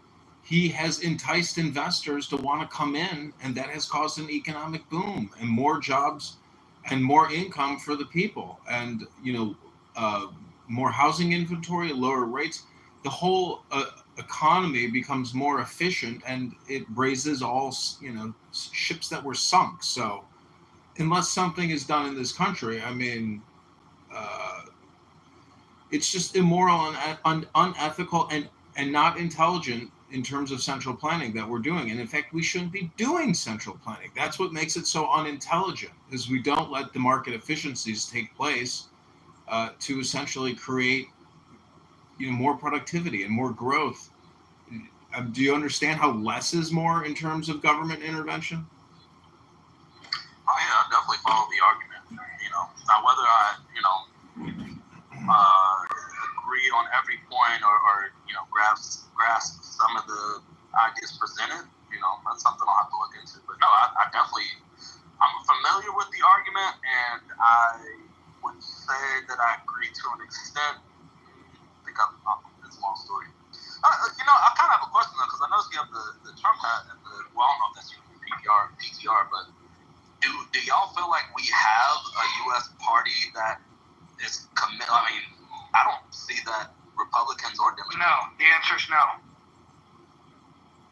Yeah, like they're both growing the government, and Republicans like allege that they don't want that, but then they do that. I don't know. Before I think Serendipity put a link to the free movement book, Freedom to Choose. So you can just click on the link. And also, there's a YouTube channel called Free to Choose Network, and has collected all the, maybe not all, many of the Milton Friedman debates on the channel.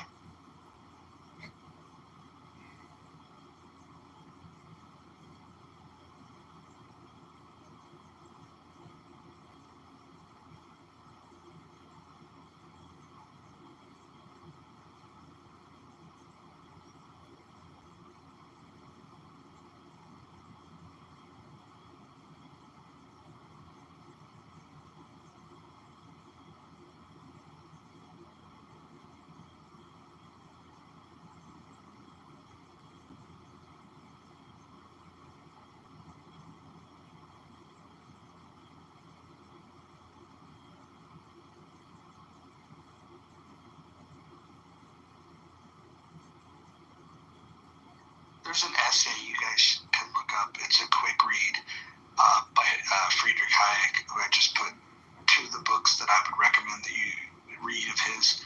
But there's an essay where he writes about why he's not a conservative. So for those of you that identify as conservative, or let's say you don't, here's somebody that was a free market zealot, and a lot of times conservatives claim to be free market capitalists, and it's a great essay by Hayek himself to explain why he's not a conservative.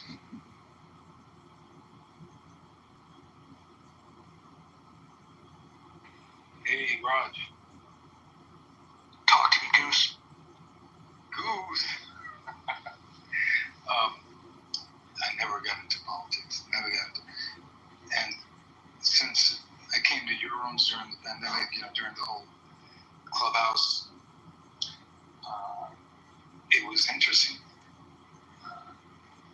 What would you say? Why would you think someone leans very conservative, and why would you think someone leans very liberal?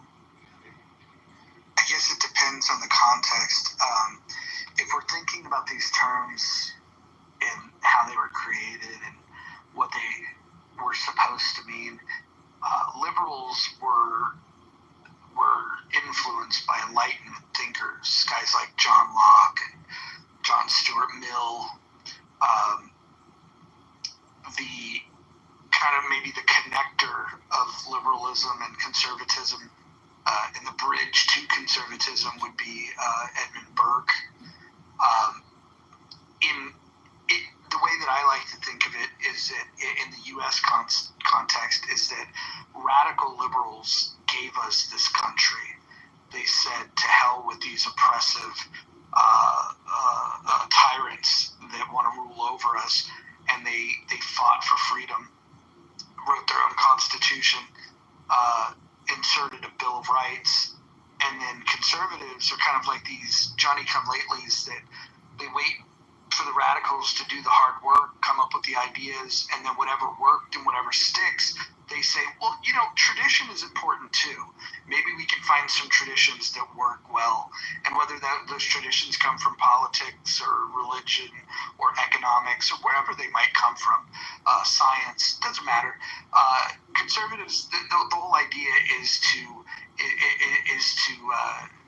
find those things that we want to keep as traditions. But I think the two need each other. I think liberals need to push the envelope on coming up with new ideas on how to expand human freedom, because that individual freedom is a liberal idea. Conservatives took on the idea that they were going to protect it, quote unquote. And I think the enemy to both of them are these progressives, ones that believe that collective rights. Let me pause you for a second. So, yeah, that's interesting. Because when you started with the liberals and how they were able to create innovation and fight for something worthy of fighting for, it sounds very patriotic. But in the past couple of years that I've been paying attention a little more to politics, to me, it seemed like liberals, you got the LGBT community, you got, all the identity politics and all these things, and just freedom of speech, they all collide. This is where it gets a little confusing. I think to make clarity here, liberals want you to have individual freedom, and so on. To some extent, they would say, hey, if somebody wants to claim that they're a woman when they are a man, let them do it. The difference is a progressive will use the government, weaponize it, restrict your individual freedom by instituting the idea that you must address them, you must accept their delusional claims of being a man or being a woman, and declaring that by fiat. And so what the difference between progressives and liberals, the important distinction, there's two important distinctions. One is that the progressives are for collective rights, whereas liberals are for individual rights, at least in the classical sense of liberalism.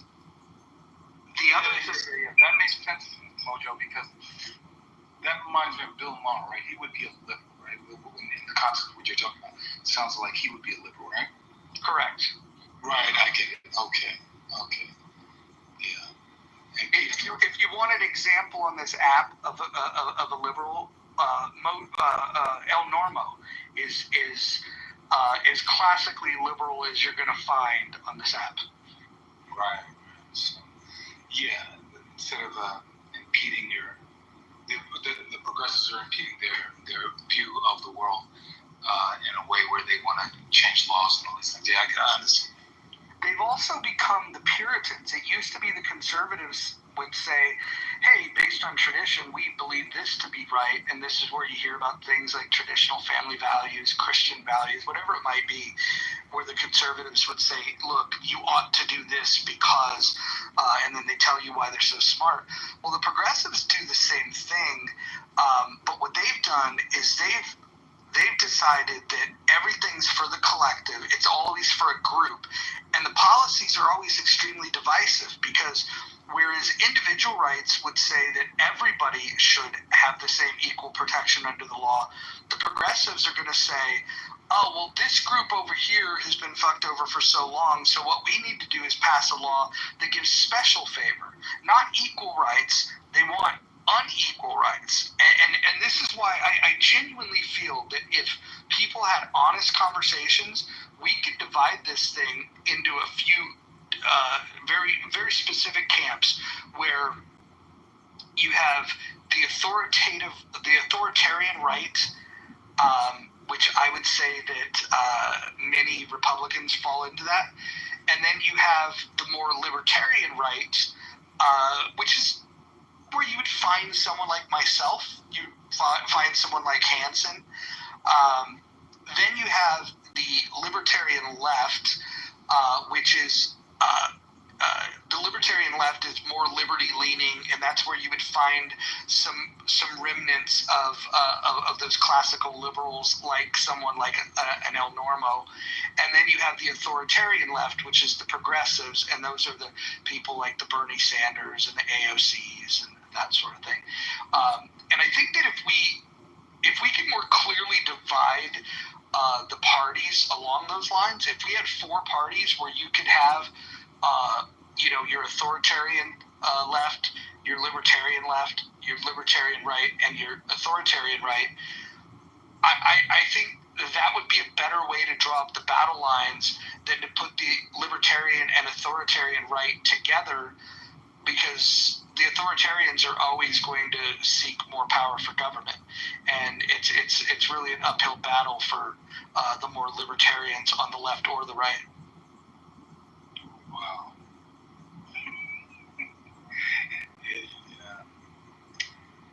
By the way, I can find common ground with libertarian lefties. I definitely nitpick the shit out of some of their ideas, but it's just that it's nitpicking. And the authoritarian right, they might say a lot of the things that align with some of my thought, but what they're willing to do to institute their ideas would be completely unacceptable to me.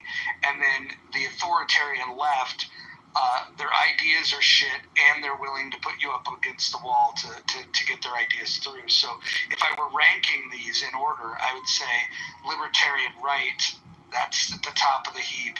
Libertarian left, that would be the next rung, and then authoritarian right would be second to last, and then the authoritarian left, that is at the bottom. That's how I would rank those, and that's coming from my personal viewpoints, but that would be also in consistency with my values, which is I value liberty over all else. And so if that's true for you too, then you might see it similarly.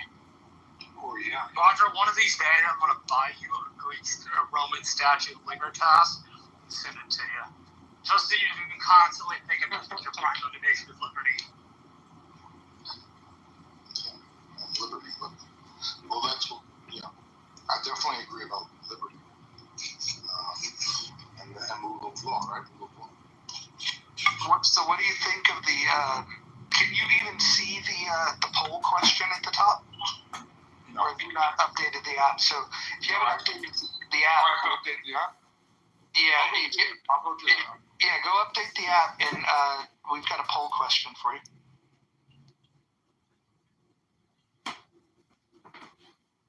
I'm gonna update too. I don't see it. You guys got an update. So, Mark, was I too hard on that guy earlier? It really got me going. But, Marshall, I don't think you've ever been too hard on people. If there's one thing that you might be guilty of on this app, aside from being a great guy, is maybe being too soft on people.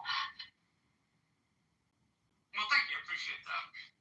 So what is the difference between liberty and justice? Liberty is the, I will give you the Stuart Mill definition, that you should be free to do what you want to do, provided that you're not harming other people. So your liberty does not give you the right to violate somebody else's liberty.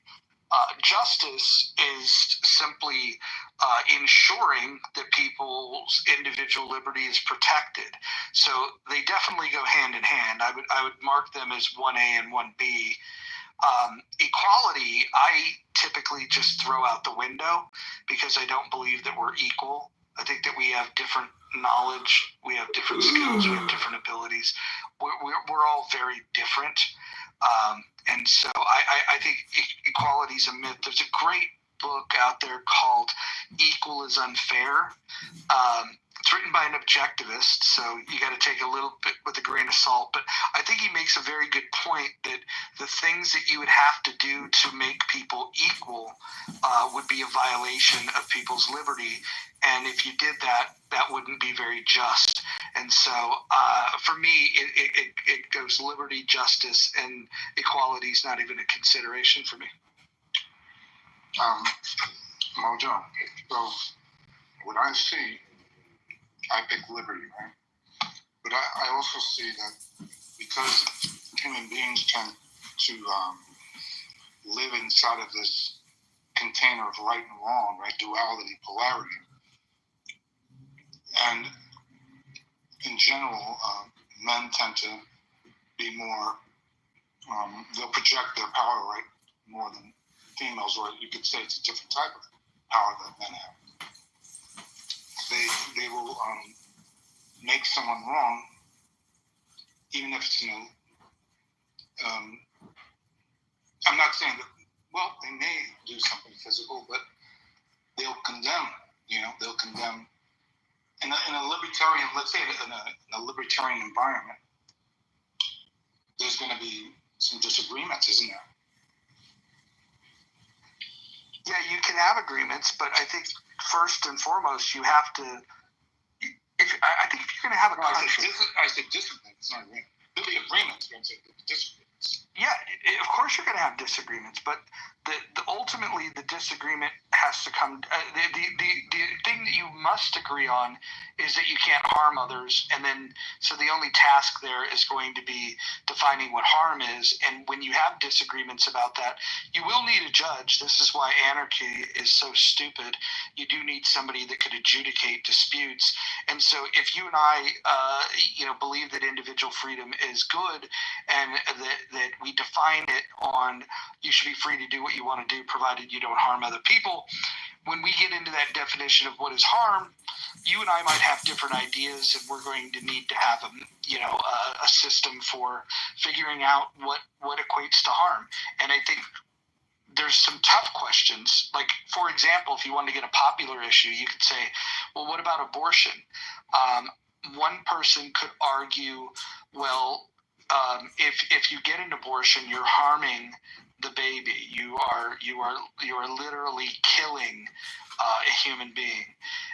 And the other side might say, well, if you restrict me from ejecting this unwanted fetus from my body, you're restricting my individual liberty to bodily autonomy.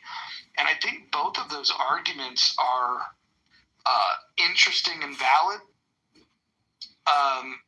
Then the question comes down to, well, what's a greater harm? And I think if you're talking about discomfiture versus murder, I mean, that's what guides me into the camp that I'm in. But it's not that I don't see the argument for bodily autonomy, which is why I like what Walter Block has to say about this. He's an evictionist, where once technology can get us to the place where we can reduce the age of viability to a very, very short term, what will happen is you make abortion a moot point by allowing the person that wants the bodily autonomy to evict the fetus from their body. Okay, it's your body, your choice. You can evict the body, but you cannot kill it, because that would be immoral. And so, if technology guides the way here, I think evictionism is going to be a good. What do you mean evictionism? Yeah, it quite literally means that you can evict the baby, but you can't murder it. And then when you then remove the baby from the woman, you would then put it in an artificial womb. And so the technology that's necessary is advancements on artificial womb technology that can reduce the age of viability. So it'll never work, Mojo. Never. Well, you could continue to say that, but we're getting better and better at it every day. No, because the reason why is, first of all, it's a woman, right? And the husband or boyfriend, right, who might be in disagreement with the whole thing. Therein lies one issue. Another issue would be that the woman wouldn't want it to go to any person. They would have to prove. There's all those complications. Well, but the complication is less when you have technology. Well, So, I understand what you're saying, but really, look, when you think about a human being is layered, has many layers to it. Every individual has many layers, and the biggest thing is what we all know, and it's fear. And so people are pretending all throughout the day and all throughout the night, and they're just walking through life in this fashion. So ultimately, when that pretense is, the layers are taken off, I got a question for you, Mojo. What's underneath all the pretense? Which pretense are you referring to? Nothing, Mojo, nothing. I mean, I can give you my... I'm not asking you to tell me your pretenses, but would you agree that all human beings have layers of pretense? Well, of course. The question is, who's got the good ideas, and who's good at selling their ideas. And I think that the political ideas that I subscribe to are good ideas. I just don't think that we have anybody that's really good at selling them, and that's why I'm here. But sometimes I just prefer to be performative and I don't know, like be over the top and thought provoking. For example, a typical conversation with me about abortion, I would just I would refer to abortion as baby murder rather than abortion, and I would refer to the doctor and the mother as murderers, and I would then I would then make an emotional plea to mothers to love their baby instead of killing their baby. And this typically gets people that are in the quote-unquote pro-choice camp really agitated, which I like, because I think they're hypocrites. If they really cared about choice, they would talk about the choices that happen before a woman gets pregnant. You can choose to abstain. You can choose to use birth control. You could choose to put a child up for adoption should you get pregnant. You have all kinds of choices, but they don't really seem to be advocating for all those other choices. What they seem to be advocating for is the right to kill their baby. But Mojo, the reason why I went to human beings, right, and their pretenses is, you talked about, you have good ideas, right? You're intelligent enough to know enough about the landscape of politics and human beings to have ideas. Now, I like this quote. I'm sure you've heard it. Plenty of other people have heard it about Einstein's quote that problems cannot be solved with the same level of consciousness that created them, right? You know that quote, right? It's a great quote. Right. So basically what it was saying is, if you want a new world, you have to change the way you think and the way what you believe in. You have to change it. You have to change who you are. So that's why I talked about the pretenses, right? People just to say to someone, well, you're pretending, they're going to get defensive. So just to acknowledge that you're pretending, that all of us are pretending, that's just a whole war right there, right? So fresh ideas is what we want, but first we have to deal with the pretense. So how do we? I'm sorry, Roger. How do we? I have my ideas, right? But how do we approach? We start in America. We start in our own household, right? We start in your own household. You can start with yourself, right? But in a big way, you have a leader that wants people to take off the masks and let's rise to a new level of consciousness. And what would that new level of consciousness be? Can you articulate? You follow me? I do. The part that I like the best is starting with ourselves. So, like, tying it back to the previous conversation, I can start by vowing not to kill any babies. I could then vow to influence friends and family to not kill their babies. And then hopefully they would influence their friends and family to not kill babies. Right, but then remember, so this is where I was talking about in that libertarian environment, right? You don't harm anybody else, right? Well, what about that guy that came in the room the other day, right? And he said, Mojo, well, I didn't think that it was very nice the way you were talking. So you were talking about harm, right? So you see what I'm saying? Everybody has different beliefs of what harm is. So it gets extremely complicated. Well, this is true, and you can't look. Some people are just pussies, if we're going to be honest.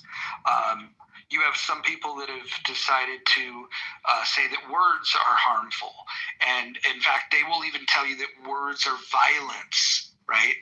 And I think that the people that say words are violence are actually leading to an increase in physical violence, because if words are violence, then physical violence and words are the same thing. So why should I stop at words? Why shouldn't I just be physically violent? And so I think that the lack of common sense in these issues is what really is the problem. There's some people that will get a slogan like that, like words are violence, and they'll say it without really thinking about what the consequences of saying that is. Well, but Roger, that's when you would have someone that wants to take on that leadership role, right? That would argue a point. You know, how are words of violence? I would say that words are not violence. I would say fear of what words can get you is what you're talking about.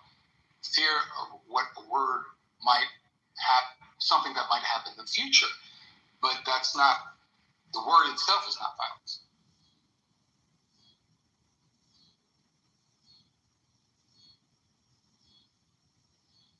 So, time out. Who do you think is supposed to lead us out of this? Do you think it's going to be born on Clubhouse? Well, if you go back to the way I see it, we human beings live in a very barbaric environment, right? Very different than what we live in America. You might say similar to someplace like Iran, but even worse than Iran, worse than these kind of authoritarian countries where they'll kill anybody that goes against the government, all these kind of things, they'll murder the family, all these kind of things. Well, it will take something pretty bad to be worse than what the IRGC is doing in Iran. In Iran, they allow people to marry girls at the age of 8 years and 9 months, partially because they have a fundamentalist attachment to a death cult called Islam, where they worship a pedophile cult leader. Right. Well, what I'm saying is, let's go back. Can you just let that one breathe for a minute, Timok? I want the waves to to crash in on the people in the goo, and then that way, if we've got anybody that's a member of the death cult, they could go, wait a minute, did he just call Prophet Muhammad a pedophile? And then I could say, yeah, I did. He's a fucking pedophile. Anyways, go ahead. Yeah. So just think about, because being an activist, you have to put yourself in. And you have to create a history. Let's say you're playing a character. So let's say you're playing a character from the past, right? Thousands of years ago. So you have to put yourself in that in that world. And so I did, like, the last role I played was on a TV show called Double Cross. I played a psychopathic sex trafficking kingpin. And I said to myself, okay, let me talk to a psychologist. So I really want to put myself in the world. So in this case, talking about the different worlds that have existed, I go back to thousands and thousands of years ago. Like, for example, the Mayans. Did you ever see that movie Apocalypto? I loved it. Mel Gibson. Yes, it is absolutely fantastic. Their set design for the obsidian knives gets them archaeologically correct. Did you see it, Mojo? Apocalypto? Yeah, very good. Right. So just imagine an environment right now where they're just taking over your whole neighborhood, taking you and killing your family in front of you, and then taking you to the top of a structure and cutting your heart up, and you're next in line. That's a whole different reality. So the reason why I alluded to all this is because in those times, there has been intelligence out of this suffering that, you know, I'm not very religious, but I have had spiritual moments, supernatural moments, where a higher intelligence came to me. So, you could say the yogi. Were you on GMT? No, I wasn't. I was straight. I didn't take it. I don't take drugs. So, what I'm getting at is these. For example, the first yogi, which I told you about, the first yogi. It's gonna, you know, times call for a different state of consciousness.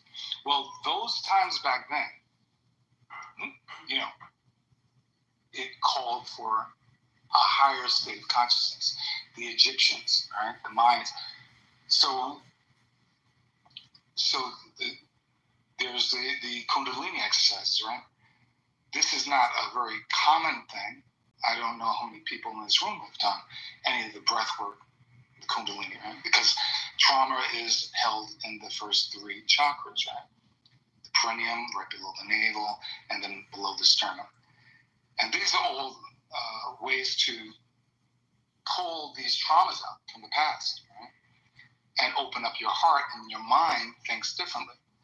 So to have a libertarian environment, there has to be these kind of practices, is what I'm trying to say.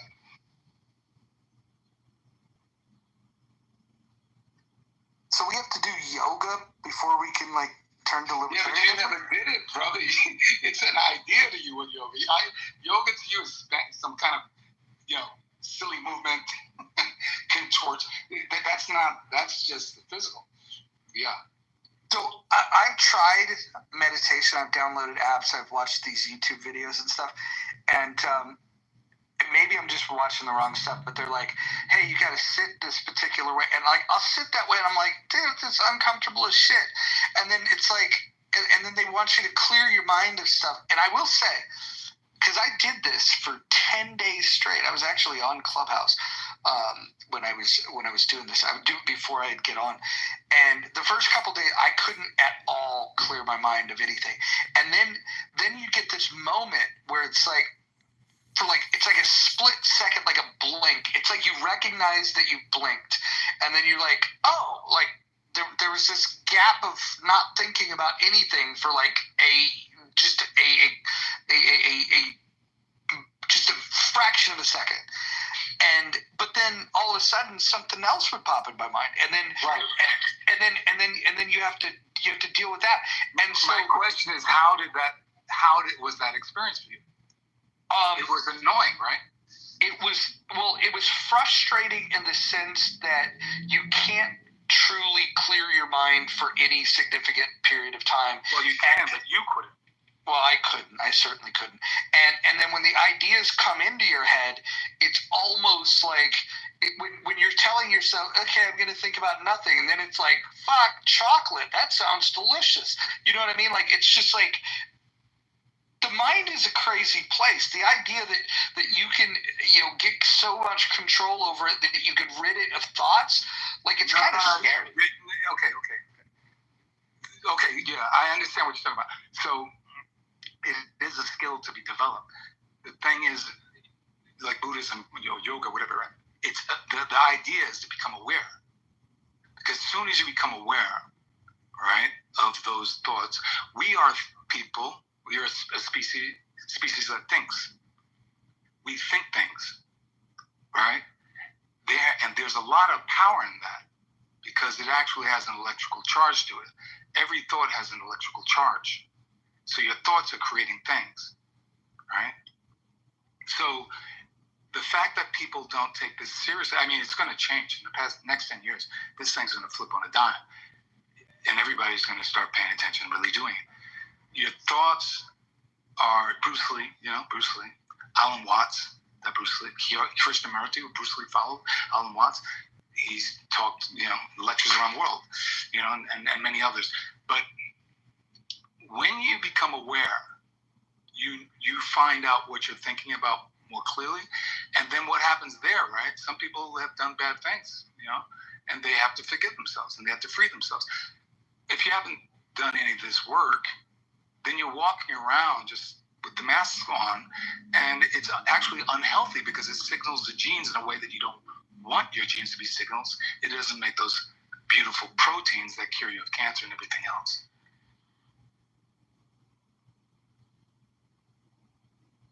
What does this have to do with the debt? Take up singing. That's what I'm gonna do. I like to sing. Can you sing, Roger?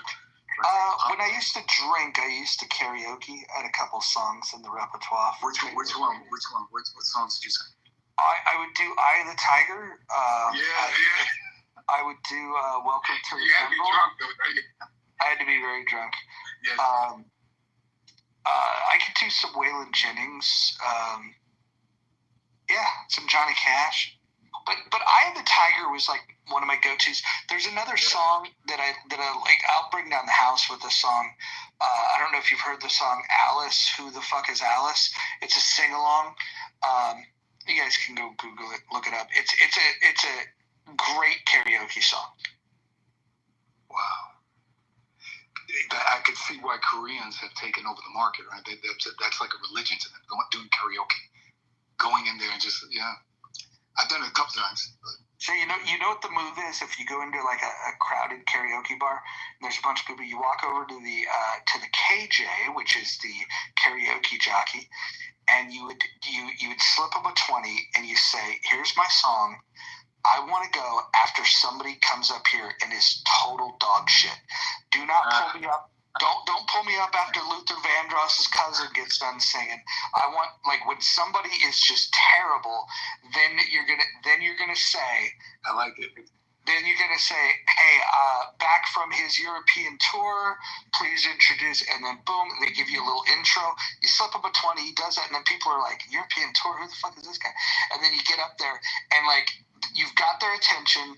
And the thing is you're going to be better than the last person. And so that's what people remember. I was visiting a friend in Italy, and he brought me and some friends up into a mountain in Italy. And it was a restaurant, not too big, a medium-sized restaurant. And just for the average folk, it was a nice villagey crowd. And they were doing karaoke. And the owner would set the songs and different people sang. So I sung a Frank Sinatra song. They liked it, and I was surprised because my father was a singer, but I never, it wasn't a thing that I really pursued. But I liked this song. So it was. They videotaped it. So one day I'll show you.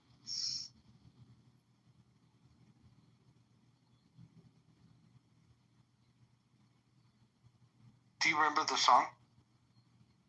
Yeah, let me try to remember because there's a few of them. Oh God, let me get it. I'll go find it. Are you guys familiar with Chi-Chi? Chi-Chi's one of the dumbest people in the app. But Chi-Chi loves coming to this room, and we love Chi-Chi being here. Chi-Chi, how are you? I'm one of the most intelligent people on the app. Y'all just mad that I'm just still not giving y'all my little hints of knowledge. That's why.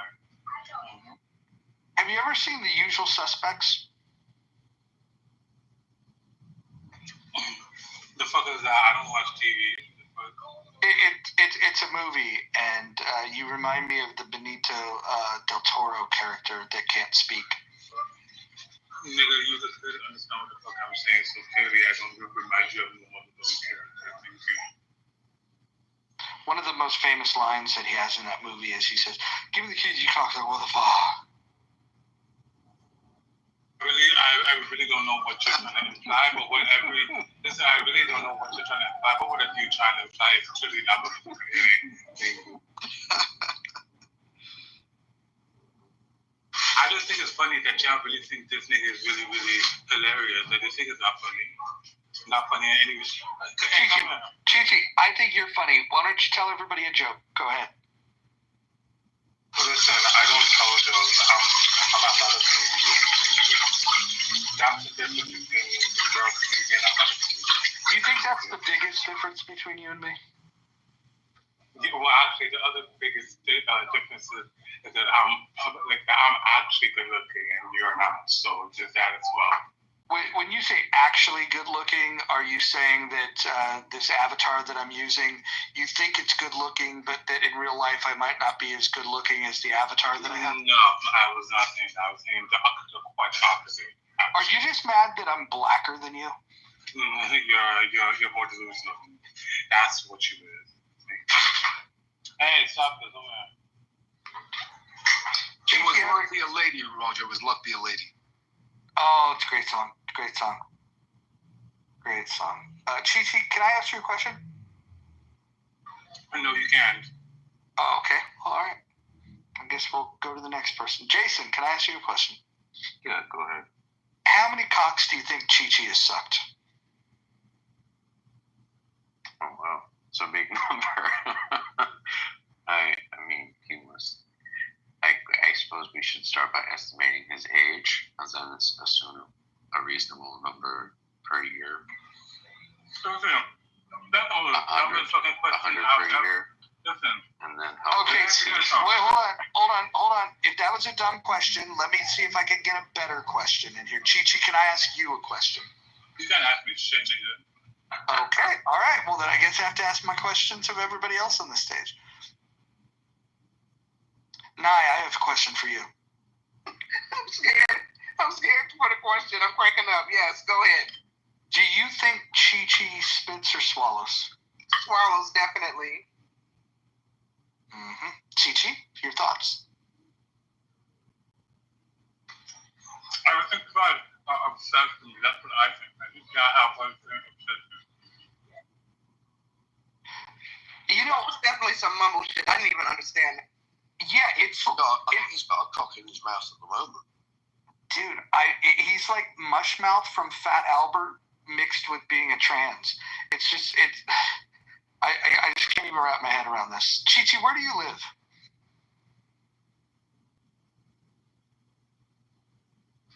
Why is you so fucking furious, nigga? That's the place.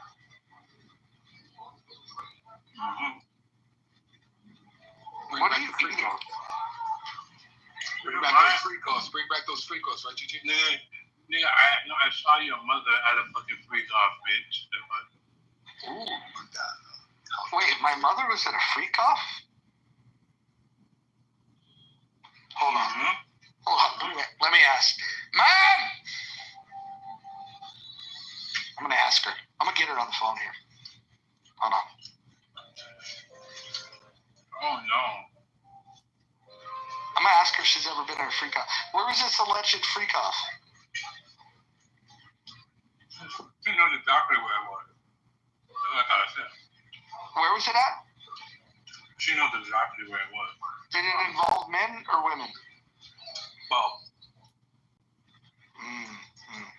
Who were you partaking with at this freak off that you saw her at? Were you going down on a man or a woman?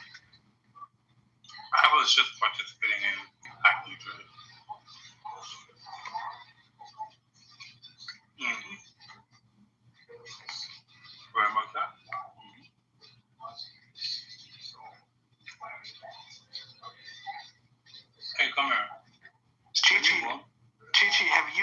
voted in the poll, Bobo?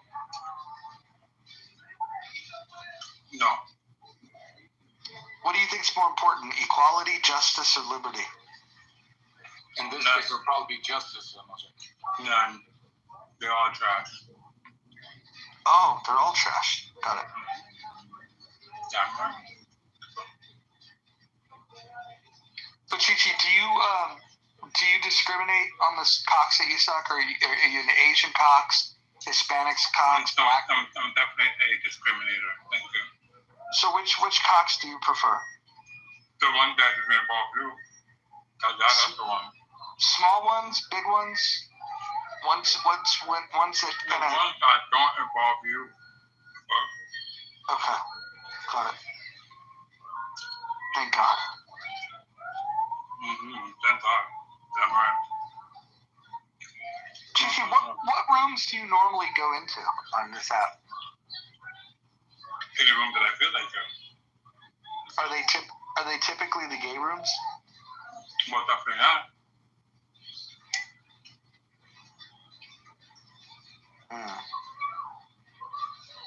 You see, the difference between me and you is I got a car. You don't. I'm popping in real life. Thank you. He said he had a car. What do you say, Mojo? Something about a car. I think he sucks dick in a car. He has a car. Okay. Yeah, a Tesla.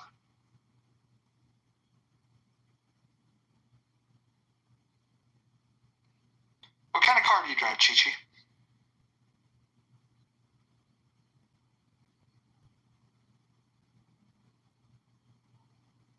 Chi-Chi, still with us? He's coming to your house, right?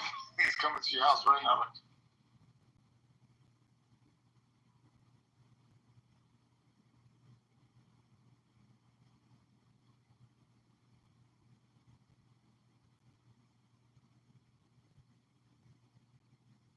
I don't like the poll because it never adds up to 100. It's always adding up to either 101 or 102%. It's not computing for me. Yeah, and the last thing I'll say about this, I was telling you about before, right, was the whole thing about new state of consciousness, new mind, you're in a new world, blah, blah, blah, starts with yourself, right? So you have to get to the unknown. You have to get to the unknown.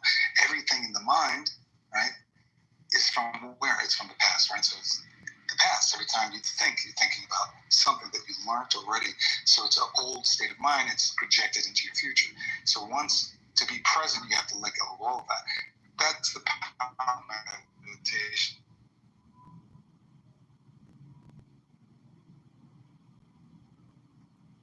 I think future Congressman Kitover probably does meditation.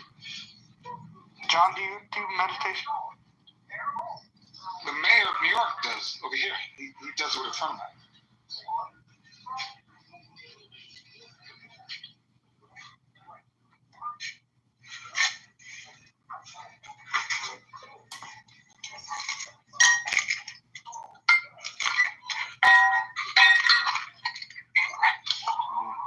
What's going on over there? Never mind it, bitch. That's different. If you had to guess, what do you think Chi-Chi does for a living? Simon, I'm going to call on you. What do you think Chi-Chi does for a living? I need your prediction. Simon. Yeah, I'm here. What do you think he does for a living? Spit it out. I think he's a taxi driver. A taxi driver. Okay. All right. That's not a bad guess. Nye, what do you think he does? Nothing. Just complain on Clubhouse, talk shit. But no, if I had to guess, he probably is a babysitter. He probably babysits children. Simon, what do they call the crossing guard in the UK? The crossing guard? Yeah, the one that carries the stop sign and allows people. What what do they call that? Yeah, Lollipop Man.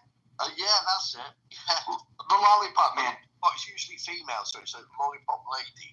Usually. The Lollipop Lady. Okay, Chi-Chi can be a Lollipop Lady. I think I'm always a bit suspicious if someone's got a PTR is completely blacked out.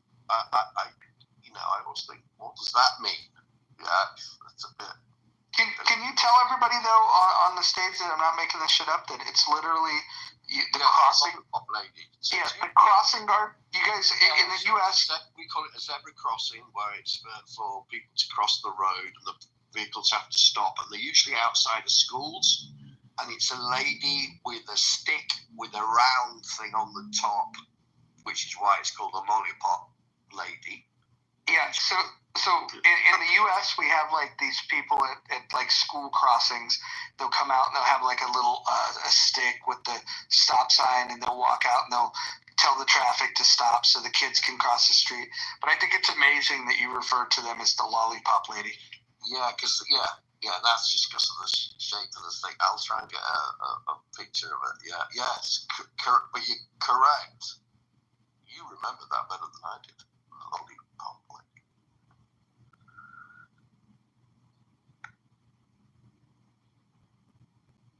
There we go. There you go, Lollipop Lady. In Simon's PTR. Serendipity, did you know that? Oh, she's on a call. How did you know that, Roger? I have more useless knowledge in this brain of mine than you can imagine. All right, I like that one.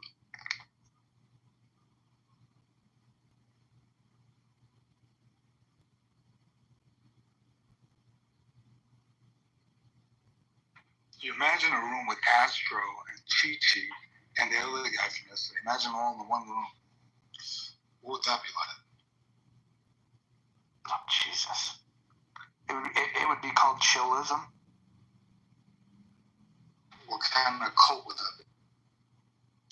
Have you ever been in the room, Time-Out, called chillism? I come in your room to have a laugh, to learn about politics. I like to learn about politics and these kind of things that you discuss where it gets a little boring, but I'm learning something. And I go to, sometimes there's the writing rooms, and that's about it, that's it. Not like the old days. And I'm getting better, so I'm going to be out more, so I won't be on Clubhouse so much again. So it's a slow process when you're healing the nerves. So anyway. Tom, when will you have the dates for the release at the AMC theaters? Yeah, well, it releases October 19th for a week around the country, but there's going to be some other things happening as well with it. I'll know more in the upcoming week or two. I'll know more. Okay, week of October 19th. Do you have any commitments to like go places like LA or somewhere like that for a premiere? Yeah, I talked to my agent about that today, and he's calling corporate and discussing them. Yeah. So basically, it's just choosing cities. Obviously, we're going to choose big cities, and then everything work out well. I'll let you know right away which cities we're going to first and all that kind of thing. Yeah. I had a really good idea. I think you guys would like it. First, something came up from a fan sent a marching band that I'll send it to you. A marching band playing the Glow song. This is great. And what came to mind was, imagine in the parade, 50 show-nuffs, different colors, different LGBT showing up, everything. Imagine that. That'd be funny as hell. Well, you know what I think is something that should be considered for this, and maybe you can get like the super fans, and I'm happy to help in this regard, to encourage people not only to come out and see this, but to treat it the way they would if they were going to see Rocky Horror. And maybe what is necessary is to get local acting troops to dress up as the characters in the theater and act it out. Have you ever been to a theater showing of Rocky Horror? Yeah, sure. And we've done some things like this, and that was one of the things. I was gonna tell people, look, have stuff, do the whole thing, but maybe a real pointed direction for them to make a real thing. And maybe that would inspire them to do it even more. Like you're talking about, like Rocky Horror Show. So that's a great.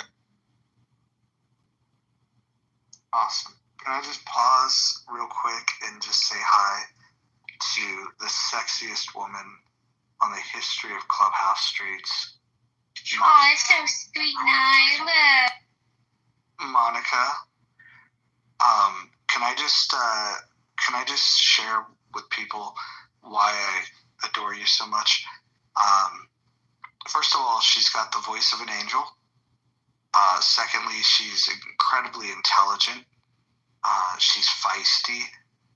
And Monica is my favorite female on the app.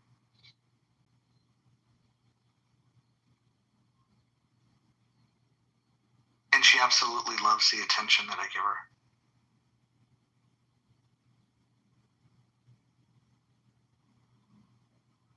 No speech?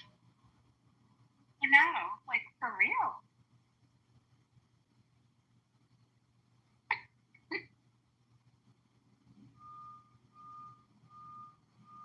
I'm sorry, what were we talking about? We were singing your accolades. No, right before that. Because can you guys look at her PTR?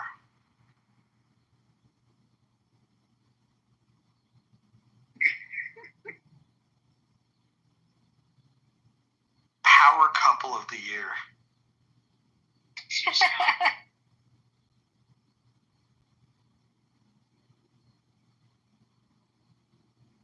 Did you vote? Yeah, you did vote. That's amazing. Let's see. I think we're almost up to 1,000 members of this house. 971 members. Just got to get a few more people. Well deserved. That's good for the post Clubhouse hurrah. No, it's excellent. Dolly, you have to do the newest update. They launched it yesterday. Unfortunately, with the cool poll tool, they also have you being able to eavesdrop in the hallway to different rooms, which is meh to me. But the poll is excellent.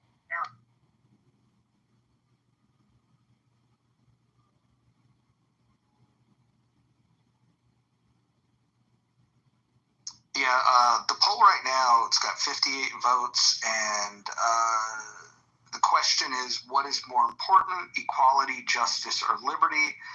And right now, liberty is winning. Thank God.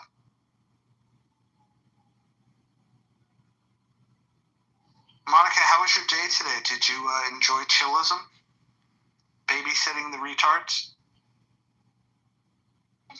I wouldn't call that what I do, but concrete was a prominent feature in there, and it's so funny how much I irritate him. Yeah, he doesn't like me either, and it's probably because of the way that I feel about you.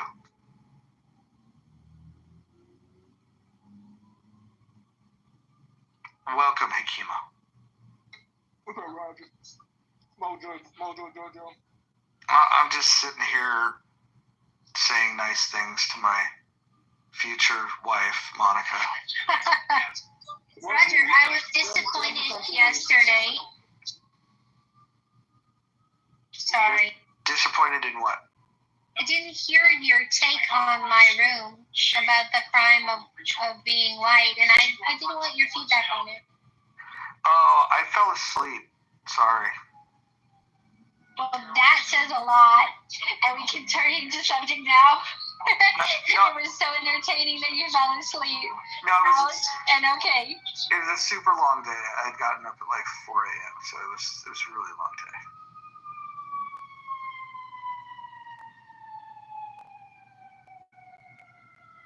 Hakima, Yo.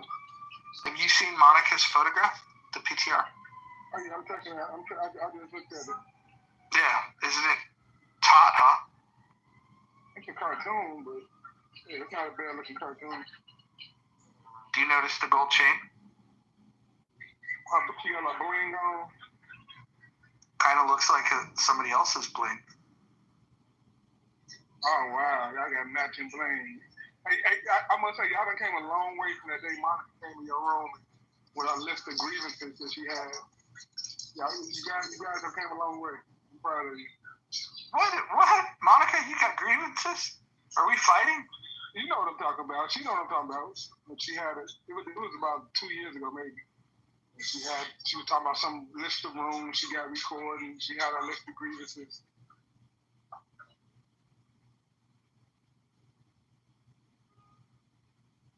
Something about you didn't treat her right. Something about she was felt slighted or treated unfair and stuff. I forgot the context, but it was something. I'm very gentle with her.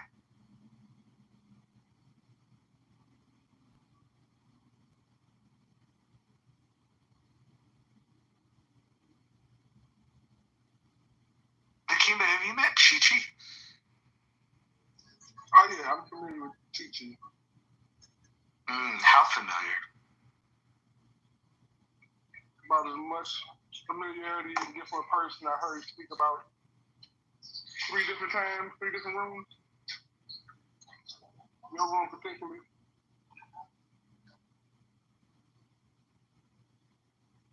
I know Chi-Chi don't take no shit. He'll cuss you out. I heard him cuss you out a couple things. How many dicks do you think Chi-Chi's sucked? That's out of my realm of knowledge. I have no idea. You had to guess. You know those things where like they got a big giant gumball machine, and if you can count how many gumballs are in it, you win a big prize. Like this is kind of the same kind of question. Like how many dicks do you think Chi-Chi has sucked?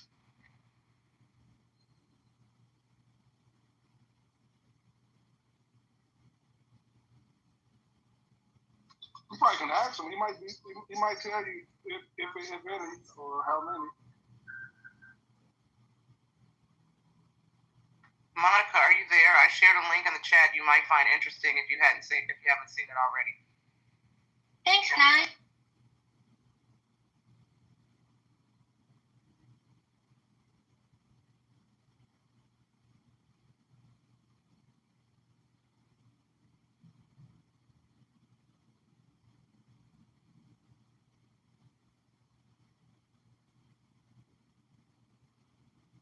Have we gotten to the bottom of why Nathan changed his PTR?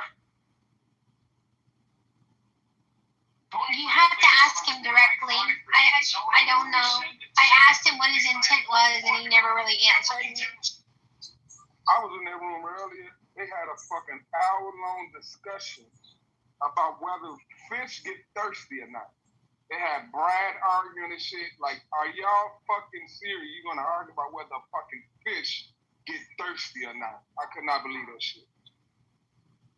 Wait, the fact that Brad was involved makes it even more funny. I hate that I missed it just to hear Brad's take.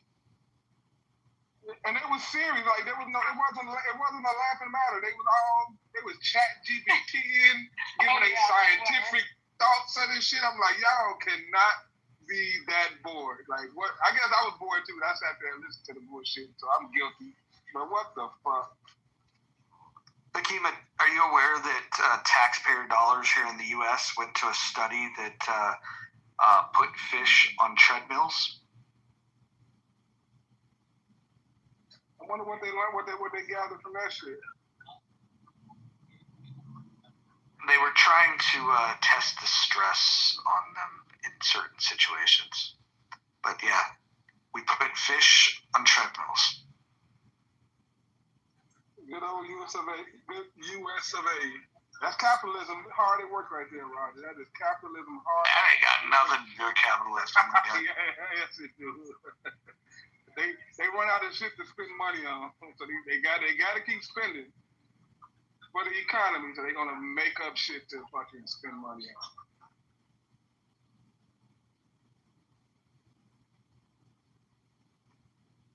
think the fucking taxpayers should pay me for the shit I do on this app, opening these rooms. Put in a good solid 8 hours today.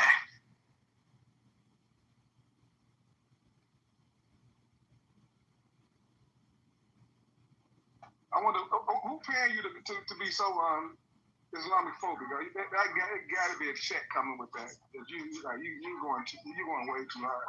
What does Islamophobic mean to you? I don't know. I guess person don't like Islam. It's racism, right? What's they talking about? Same as racism, right? Kind of, so they're the same group, I guess. Wait, Islam's a race now? Definitely not. But I said it's the same concept. I guess it falls in the same group of not liking. Why are we interested in propping up and protecting and keeping away from scrutiny a group of people that believe that the perfect human that's ever walked the earth fucks little girls? Like shouldn't we all hold hands and unite and say, hey, that's not a good thing?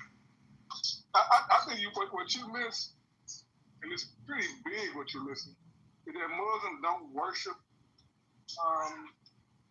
Muhammad. He's just a messenger from God, and like no matter what you say about him or anyone else, like nobody's perfect, and God would choose just about anybody to get his message through. So like I think you're missing that. Like, no one worships Muhammad. He's a messenger. You know, one of my favorite things about the old clubhouse is that you can go into some of these rooms and there'll be cultures there, like there were these Pakistanis there that. You can't call them Pakis. That's racist. But go on. Pakis, yeah. Well, I can do it pretty good, that accent. They were having. They kind of cornered this young lady. She must have been no older than 22 or 23, and she was talking about what you're talking about, like the scriptures, the Vedic scriptures, and there were men there that they seemed like between the ages of 25 and 55, and they were kind of honing her in on what she was she was kind of squirming around, talking about this thing about men having sex with. I don't know nobody that looks like that was ever trying to call me out my motherfucking name, bitch. And we fucked up. Wow, she woke up. And so and there's somebody that taped it. It was out of this world hilarious, but basically they were spending an hour getting her to nail her down, and she said it. Yes, it's in the Vedas, and I believe it. It's okay. Basically, she was saying it was okay, right? And they were, you get the fuck out of this room, you fucking bitch. They were calling every kind of name. It was so hilarious. Yeah. So some of these, it's interesting. Sometimes it could be a woman that supports these kind of things,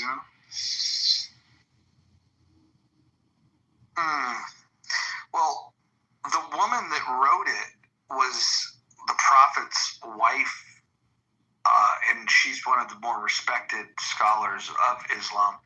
And she wrote, like acknowledging that, that they had sex when she was 9, married when she was 6.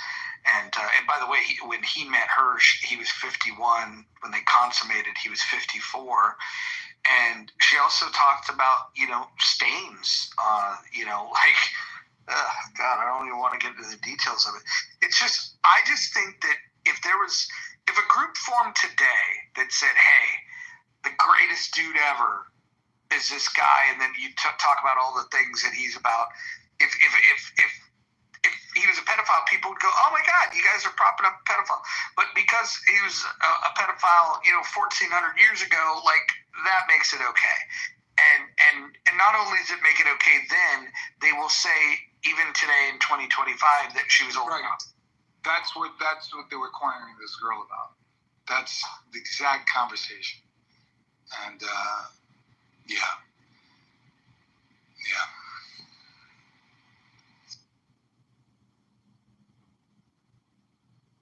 Did Monica really choose equality? Monica, can you explain? I was bored with being so agreeable. Wow. Who picked equality? I'm looking around. Are you the only one in here that picked equality? The only one that's currently here.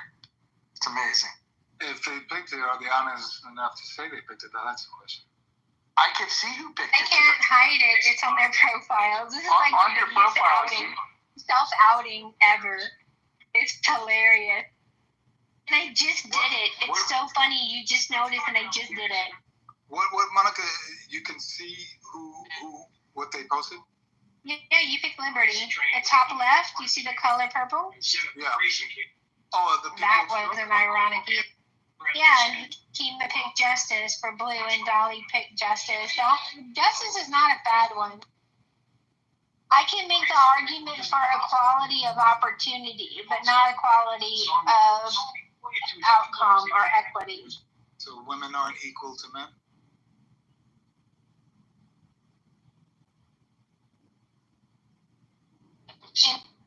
In what way? Oh, God. Well, they should have equal protection under the law, and I think that those that ask for equal, equal outcomes or even equal opportunities are, going against the idea that you should have equal protection under the law. What you're asking for with equal outcomes and equal opportunities is to have special treatment, and I don't think you should have special treatment. Here's an example. Well, wait a minute. I think those are two different things, though, Roger. But go ahead.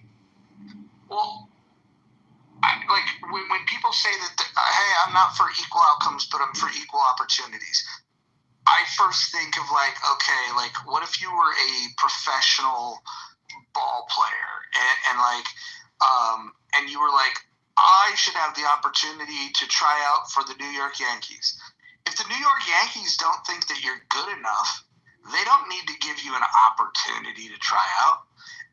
And so, no, you cannot force an opportunity for people.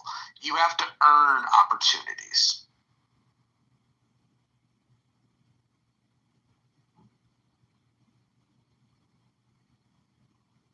Roland Fryer said something in his interview with Barry Weiss at the University of, I think it was Arizona, it's not a very old interview, about a year old.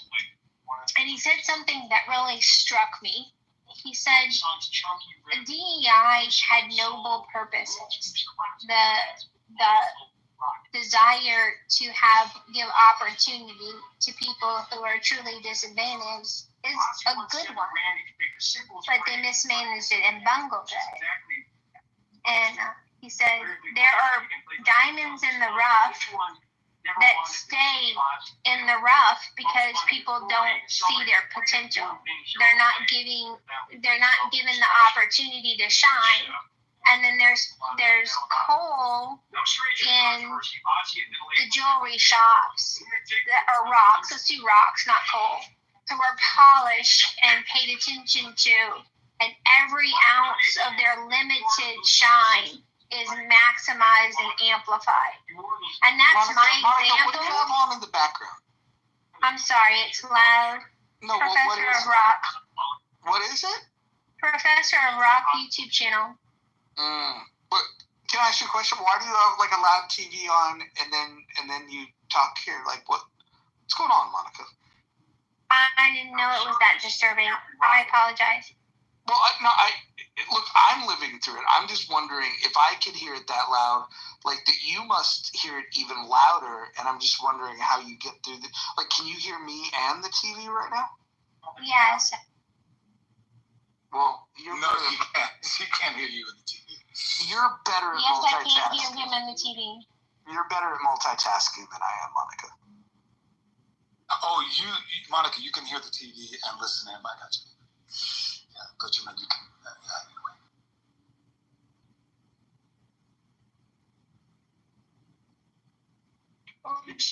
Did anyone want to comment on my the commentary of Roland Fryer? Oh yeah, definitely. Hold on. Before you do, Monica, can we do a room on Roland Fryer at some point? You want me to start it now? Can we have a replay? I'll tell you what. If you want to start a room right now about Roland Fryer, you could title it. I will. I don't even need to mod. You can open it right here in the muff. Give me the keys. Thank you. Okay. I'm gonna give you the keys. Rich, go ahead while we. Yeah, I was gonna ask. Timok, have you ever trained any kudo or no? Trained what? Kudo. Kudo. It's Kyokushin mixed with more judo, more grappling and stuff like that.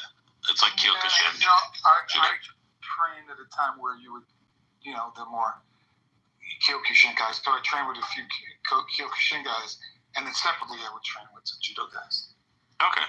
Yeah, there's one called Kudo that it's like a amorphous of Kyokushin, but adding more judo grappling.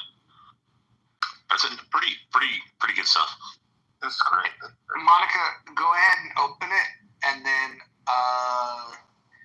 I will go ahead and funnel people over. The Roland Fryer stuff is important. Do you have a preference on the title? How far back do you want me to go? When he was cancel cultured from Harvard, or Monica, this is going to be your room. This is going to be your show. Go ahead and just open it up, and I'm there to just absorb your wisdom. Excellent. Thank you. Hey, who was Roland Fryer? What's the one without me Googling? Yeah, who is Roland Fryer? He's a Harvard professor. What is his? I think he was, if I'm not mistaken, I think he was like one of the youngest ones to get tenure. And what's he? Everybody. What's the scandal? I'm lost. He was he was suspended at Harvard or something, and then they ended up asking him to come back. I don't remember what the scandal was around him. Yeah, let Monica explain it. But Mojo, you should know, right? That's why we're about to do an entire room about it.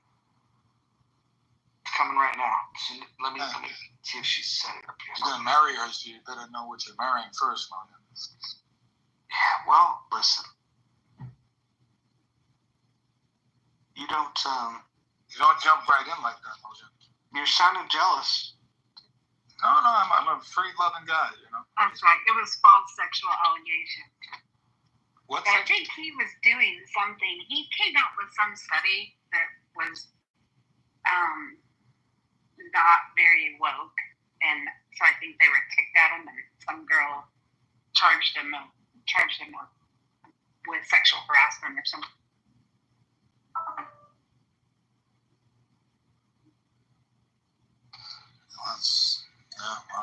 It sounds like Trump and Epstein is more interesting. Trump, Epstein, and how many other people? Yeah, and the rest of the U.S. government and the UK government, and Mossad and CIA. That's more interesting than Roland Fryer.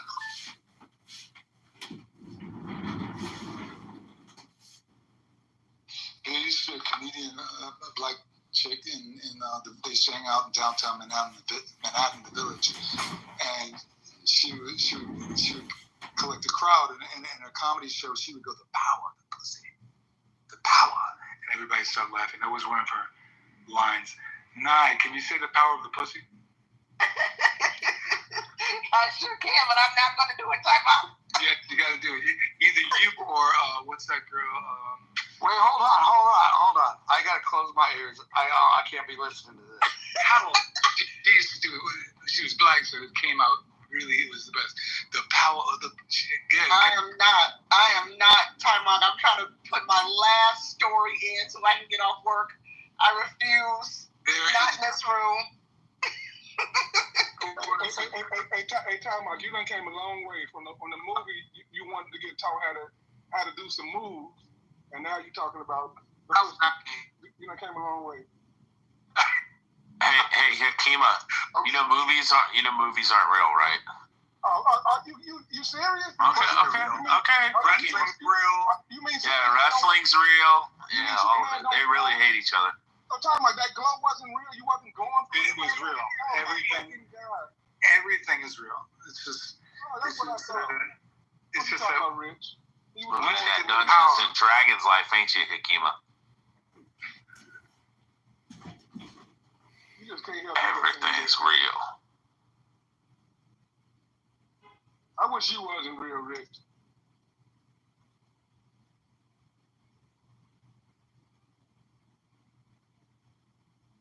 Your mom should have swallowed you, Hakima. I think your mom did swallow you. That's why you came out like this. You went through the wrong end. You went through her vagina. You went through her fucking mouth. Hey, not everybody can be retarded like you, Hakima. You're the definition of it. Mecca is in Chicago.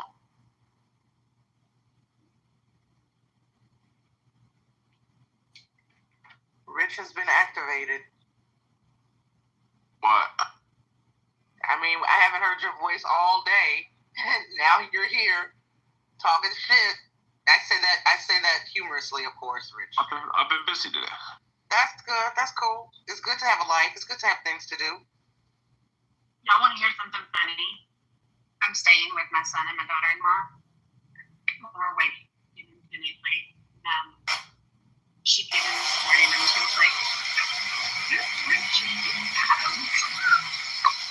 your name is Rocky. Apparently, oh God, he was crashing out, wasn't he?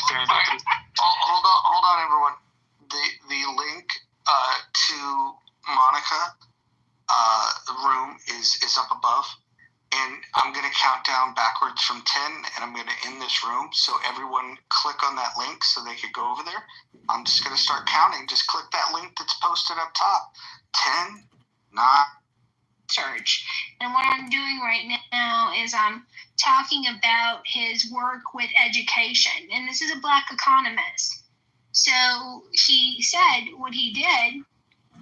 And Serendipity, can I mod you so you could help me? Nye, would you like to mod this space too? And I think that would be enough for the mods. Like keep the mod panel to 4 and see how it goes. And that way you guys can bring people up while I set the stage for Roland Fryer.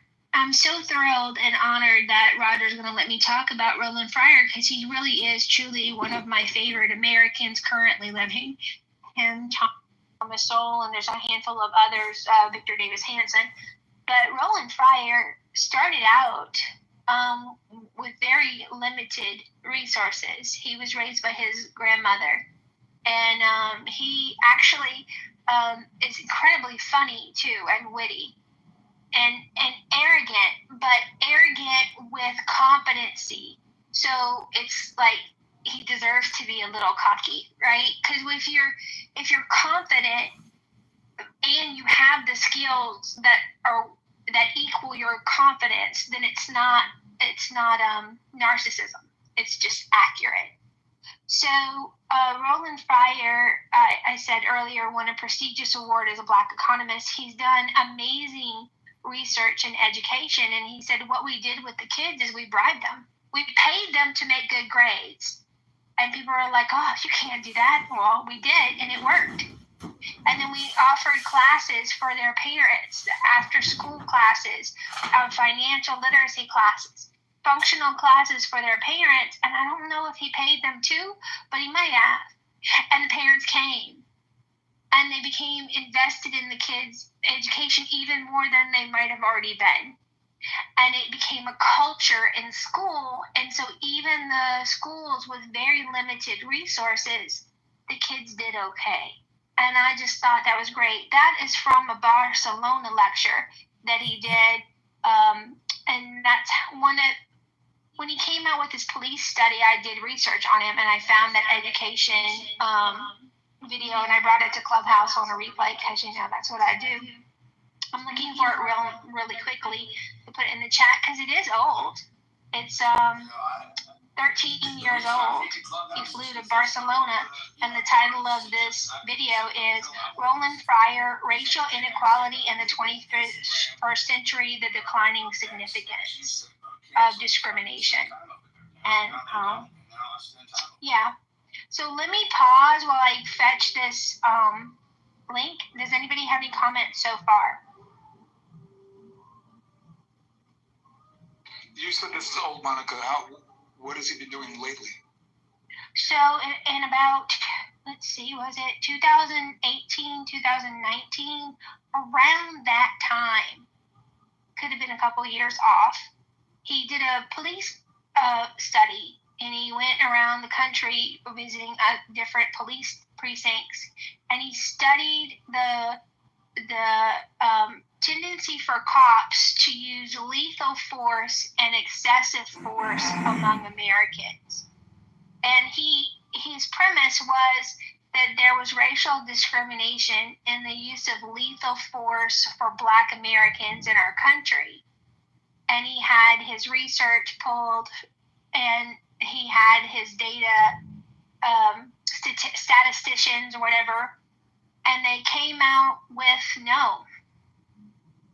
In fact, there was no racial discrimination in the use of lethal force against Black male Americans primarily. He did find there was evidence and racial discrimination in the use of excessive force. But what happened was because everybody thought it was general knowledge that the police were actively trying to hunt and kill Black Americans, they rejected his paper. So after he ran this work, he said that can't be right. He replaced all those people and hired a whole new crew to run the numbers. And he came out with the same results. So when I would bring this to Doug Biden, he would say, yeah, but there's something wrong with the study. It's not quite accurate. You're making me like, blah, blah, blah, blah. However, the platform, and that's what I mean. That's why I did the room, because I was in Jen's room. Jen had her, but I didn't know it was gonna trigger you like that. So you looking at my question of me asking you that, like, bitch ass nigga. And I didn't even say bitch ass nigga, but that's what you think in your mind. Like, it's like, no, I just asked you simply, like, you know, stop acting like you didn't need the people, because you did need the people. And you still need the people. To be honest with you, there's some good creators on Clubhouse. Listen, man, I'll tell you this, right? Grant's got a point. You know, at the end of the day, right? You got to listen to my elders sometimes, you know. And listen, I'm an Aquarius, man. I've got a short fuse, a very short fuse. Man, don't blame this on your zodiac, man. That's just, I mean, it's a fact. Yeah, don't put that on Aquarius, because I'm an Aquarius and I'm nothing like you. No, I definitely get tripped. What? Nothing like me screaming on the stage. You cannot blame this. Yeah, because your ass is in there banning me. I get a message, like, and then you want to come on here and joke about it, talking about, isn't that cool? No, that wasn't cool to have control over me like that. Like, if I feel like you're a narcissist now. Like, I kind of look at you a little different. It's like, damn, you want to giggle about you banning me? Yeah, you want to get on ban? Like, which one is it? Like, what's the deal? Well, you're gonna fuck around and ban me again. That's what you're gonna do. Now, if I got banned already, and I haven't even started a life on that app, I could just imagine what happens in the future, you know? He bans me every month. I'm banned almost every month, but I keep coming back. Get your crazy ass to the goo, man. Get the fuck out of here. Get your mic crazy, girl. I'm crazy ass. Definitely get banned. And I want to say this, Nelson. Don't act like you didn't get your crowd from starting COVID rooms. When I first seen you coming on the app, because I was on this app before you were pushing the vaccine. And I always wanted to ask you this question. Did you get the vaccine, Nelson? Did you and Johnny get the vaccine? Because when I first seen you on this app, we got it together, Jen. Right, Grant. And they had a little boy party and went and got that vaccine. Okay. Left shoulder, right shoulder. Listen. I definitely got 2 shots because I had a kid in 2020. Absolute sellout sack of shit. You got 2 shots. But guess what? But what was I pushing, Marty? What was I pushing? What was I pushing? Keep it real. No, I know what you was pushing everything against vaccines. I know, but I didn't know until right now that your ass got stabbed. Of course, I got a baby in 2020. But Nelson, that's how you end up getting your audience, because you came on the app. At first, I thought you was some type of, honestly, I thought you was some type of secret agent or something like that, because you came on the app around COVID season, and all you did was promote the vaccine, and that's how you got big, and then you end up doing other topics. But I honestly thought somebody paid you. I swear to God, this is my honest to God thoughts. I honestly thought somebody paid you to come on the app to push the vaccine to black people. Real quick. Let me ask you this question. Based off of what you saw in that Freddy's room in the first 10 minutes, how much money do you think I would have monetized as a creator if we had chatter back then? Well, I mean, yeah, you'll make a lot. You would have made a lot. Millions of freaking dollars. But that's besides what I just said. You're trying to go around my question. What it had to do with you being a damn psyops? Right, Grant. What did that have to do with what Jen just said? You just a minute. You and Copeland and Jonathan Bing are all psyops connected with the federal government trying to vaccinate everybody. Go join Dr. Ho, goddammit. Listen. You can't send me down, son. Listen. The most important thing is this, at the end of the day. Jan, I probably owe you an apology. I probably should have handled it. Yes, you do. Yeah, you don't probably owe one, just apologize. That's not kind of an apology. I probably owe you an apology. Wait, you think I owe an apology, Ma? Listen, at this point, if somebody was offended, right, just let's put our business cap on, and she's offended, that's her truth, right? Yeah, but I wasn't in the room, so I have no idea. But if we can just put this to bed and everybody says, I love you and I'm sorry, everybody's good. Go on with your weekend. Enjoy it. But it really is the weekend, though. By the way, Lionel apology, Nelson. Lionel Richie's not dead. So if you're seeing that on your Instagram, it's fake news. Big ad news. Hey, Nelson. Now, Jen is the coolest. Let me give it to her. Yeah, go ahead, because she didn't do. I'm sorry. Okay, I love you. I've unbanned you. Nigerian ass apology.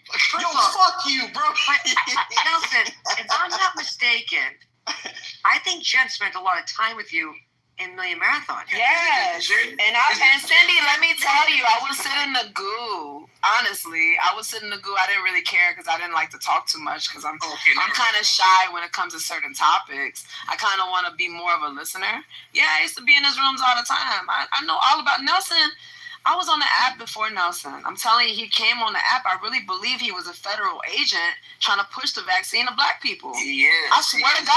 Federal agent. I really felt, no, I'm not saying like that. I'm just being funny. But I really thought that somebody paid him to be here, Grant, to push the vaccine. I always thought that. Because that's all he was talking about. I was like 24 back then, man. Like he came to my house with vaccine shots and tried to give them to me, my wife, and my kids. Hilarious. Can you two make up? Because see, there's gonna be people that want you to fight, so why give them that? Like, just make up. Well, Cindy, he literally banned me, and I think he wanted me to see the way that he wanted me to see that too, because it was like once after my question. No, you can't do that on there. But after my question, I had a black screen and it said account banned, and I think he really wanted me to see that. To me, that's a narcissist. I honestly think that you are a narcissist, Nelson, and that's okay. Like, you're not my husband. If I remember about 30 minutes ago, he apologized, said I love you, and come back on the app. That's a fact. 60 seconds ago. Man, you don't remove Jerry, Cray. I could name a list of people that he banned. Here we go. Do we have to add more gaps? Jerry's literally. Yeah, because he got a track record. He has a track record. Jerry, can you please clear this up? She said I removed you from the platform. Can you please open the mic and clear this up, bro? I hate when I'm always asked to clear shit up. Y'all just have y'all conversation. Bro, did I ever remove you from the app? Nah, Jen, we had beef. I never went to the app. Exactly. Thank you. Sorry. Okay, well, I was wrong on him, but you did ban other people. Nah, man, I'm telling you, it's like. And obviously, Nelson, you a little fake because for one, I've been on his ass since day one. Hold on, Jerry. Hold on, Nelson. I've been on his ass from day one, and Jerry rocked his shoe from the beginning. It should never be no bad blood with y'all. Y'all should be going on vacations with each other. Y'all should be enjoying each other's families with each other. And I don't understand that either because it seems like you are fake, Nelson. And I don't know if that you're fake or you don't know. Hold on, Nelson. I don't know if that you're fake or you just don't know what a real friend is. Because I was on the back scenes and I seen how I don't want to hear about it because you and your ego. That's the issue. Shit up, because you're capping right now. You're talking about shit you don't know. Jerry, jump in, please. Man, no, dude, y'all are having a conversation. Fuck, I'm jumping in for. You're gonna let that shit fly? All that shit she said about me and you? Let what shit fly? Oh man, Jerry's crazy. I rest my case. Wait, no. Crazy No, listen. If she's having a conversation with you, I'm gonna be real with you. I don't like that shit. So basically, what she's saying was fact. No. When I have a fucking beef, I deal with that shit on my own. I don't need nobody to jump in. This is not a beef. I don't have a beef with her. Listen, bro, something she's talking to you, not me. So what she said is fact. I clear it up. No, she did bring you up though. I think she literally just fucking brought you up. Like I'm confused. Are you not listening? Nelson, Bella wanted to ask you a question too. Bella. Hold up 1 fucking second. Give it a second. Why I gotta hold up? This woman is talking to Nelson about something. What the fuck I'm gonna clear it up for? Yeah, but because if you didn't get banned from the app, Jerry, you should. No, I already answered that, Cindy. I said I did not get banned from the app. So you didn't hear her follow up on what she said? Yeah, I heard her follow up, but she was talking to you, not me. About you, and you're on the stage to say whether it happened or not. No. What do you? I don't understand. Are you confused or something? No, bro, you confused. She was talking to you, not me. She said that she felt blah blah blah, and there was some truth in some of the shit that she said. So what the fuck am I lying for? That's true. That shit is crazy. No. Listen, here's the bottom line. We squashed our differences. She was saying that shit should have never happened. That's what I thought I heard her say. Yes, and y'all need to understand something. I've been here since day one. Just because I didn't politic with y'all on the stage every day, don't mean I don't know what the fuck was going on Clubhouse when I was doing my thing. Please, Nelson, you're a bad friend. Nelson, you're a bad friend, and not only that you banned me, you need to do better with that. Thank you for letting me back, but you're also a bad fucking friend. And I'm going to tell you, you're a bad friend, and I ain't never met you a day in my life. And I hope that you become a better friend. What Jen said was, Jerry got banned from the app. I said, no, I didn't. No, but listen. But I said, me and Nelson had beef back then, but we squashed it. She then followed up and talked about some stuff that went on in the past. So what I'm going to do, lie about the shit?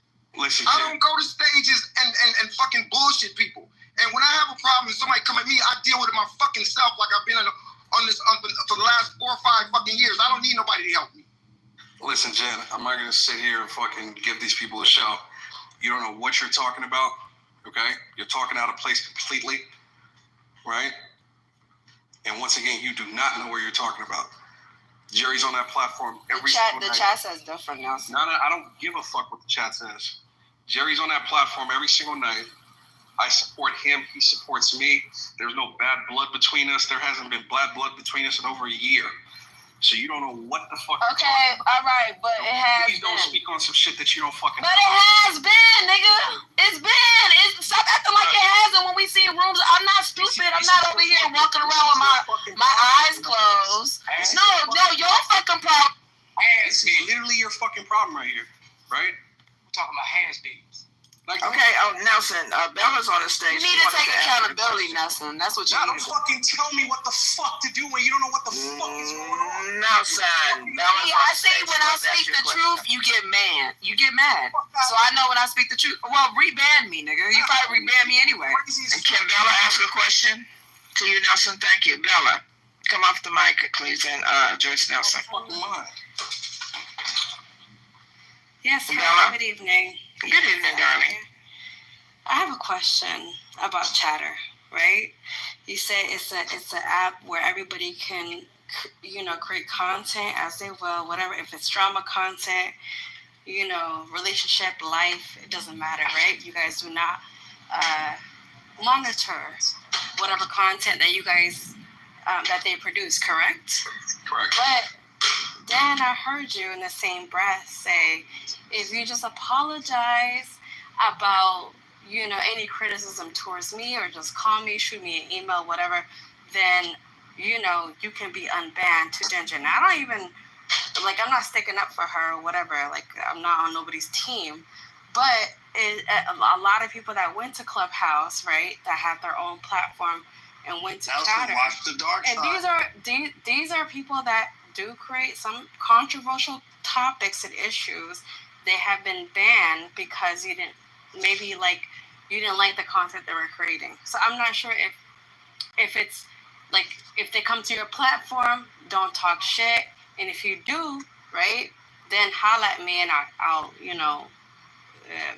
give you whatever, I'll block you or unban you. Or you guys do monitor the drama content or the controversial topics that they have or whatever. I'm just trying to get a clear understanding because people have been banned from your platform before in the past. So, all right. What is it? What's the rule? So that's not correct. No one's been banned strictly because of content. It's never been the case. If you ever heard that, that was false information, right? People get banned when they break the rules. Just like any other platform, we have community guidelines, right? And when they break those guidelines, they get banned, right? And people get upset. They know why they get banned, but they go push out false information, and you hear the information because you're not there, right? And at the same time, we can't, I'm not going to go on a fucking tour explaining how this person got banned and apologize. I ain't got time for that. You understand what I'm saying? So it gets to the point where it's if that's what you want to believe, then that's what you want to believe, and it is what it is. But I'm here to tell you that no one on that platform has ever gotten banned due to content. That's never happened. So do they get banned for criticizing you and your team of people? Is that something that's... I can speak to that. If somebody disrespects an employee of Chatter in a public stage, you will absolutely be banned. And I'm an employee of Chatter. And that is also in the community. That's fucked up. I call you ugly ass. You just ugly to the motherfucker, and I get banned. Did you lie? What the fuck type of business is that, man? That don't even make sense, Nelson. You cannot be moving like that. It has nothing to do. What?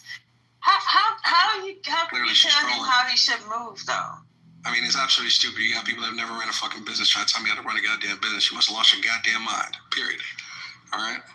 So, once again, Bella, that's it. And what I said again, that is in the community guidelines. If you disrespect an employee of Chatter publicly, you will be banned. That is in the community guidelines. The problem is, some people are just stubborn as fuck. They know the community guidelines, but they still want to break it because they think they're above whatever. Right? They think, oh, Nelson, I used to be in these rooms on Clubhouse, so now I'm good. I ain't never gonna get banned, blah, blah, blah. You just got this shit to feed your ego because your wife don't feed your ego, so you need to do this shit so you could get off because, you got some type of control issue. All right, great. Why you remove me? Don't do that. This is only... And he do look like a thumb. She ain't lying. You are one ugly motherfucker. Okay, you hear me? We don't have to do all of that, guys. This is ridiculous. Stop removing me, Nelson. Ghetto. Can we go? It's just mad ghetto. Stop removing people, though. It's not that deep. Hold on. Not too much on the ghetto. You shouldn't be removing people. It's not that deep. Hold on. I'm just keeping it real. This is some shit I've been wanting to say for 5. I'm sorry, Bella. Bella, I gotta follow you. But look, this is some shit I've been wanting. I've been keeping my mouth closed on a lot of people on this app. You know what I'm saying? Cindy, I ain't gonna lie. Cindy, I like Cindy. I think Grant good people. I think some of y'all characters is a little flawed. As far as Cindy and Grant, no, I don't see that. I think they're good people and they gave back. I'm going to be honest with you. I have nothing against these people. But Nelson, please, cut it out. Stop acting like you all peaches and cream around here. You have control issues, buddy. I don't like it. I had to speak my mind today. I just had to because I'm not going to be on the app too much longer. This shit is kind of overrated to me. But don't be acting like that. You ain't have to ban me for some petty shit. You wanted some type of attention or some type of praise. It's like you get off on some shit like this. That's why I think you're a narcissist. Just stay on Clubhouse. Just keep. Well, Clubhouse is the GOAT. This is what y'all. If it wasn't for Clubhouse, you wouldn't even have Chatter. If it wasn't for Clubhouse, Chatter wouldn't even exist. And I'm happy. You wouldn't even thought about. And I'm happy Chatter. with this. I'm happy. And I'm happy for you, but I think that you need to stop being so biased and get out of your fucking emotions, because it's not about you. Let me speak real quick, please. If you think a platform with 3 million monthly active users, actually, no, less than 1 million monthly active users is the GOAT, you lost your priorities. You clearly don't know what the fuck the GOAT means in social, respectfully, right?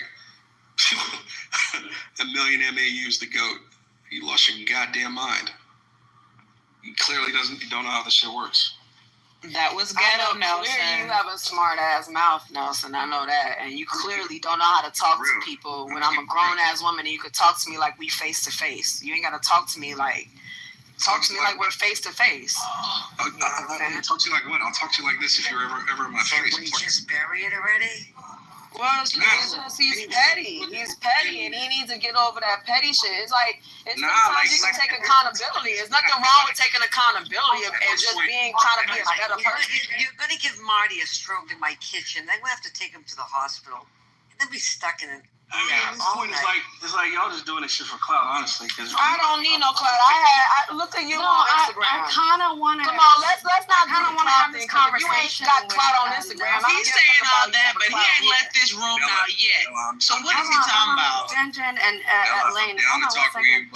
I do want to have this conversation with Nelson really quick because I do feel like we are in different platforms like Instagram, Twitter, Facebook, whatever, and we can talk shit about the owners of those platforms.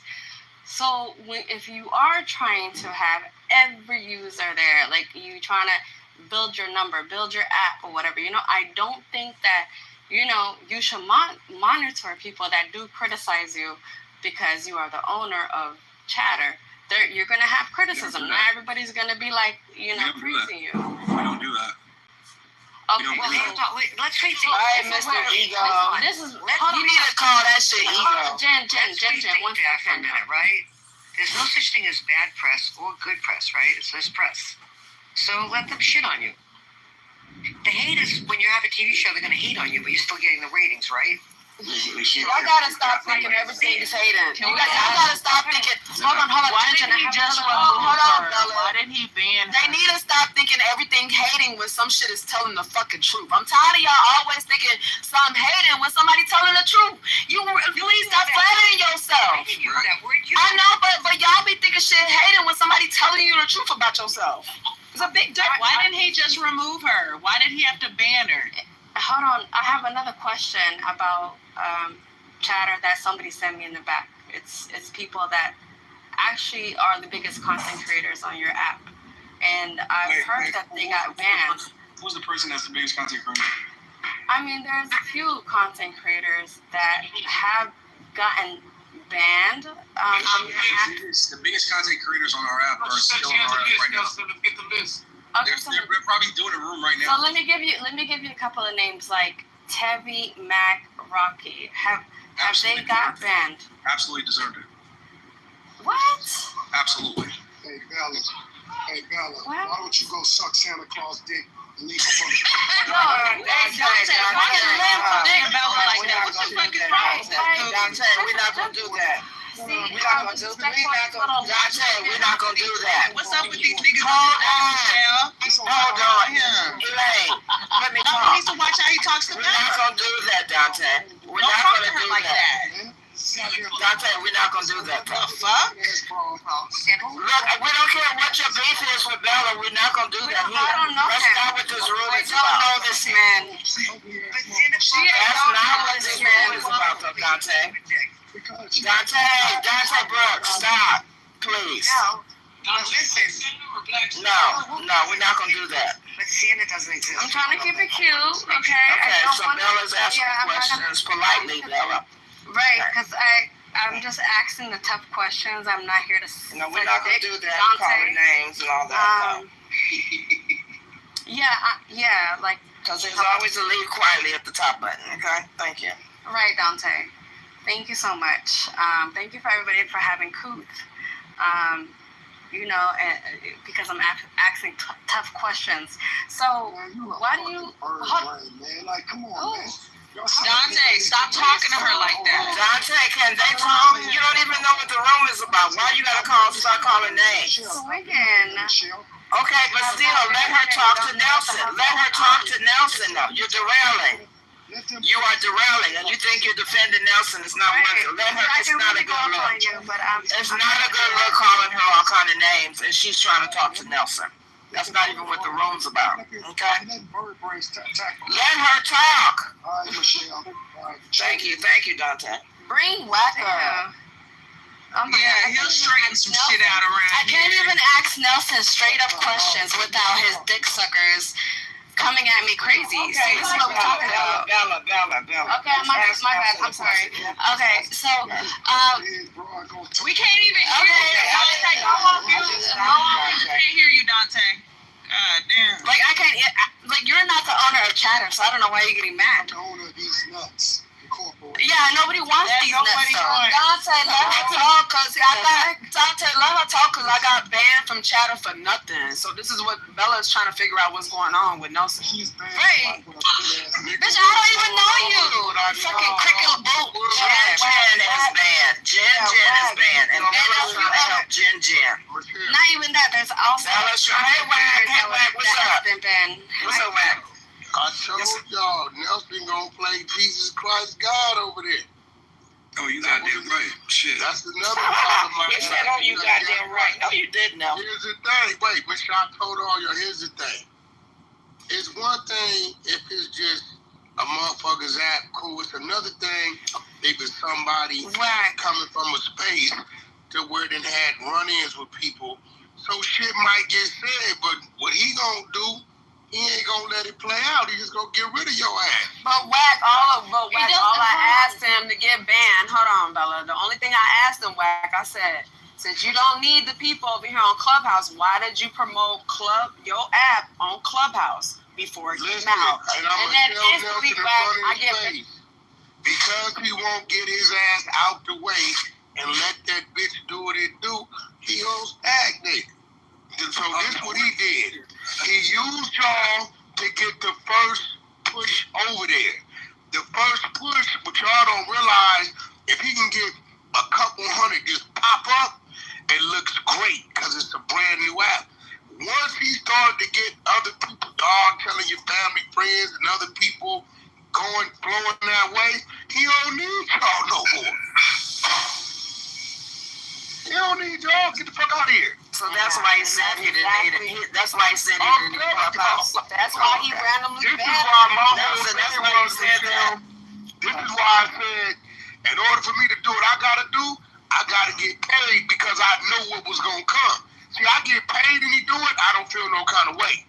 But if I just do it and he do that, I feel so. Wait, but Wack, Nelson just gave you big ups and you just shitted all on him. No, it's the truth. I got what he was doing. Listen, he was just promoting you, giving you your props earlier. No, you just shitted all on him. The truth. You call it Wack. Whenever you got a motherfucking new app and you can show a quick fluctuation, right? It looks great. It's gonna shoot you up. He takes that information. We're the #1 this week or whatever, plus whatever. Nelson ain't gonna tolerate nobody from his app saying anything to him out of line. He's personalizing it. He gonna beat his chest. You gotta understand where he come from. You know what I'm saying? He gonna beat his chest and he gonna do what he doing. It's a fact. I know. I told you. I did not say this shit. But Wack, is that okay to be just randomly blocking people? I mean, banning people. You're not hearing that. Isn't that bad business? I have more complaints. Wouldn't that ruin his app? Wouldn't that ruin his app? All y'all can do. There's more than you talking shit though. Like that's what I'm trying to point out. The worst thing you can do. No, it's about people getting back. I'm asking Wack. Wouldn't that ruin his app? No, listen to the point. Listen, Nelson understands that the people from Clubhouse only took Clubhouse so far. But it is a nice crowd for a new app to give it a great rating out the gate. He takes that, promotes it to the people. People say, what the fuck is this app that got this kind of push? Other people outside the Clubhouse, that's ultimately who he wants. If he have it his way, he ain't got a Clubhouse motherfucker over there to start with. So the first time y'all give him a reason, he gonna get your ass out the way. This So is why is that the reason why you ain't never, did you ever even think about going over there? Because if I drive my people over there, they there. That's why I never fuck. So you knew that if you did that, you I would knew that. more money. I said, Nelson, unless you cut me in or pay me, I can't do it because I know I couldn't even got mad at the nigga because I know what he gonna do. So why you ain't warn us? Why you ain't warn us? I did. Y'all didn't want to listen. Nelson, no, I did. Nelson, you won crazy in Aquarius, man. You making Aquariuses look. Man, Nelson's an African who plays white American sometimes, but black when he want something from us. And I ain't mad at the nigga. That's his play. I ain't mad at the nigga. What you mean why I care I'm banned? Because I think that shit was stupid to ban me over. You banned me over asking you a question. That was the most dumbest shit in the world. He said it was a stupid question. It's like, that's not something to ban somebody. I want Bella to finish her questions. Go ahead, Bella. Thank you, because I'm getting a lot of information about people that have been banned that also made a lot of rooms and content on your platform, but because they posted, something saying, oh, I want to take a break from chatter, I want to take a break from making rooms, they got banned. You know what I'm saying? Like something as simple as that. So I'm trying to understand. What's up? I listen. So, like, you sound... I don't know whether to take you seriously or just consider you a troll. She's being serious. Okay, this time take me seriously, because I'm just getting. How do I know about Rocky and Nelson and Tebby being banned? How do I know about that? I'm not trolling. I'm getting messages. Let me respond, please. Right, like, see, that's the point. You're getting messages. You have no context. You're not a DAU on a platform. You're not a WAU. You're not even a monthly active user on the platform. Okay, you tell me, since you're, Let me finish, please. Let me finish, please. Pause. You're not even a monthly active user on a platform to have that kind of context. So you're getting messages, so therefore your messages are all of a sudden the facts. Like, come on. It's like a waste of my time. Don't get it twisted. Bella wanted us to sit here and have her platform come over there. You do know Bella has a following, and her people will come over there and pack it out. The same with you, right? No, I don't do content anymore. So. You're not a WAU.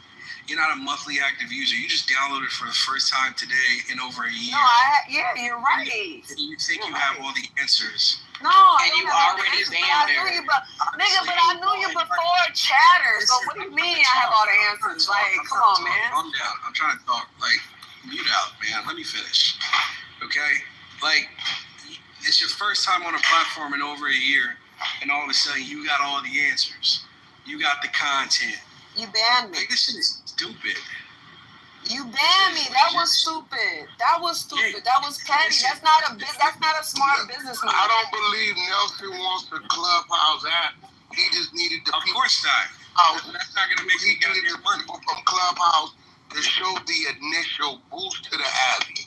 Wrong. Nah, you definitely needed that, bro. Big difference. We had a community on Clubhouse with Million Marathon.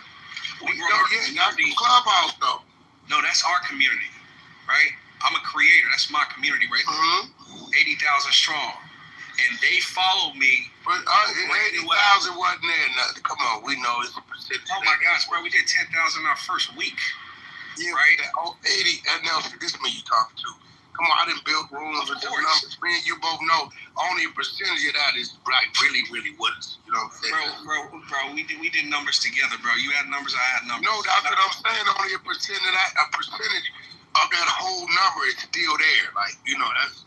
Yeah, but it converted for us. They moved to chatter. Period.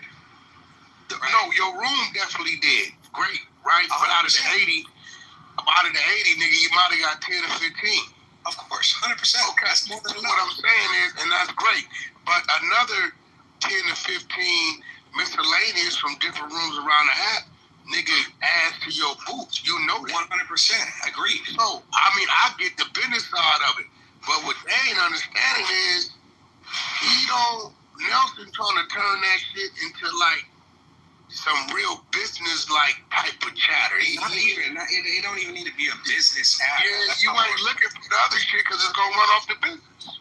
Oh no, that's not at all. We're a social platform, man. We're looking for all. Well, if niggas get to coming over there, doxing and exposing, it'll be banned.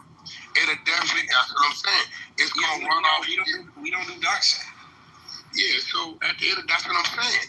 Your whole structure and format is totally different than what it is over here. They cool to come. That's what cool to come open the doors. It's just like Twitch, right? If motherfuckers is doxing on Twitch, you will be banned. If motherfuckers is showing porn on Twitch streams, you will be banned. I mean, we're a social platform. You know what I mean? We're just not looking for. So what happened? I hear you had to crazy shit. Like shut it down for a minute and do some program. Never been open. Never what shut happened? down once. You had the program a little dude. He was on there talking crazy. Yeah, we fired our CTO. We hired another technical lead. We got a team of over 9 engineers. We got V2 out right now. We've been out for 40 days on the App Store and the Play Store, and we're absolutely going crazy. Never shut down one time. So, I'm sorry. So, the people you getting rid of, you don't think you kind of playing God? Not at all. They violated rules, and they asked you a question, though, Nelson. That's not what happened. I mean, listen. Yes, that is what happened. I asked you a question. Stop acting. Come on now. Don't be acting like you talking to somebody that be drunk on this app. Nelson, stop acting like you talking to somebody that be Nelson, but still stop acting like you talking to. I'm just letting you know. Stop acting like I'm. Stop acting like I'm some type of female that be drunk on this app that ain't got my mind in the right place. I am not these women.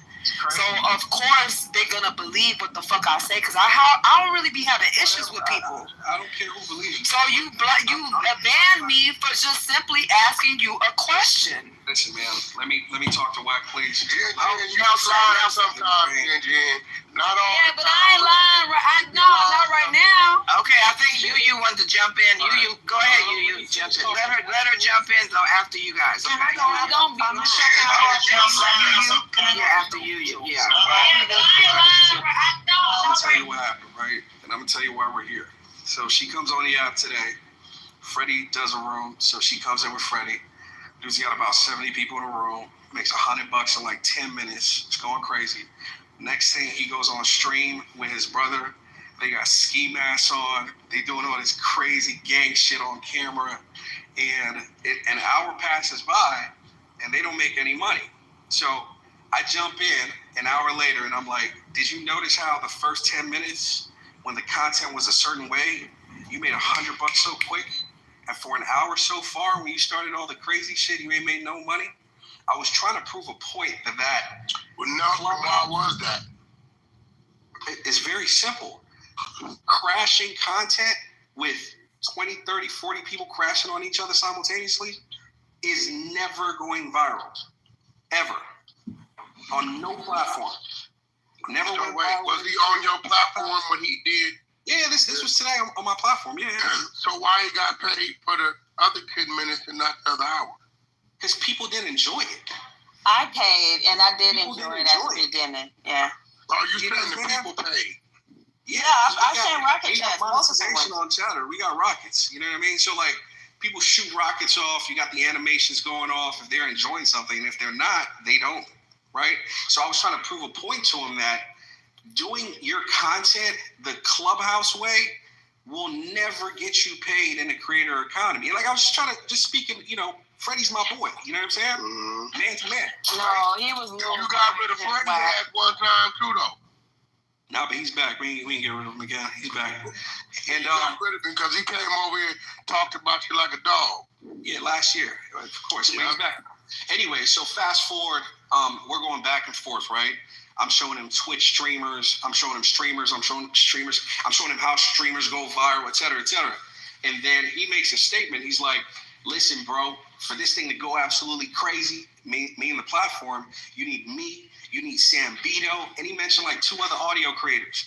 Bro, Chatter is a streaming first platform. Bito don't fuck with Freddie, you know. Right? No, but here's the deal. Chatter he don't even fuck with dude. Dude been begging to talk to him for years. Bito don't even talk to dude.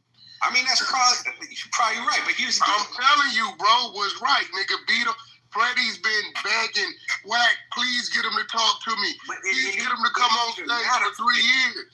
It didn't even matter for me. Like, we're a video streaming first platform.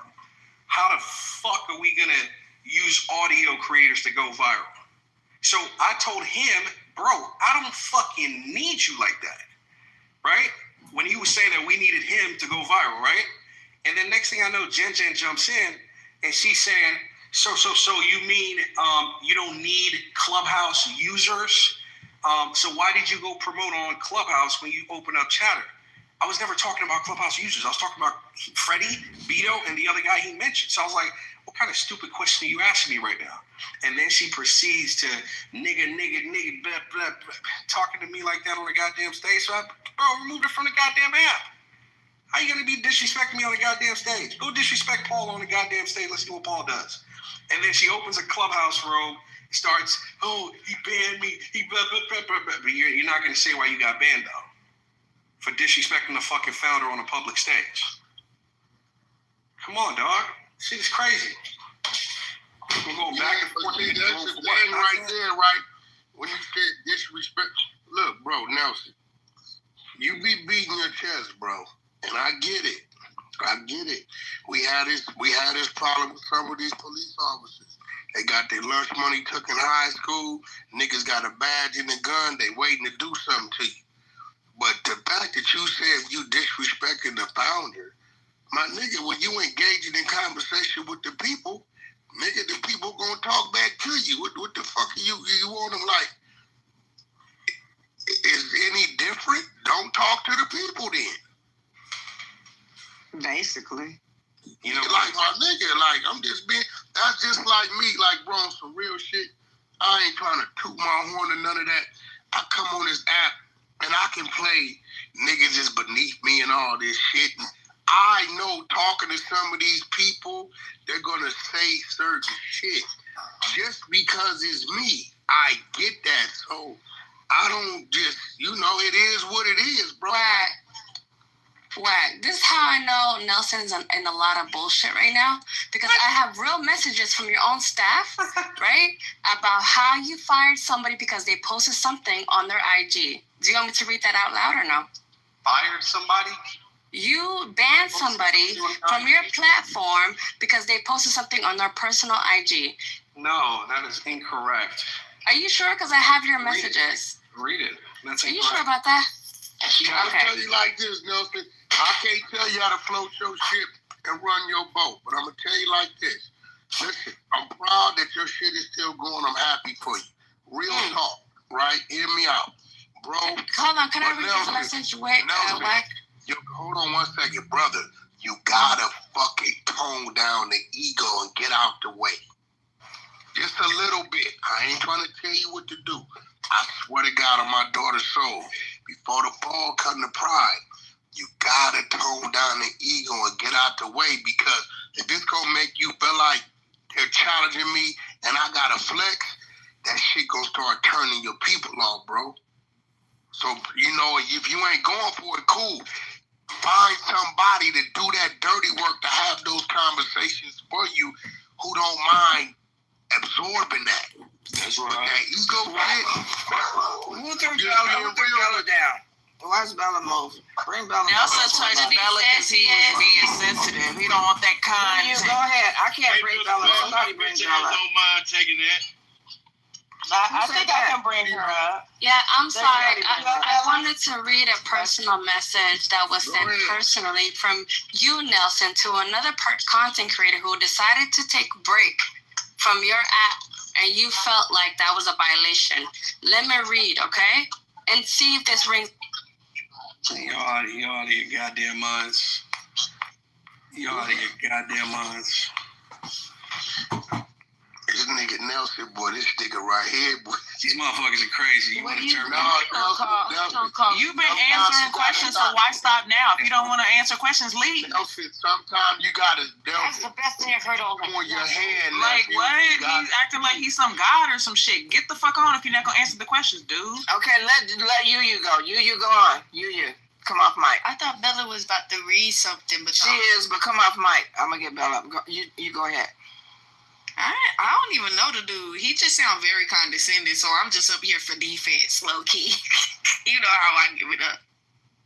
I got a question. I was after you. This is Shawnee. Can I go, Michelle? Was she removed? Bella kicked out? No, you. Yes, Bella was removed. Wait, Bella was removed. How did I get on this? So I'm a very, very, very, very, very small content creator on Clubhouse, and I've had access to Chatter, and I try to log back in after your recent update. And my question to Jen is, when you try to log in, and I have a tech background, what was the message that you seen? Because when I try to log in through my Apple account, I get an error message with there's a problem with it. I'll put the screenshot. I know you're trying to. You're such a sweetheart, but no, sweetheart. You could PTR. He literally banned me. This is a message. No, Shawnee, she got banned. She got banned for sure. Okay. She definitely got banned. Yeah. So I'm gonna show you. I'm gonna show you the screenshot because I think something might be wrong. I don't know. No, so you have a meeting. If you can check. Hold on, wait. I just wanted, because it might be an error with the app. No, I'm talking about with me too. I'm talking about with me too. Shawnee. I know, but you're not listening. She's talking about her account. I'm talking about my account. You guys are listening. Y'all want to jump. I'm talking about my account as well. So when I'm saying there might be a glitch or issue. I'm trying to tell you what's going on. There is something with Apple on certain devices. That's what I'm getting to. Johnny, but he banned me for being he was emotional. She definitely got banned. Man, she keep talking. We got 9 minutes. What you gonna do? Ban her again? You gonna ban her again? These two will make up. Wait, let me speak tomorrow. Okay. Shawnee, so just do this. That's true. It's only on certain devices. The way you double check is can y'all delete it. Remove them, Nelson? Because that's what I know is. Yeah, why was Bella removed? You're at the top of my list.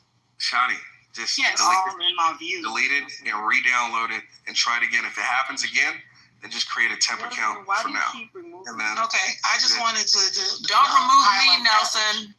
Thank you. I just wanted to get the business clear. Thank you very much. No, for sure. I have a question. 9 minutes. There it goes. You're a control freak. How tall is this guy? It's giving short man syndrome. Okay, so they have a meeting. Oh, so it's just your head. Got it. No, I have a meeting with him, and now 6 minutes. You know what, Noel? You have 6 minutes. It's a quick question. 5 minutes. What's your target market? Is it going towards more business, like content, or is it more social? I don't give a fuck about a mod. Y'all motherfuckers, this is all y'all got. Let them talk, please. That was a great question. Control freaks. Yeah, damn. If I give you the real answer. How the fuck the room about me and I'm over here getting removed? Girl, you're gonna get a mod. Just let them talk. Stop coming off mic. Goddamn. So we're a streaming first platform. So Nelson, the only person that could talk, Michelle? Nelson looks like a cone head. He's talking to Noel. Noel, we're a streaming first platform, right? Target audience, of course, streamers. But based on our beta findings, we definitely have a use case for streaming for all generations, multi-generational, right? So target audience is, creators, users who enjoy live real-time, visual content, and anybody who fits that category, right? So one thing for sure is definitely not You have 3 minutes remaining.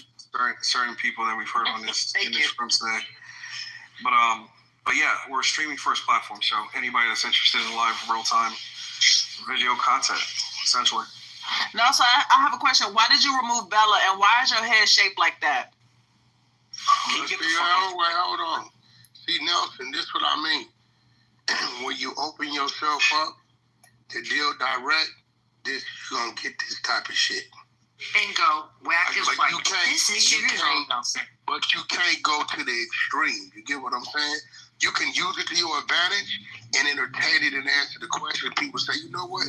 Nigga Nelson cool as a motherfucker. He takes the hit. Or you can like, you know what? Your ass is banned. And then people be like, it ain't going to work for you. Nah, absolutely.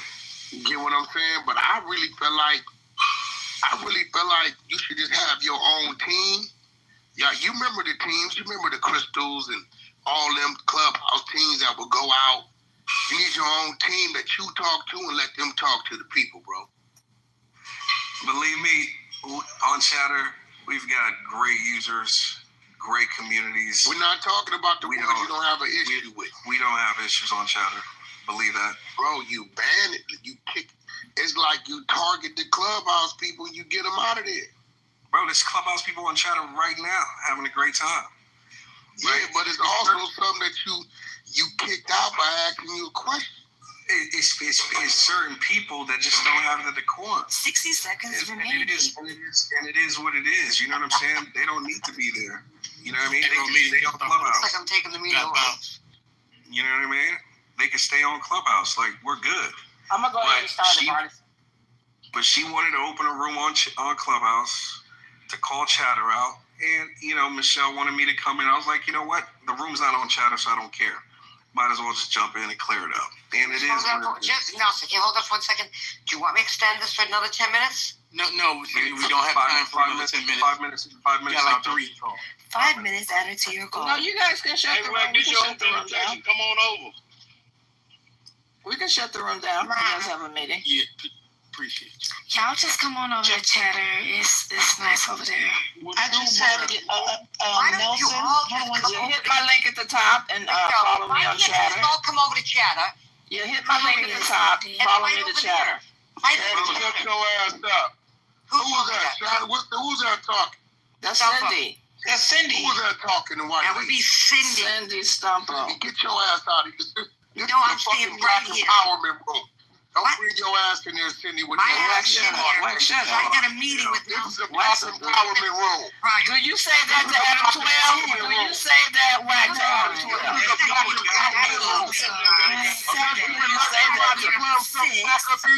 You put it on motherfucking mute. 4. Whack. Shut up. 3.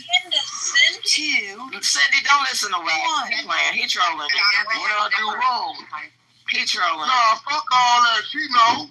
Nah, nigga, you don't say that to Adam 12. Do you say that to Adam 12, though? You mean Adam 22? Whatever the fuck he is. I don't give a fuck what he is. Do you say that to him, though? You's a nigga. Nah, I ain't a nigga. You a nigga, nigga. You a nigga. Goddamn nigga. You leave my fucking Cindy alone. That's my motherfucking Cindy. You leave my motherfucking Cindy alone. Put it on mute, Michelle. Hell fucking no. Adam 12 was hilarious. Not when it comes to Stumpo. Any more crying from the Chatter users or their CEO or That's Cindy Stumpo. That's what you said in that, Michelle. Stumpo. Chill out. Listen, that's Stumpo. I would tell you. You said with the Stumpo shit? Tell you what. That's my girl. We talk every day on the phone. Black protect white, but black don't protect black. Black, shut the hell up, nigga. Don't tell that to Adam. He trolling like a motherfucker. Leave me alone. Leave my Cindy alone. That's all I gotta say. I don't even know what Cindy been doing to Nelson. He been grooming Nelson. Cindy is his mama. Cindy been grooming now. I'm glad you said that. She is his mama. She been grooming that black. She says she's one of the board members on Chatter. She's one of the board members on Chatter. She's been grooming that African child over there. That's the good one. We need to save Nelson. Save Mandela. Save Mandela. Don't bring Mandela in it is. No, he didn't say Mandela. Mandingo, whack. The Stumpo family is more, bruh. Y'all want to know they have real no mafia? fucking idea. real gangsters, like real. Man, we don't give a fuck about that shit, Nelson. I'm fucking They keep that real mafia gangster shit. Nelson, that shit don't move nothing in here, bro. Because I'm going to tell you why, Nelson. They won't come down to where they at, but we'll go to where they at. No problem. Is that a threat? You can call it what the fuck you want. Is that a threat? You talking mafia gangster shit? Honey, she didn't say shit. What you talking about? Nobody hear that shit. Don't threaten me. That topic. Don't come over here with us Negroes talking some Caucasian mafia. We don't give a fuck about none of that. She didn't say that, right? Yeah, No way was she meant Why are you hollering at Cindy? Nelson said it. I'm just saying, no, she's not a threat. That's why she don't need to be in. That's the first thing them white folks do. It's her a threat, but you talk that other shit. Get the fuck out of here. Fuck out. I don't bitch. I ain't none of that. You don't see me. Don't. I'm not but stop popping that threat shit, though. Down. Don't tell me what to do. Fuck you. How about that? He like both. Okay, I'm gonna end the room now because Leave it, Miss Michelle. Leave it, Miss Michelle. Let it happen, Miss Michelle. In the room. Bye. Why Nelson not hopping in? That's his friend. This room is going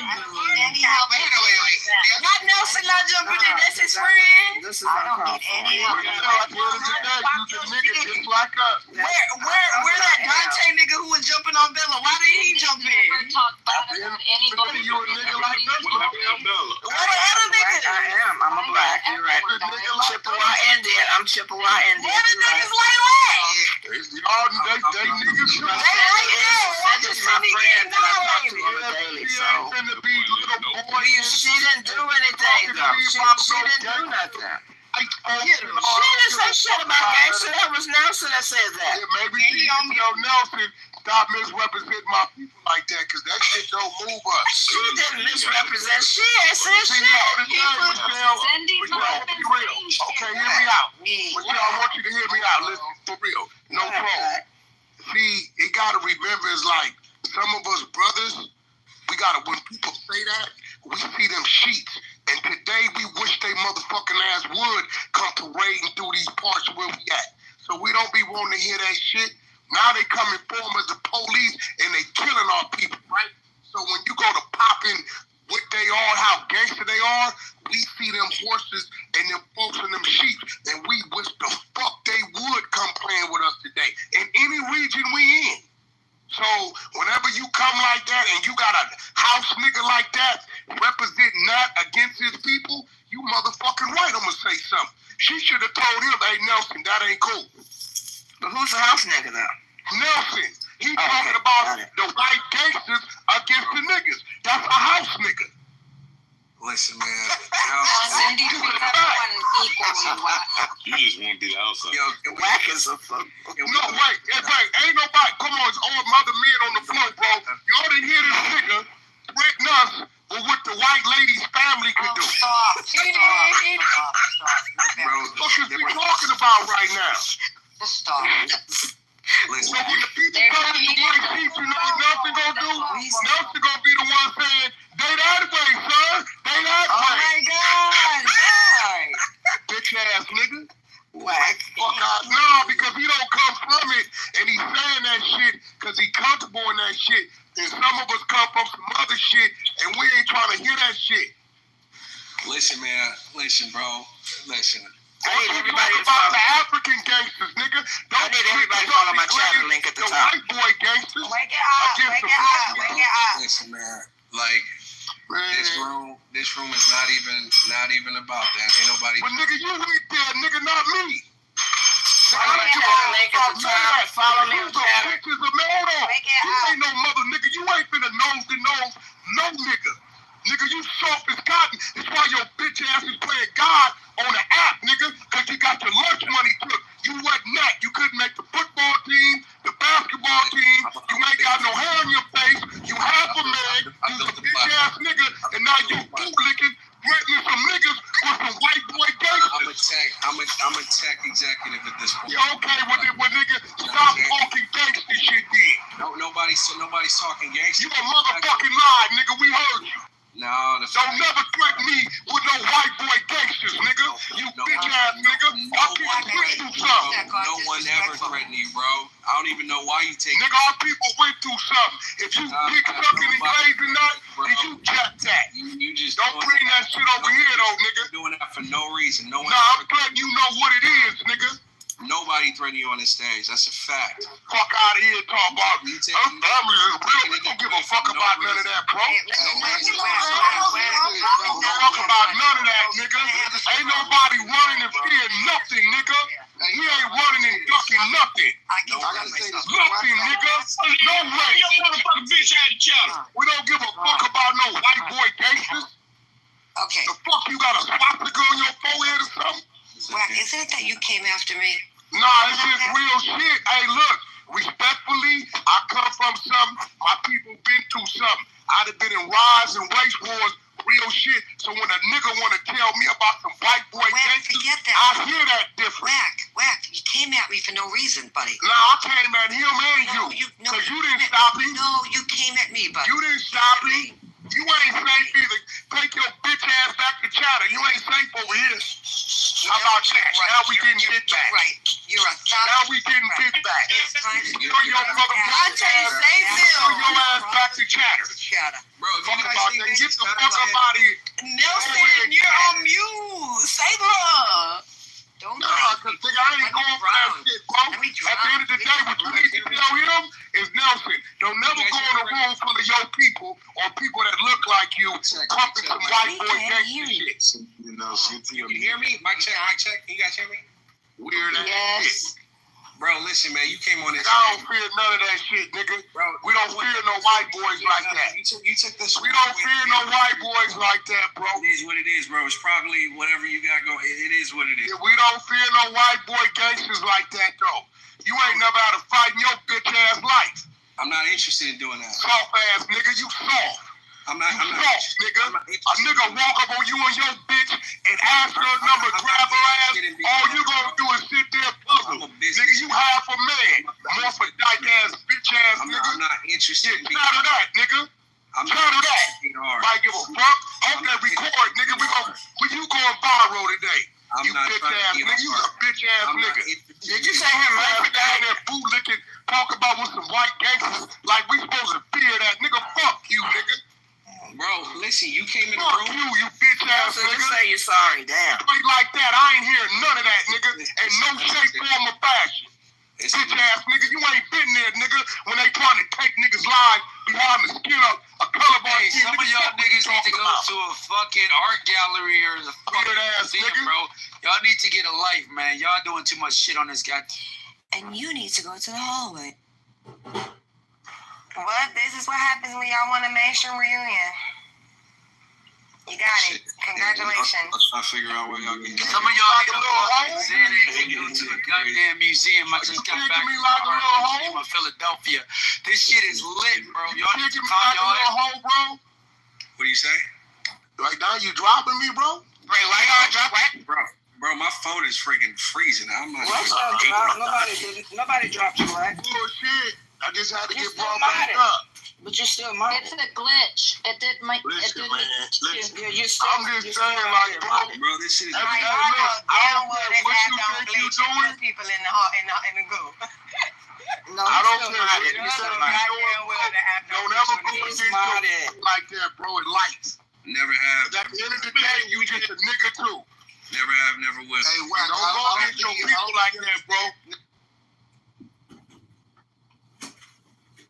Wait, this is what you want to talk about? Weather? It's been like this all week, bro. Oh my gosh, we're feeling it in Georgia too. It's hot as shit. It's hot in North Carolina. Bro, you can't even be outside. Yeah, it rained in Virginia. No. This shit's unsafe. Like I was walking outside. I heard New York on the water. I got nauseous walking like the subway is underwater. Mother, yes, and they talking about the air quality is trash, especially if you have respiratory issues. Stay in the house. Stay in the house. Come on at night. Just come on. The air conditioning ain't even working that well. Like I have 2 units. I have to keep the one upstairs just on 75. Otherwise, it's gonna work. Jeez, everyone's like, you're right. It do work hard. You smart. I just fixed a dehumidifier. Motherfucker had that shit running for 2 months. And you know what? That's why your electric bill be high. Realistically, I'm gonna tell y'all something. Keep it on 75. Nathan do this too. Keep it higher, but at night you can turn it down to a comfortable temperature, because during the daytime, the cooler you try to make it, the harder it's gonna work, and it's going to run longer. It's gonna run up your electric bill. In the evenings, or you can buy one of them shades. A lot of people buy shades. My aunt, she lives in Arizona. She has a shade over her unit. So that way, like when they do run the unit, it does work a little bit, right? Because during the hotter points of the day, the lower you try to make the temperature in your house, the longer it's going to run. It's going to run up that light bill. Keep it on 75. The AC and the dehumidifier. Yeah, what you gotta do is, this what I do. I have, like, my kids are usually running around the house most of the time anyway. But what I do when I leave in the morning and everybody is gone, I close all the doors upstairs except for my bedroom door. I turn on everybody's, like, ceiling fan, and I put a fan in the hallway to just circulate the air so my thermostat doesn't come. Ask the question 3 times, and you better fucking shut up and wait for the answer. Please. Hello. Yes, Please allow him to speak, guys. It's between me and him. Please, stop coming off the mic when it's there. Skip you. Please mute up. Mute up, please. Palestinians can have their own immigration laws in their eventual country, but they don't get to say what the immigration laws are for Israel. Okay. I'm going to make another argument that the Palestinians that you've been butchering and slaughtering and whatnot, they come from a lineage of Jews. Do you agree? Some of them. Okay, some of them. Now, if they can prove it using their DNA sample, why do they not have the law returned? Because Jewishness is not dictated according to DNA. But then why do we get to hear it on this app that you're from the land according to the DNA? Well, I don't make that claim. A lot of your brothers do it. Well, don't talk to me about what other people say. Talk to me about what I think. So you don't believe in the DNA?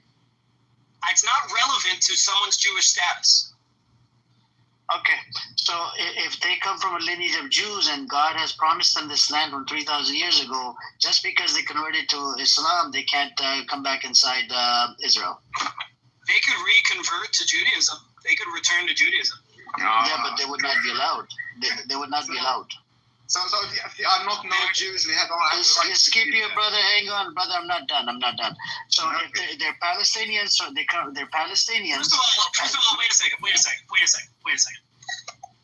There's not a very large number, but there are definitely people who are Muslim in the world who convert to Judaism. That definitely happens. Not a lot, but it happens. I'm interested in that. Those people. Okay. Hang on, skip your brother. I'm not done, man. I don't know. You keep coming up the mic.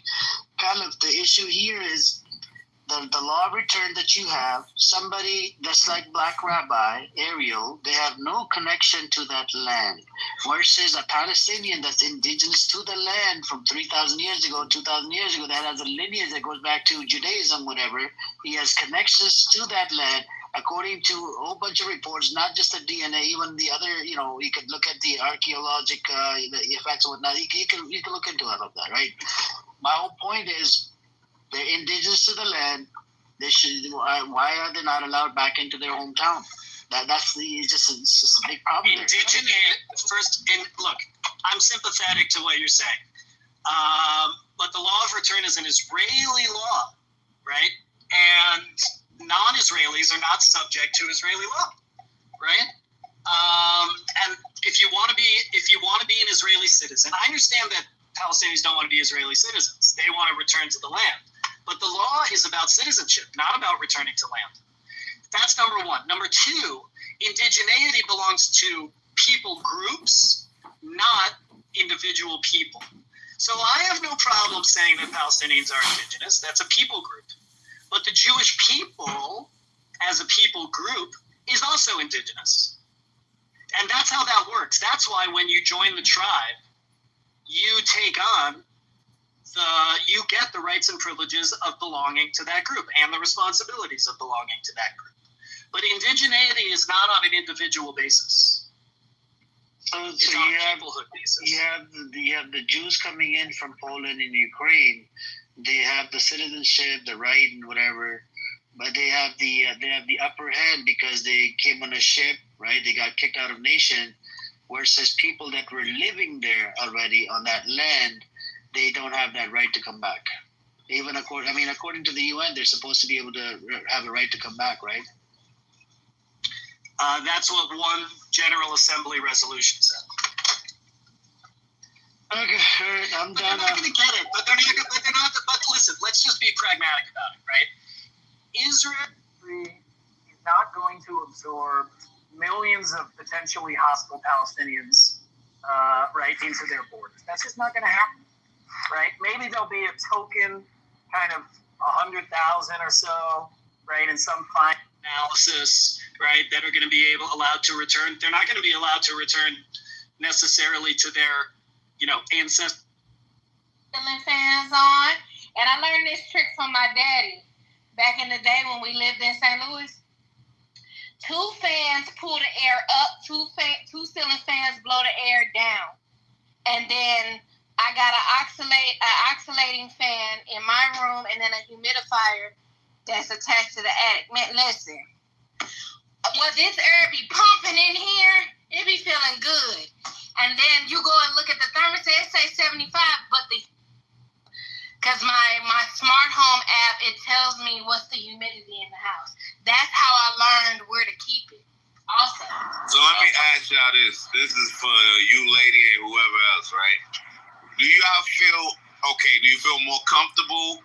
And as far as health and sickness, like, do you feel like you get sick more when it's drier in the house, or what's the real specs behind that? Like, the doctors tell you to keep a dry house or to keep a humid house if you. I don't keep a humid house because of mold. Well, I know. Okay, we're talking about everything below the mold level. You feel me? Oh, okay. Yeah. I tend to keep it a little humid because my kids get nosebleeds, and if they get nosebleeds, they get congested, and now boom, I got sickness. Right, but then in some people's house when it's too humid, I feel like I accumulate fucking mucus, bro. Yeah, me too. So I keep my cold.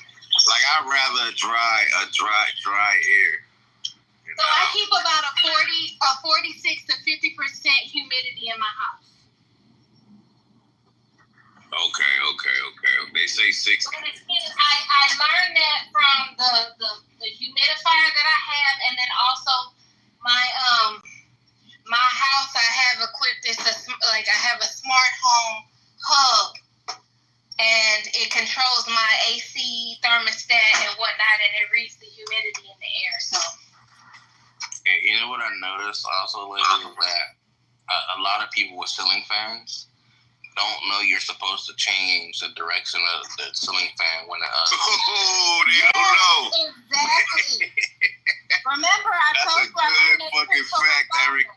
You want to know another thing they don't know, Eric, is to clean that motherfucker. Yeah, you're right. It be dust around. I just want to say real quick, I have not changed my direction of my ceiling fan in my good old 31 years, and I'm doing just fine. And that's why I don't be working, because we only have 2 seasons, hurricane and summer. That's why your houses don't be properly aerated like ladies. You guys bro, because we can experience the real heat. Y'all don't experience that tropical heat, bro, and humidity. I'm in the tropical south, bro. What I'm talking about. No, you know. Do you experience season? Yes. Okay, we don't experience seasons. We got the wet season and we got the hot season. That's what we get. Now, y'all are fall. We don't have a fall. Nah, we don't got fall. Nathan, send me some papaya. Yo, Nathan, listen, we chopped down on papaya trees. Yeah. But you said the in-laws had papaya. Give me some. Yeah, I do. Okay, yeah. I thought you. I told you, send me some. When I go down there again. But even for like Caribbean, it's fucking hot. Like I step outside and I get irritated. It's that hot. Like right. So I think there's an opposed question, and that's like the direct sunlight. We know that like you have mechanisms to direct kind of keep your house cool and stuff like that. The only thing that I would ask now is like, how do we use sunlight? You use sunlight for a lot of things. Right. You can use it first of all to keep you well. If you are sick, go sit in the sun and watch how you start to feel better. Right? Natural vitamin D. Don't y'all say pause. Anyway, you can. So I have a big bay window in my living room, and remember what I just told you. In the morning, the sun rises in the front of my house. That's where all my plants are. So I got tomatoes. I got some tomato and aloe plants and some damn bell pepper plants. Love the hell out of the damn window. So they're growing, and then, like I said, I got a greenhouse in the back. So I use a lot of the sun for that, and then I'm getting ready to have Lion install these solar panels because I found this water system that'll water my plants for me, y'all, and it's solar powered. So I just set a timer, and I ain't gotta water my plants. That's awesome. Yeah, do you think it's a love-hate relationship between the sun, and the utility of it? People would kind of like say, "Oh, I need to be in the shade. I need to, provide this coolness, towards my family, and then your body knows. Avoid. Not have as much sun. Right. Sun is crucial for life. Yes. See, because here's the thing. So would you if think we didn't have it, watch what people would die. You start getting sick. Right. So you would say is like dual utility. 100%. Yes. What would happen if we went days, months without sunlight? Things would start to die. I think that's more general, but I like to hear like the subjective experience and like how we use like ceiling fans and direct sunlight towards our house. Well, that's because we're spoiled. In the same way that we can utilize sunlight. If like say for instance, like you said, you have a garden. Well, Mark, we're spoiled with a lot of things. So, like, back in the early 1900s, they didn't have ceiling fans. What they would do is they would know, first of all, which direction to build their house. But they would know which direction the wind was blowing. You open a window on one side of the house, then you might open a door on another level of the house, and it creates like a wind circulation. Thank you, Io. Yeah, but do you think say for instance, if you don't even move in the house, you don't build a house towards like the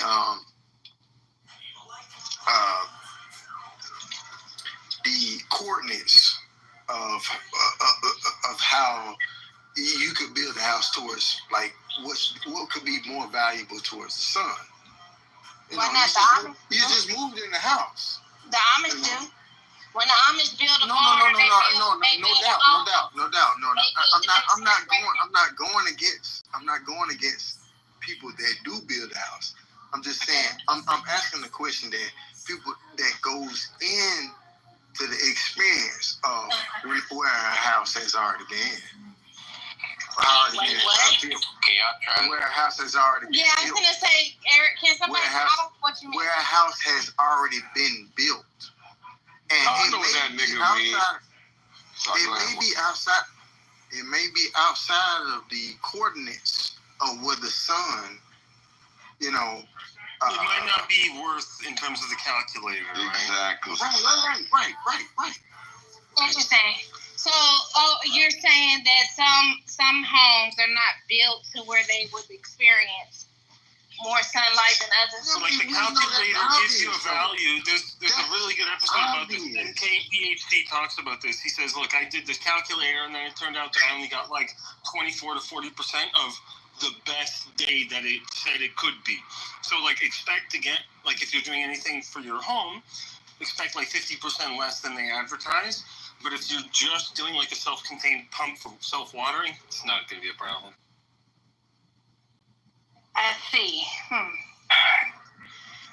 you talking about solar panels, right? What are we talking?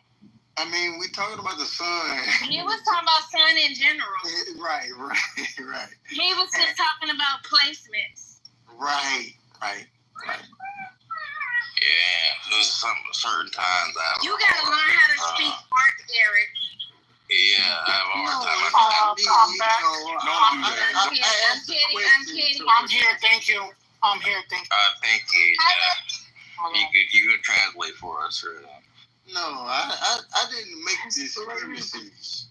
I did not make this premises. Like, don't cop out on me, man. Hey, what did you say, Red Rum? Just follow the conversation, man. Don't use me as a cop out. He said, "Don't be a dumbass. Track the conversation." I'm there. Did somebody say Mark is following the conversation? No, man. Eric followed the conversation. Get it right. All I gotta do with my dog, like, nigga, Solomon. Solomon just mad because he on a strict carb diet and he can't have hot sauce. What's the topic? What's up, lady? Hello. Is that my girl? I think you realize how much there is to lose, and I think the institution does part of that to help them understand that. Whoa, don't risk it now.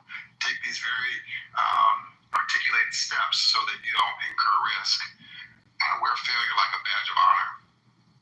I really do, and I'm sure I'm going to keep failing. I'm going to keep trying, but what I mean when I tell it to my students is exactly what you just described. It's really about tapping into that energy source and the purity of the reason that you came to this campus.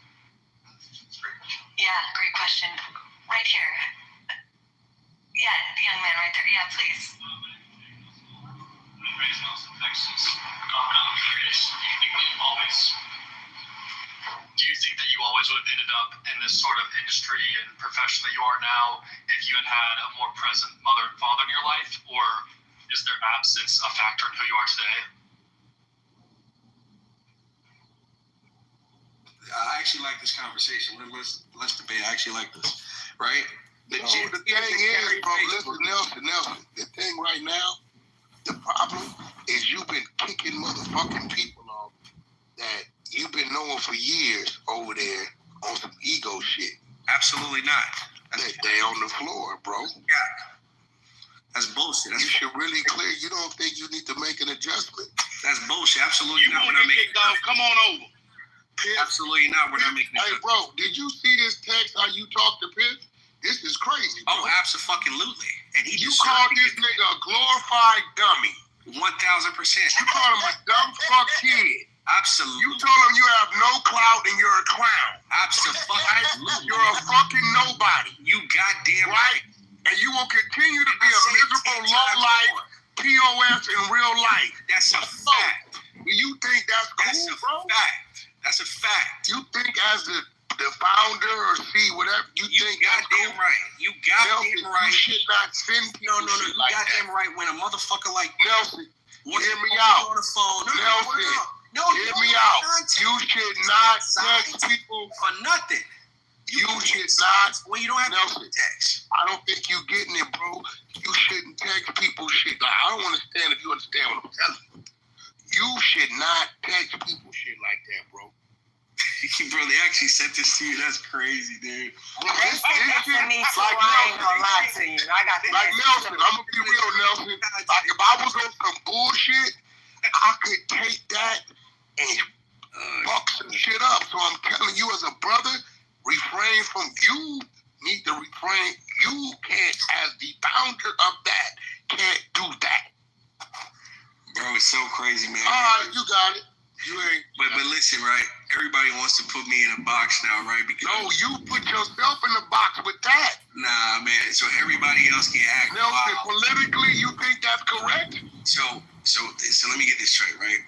Everybody and their mama can act wild, but because Nelson is. This is why you shouldn't be able to know. You can't because you're the founder. You get what I'm saying? You can't. Politically, you cannot. No, you can't. You know they sent you that because they thought you was gonna turn this into content, right? No, I'm turning it into, brother. You need to slow down. That's what I'm. Because see, me and you both know how it goes. We watched it happen with Diddy. Certain shit get to happening. Certain shit get to coming. Certain nigga, you might be required to step down for the betterment of the company because you doing and saying certain shit.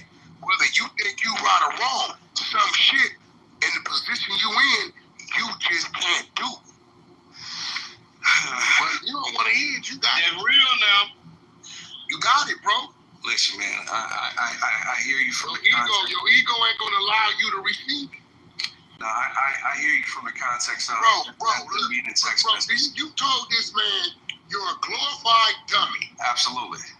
You dumb fuck. You have no clout. You're a clown. I'm fucking hating them. That mischievous laugh. That was the funniest. You're a useless clubhouse user. You're a miserable lowlife. Bro, you can't do that. I'm serious, bro. Real bro, whack. You gotta keep it real. That glorified W is funny. That shit was funny, whack. I ain't gonna be real. But Nelson, you told him that? Nelson, no, he played that's all. Let me see that, whack. Send that to me. Y'all don't think y'all understand it. Let me see it. Send it to me. This nigga saying he the founder of an app. Send that shit like a nigga could take that and turn that into some other shit, bro. Okay, so Wack, I have a question. So they be dragging him in certain routes so he can. No, he's putting himself because he's putting himself in the trick seat. Nigga, if you a boss, stand the boss. Everybody ain't got access to the fucking boss. But he want to come down here and mingle with the peasants, motherfucker, you gonna get peasant activity. All right. Keep your ass at the top of the hill. That's how I read our clip. Everybody that talk about it. Like, bro, Nelson, you gotta understand, my nigga, like Nelson, watch this. You know why I don't go to the ghetto, the projects? Because I know a nigga gonna say something, and I'm gonna do something, and then I can't go back to the mansion. So you know what I don't do? I don't go to the ghetto or the projects. That's why you gotta leave Chatter and come. Clubhouse, come on the Chatter, Wag. Some of us, hey, yo, whoever that is, one more of them, we gonna make you get you some attention. Leave me alone with that shit. Would I look like a fucking clown? I'm not like everybody else. Nelson knows I didn't help this nigga. Nelson he a little snake in his own ways, but it's cool. He be alright. I wish him the best. But let's get back to that debate though. I was enjoying that conversation though. I bet you was. I just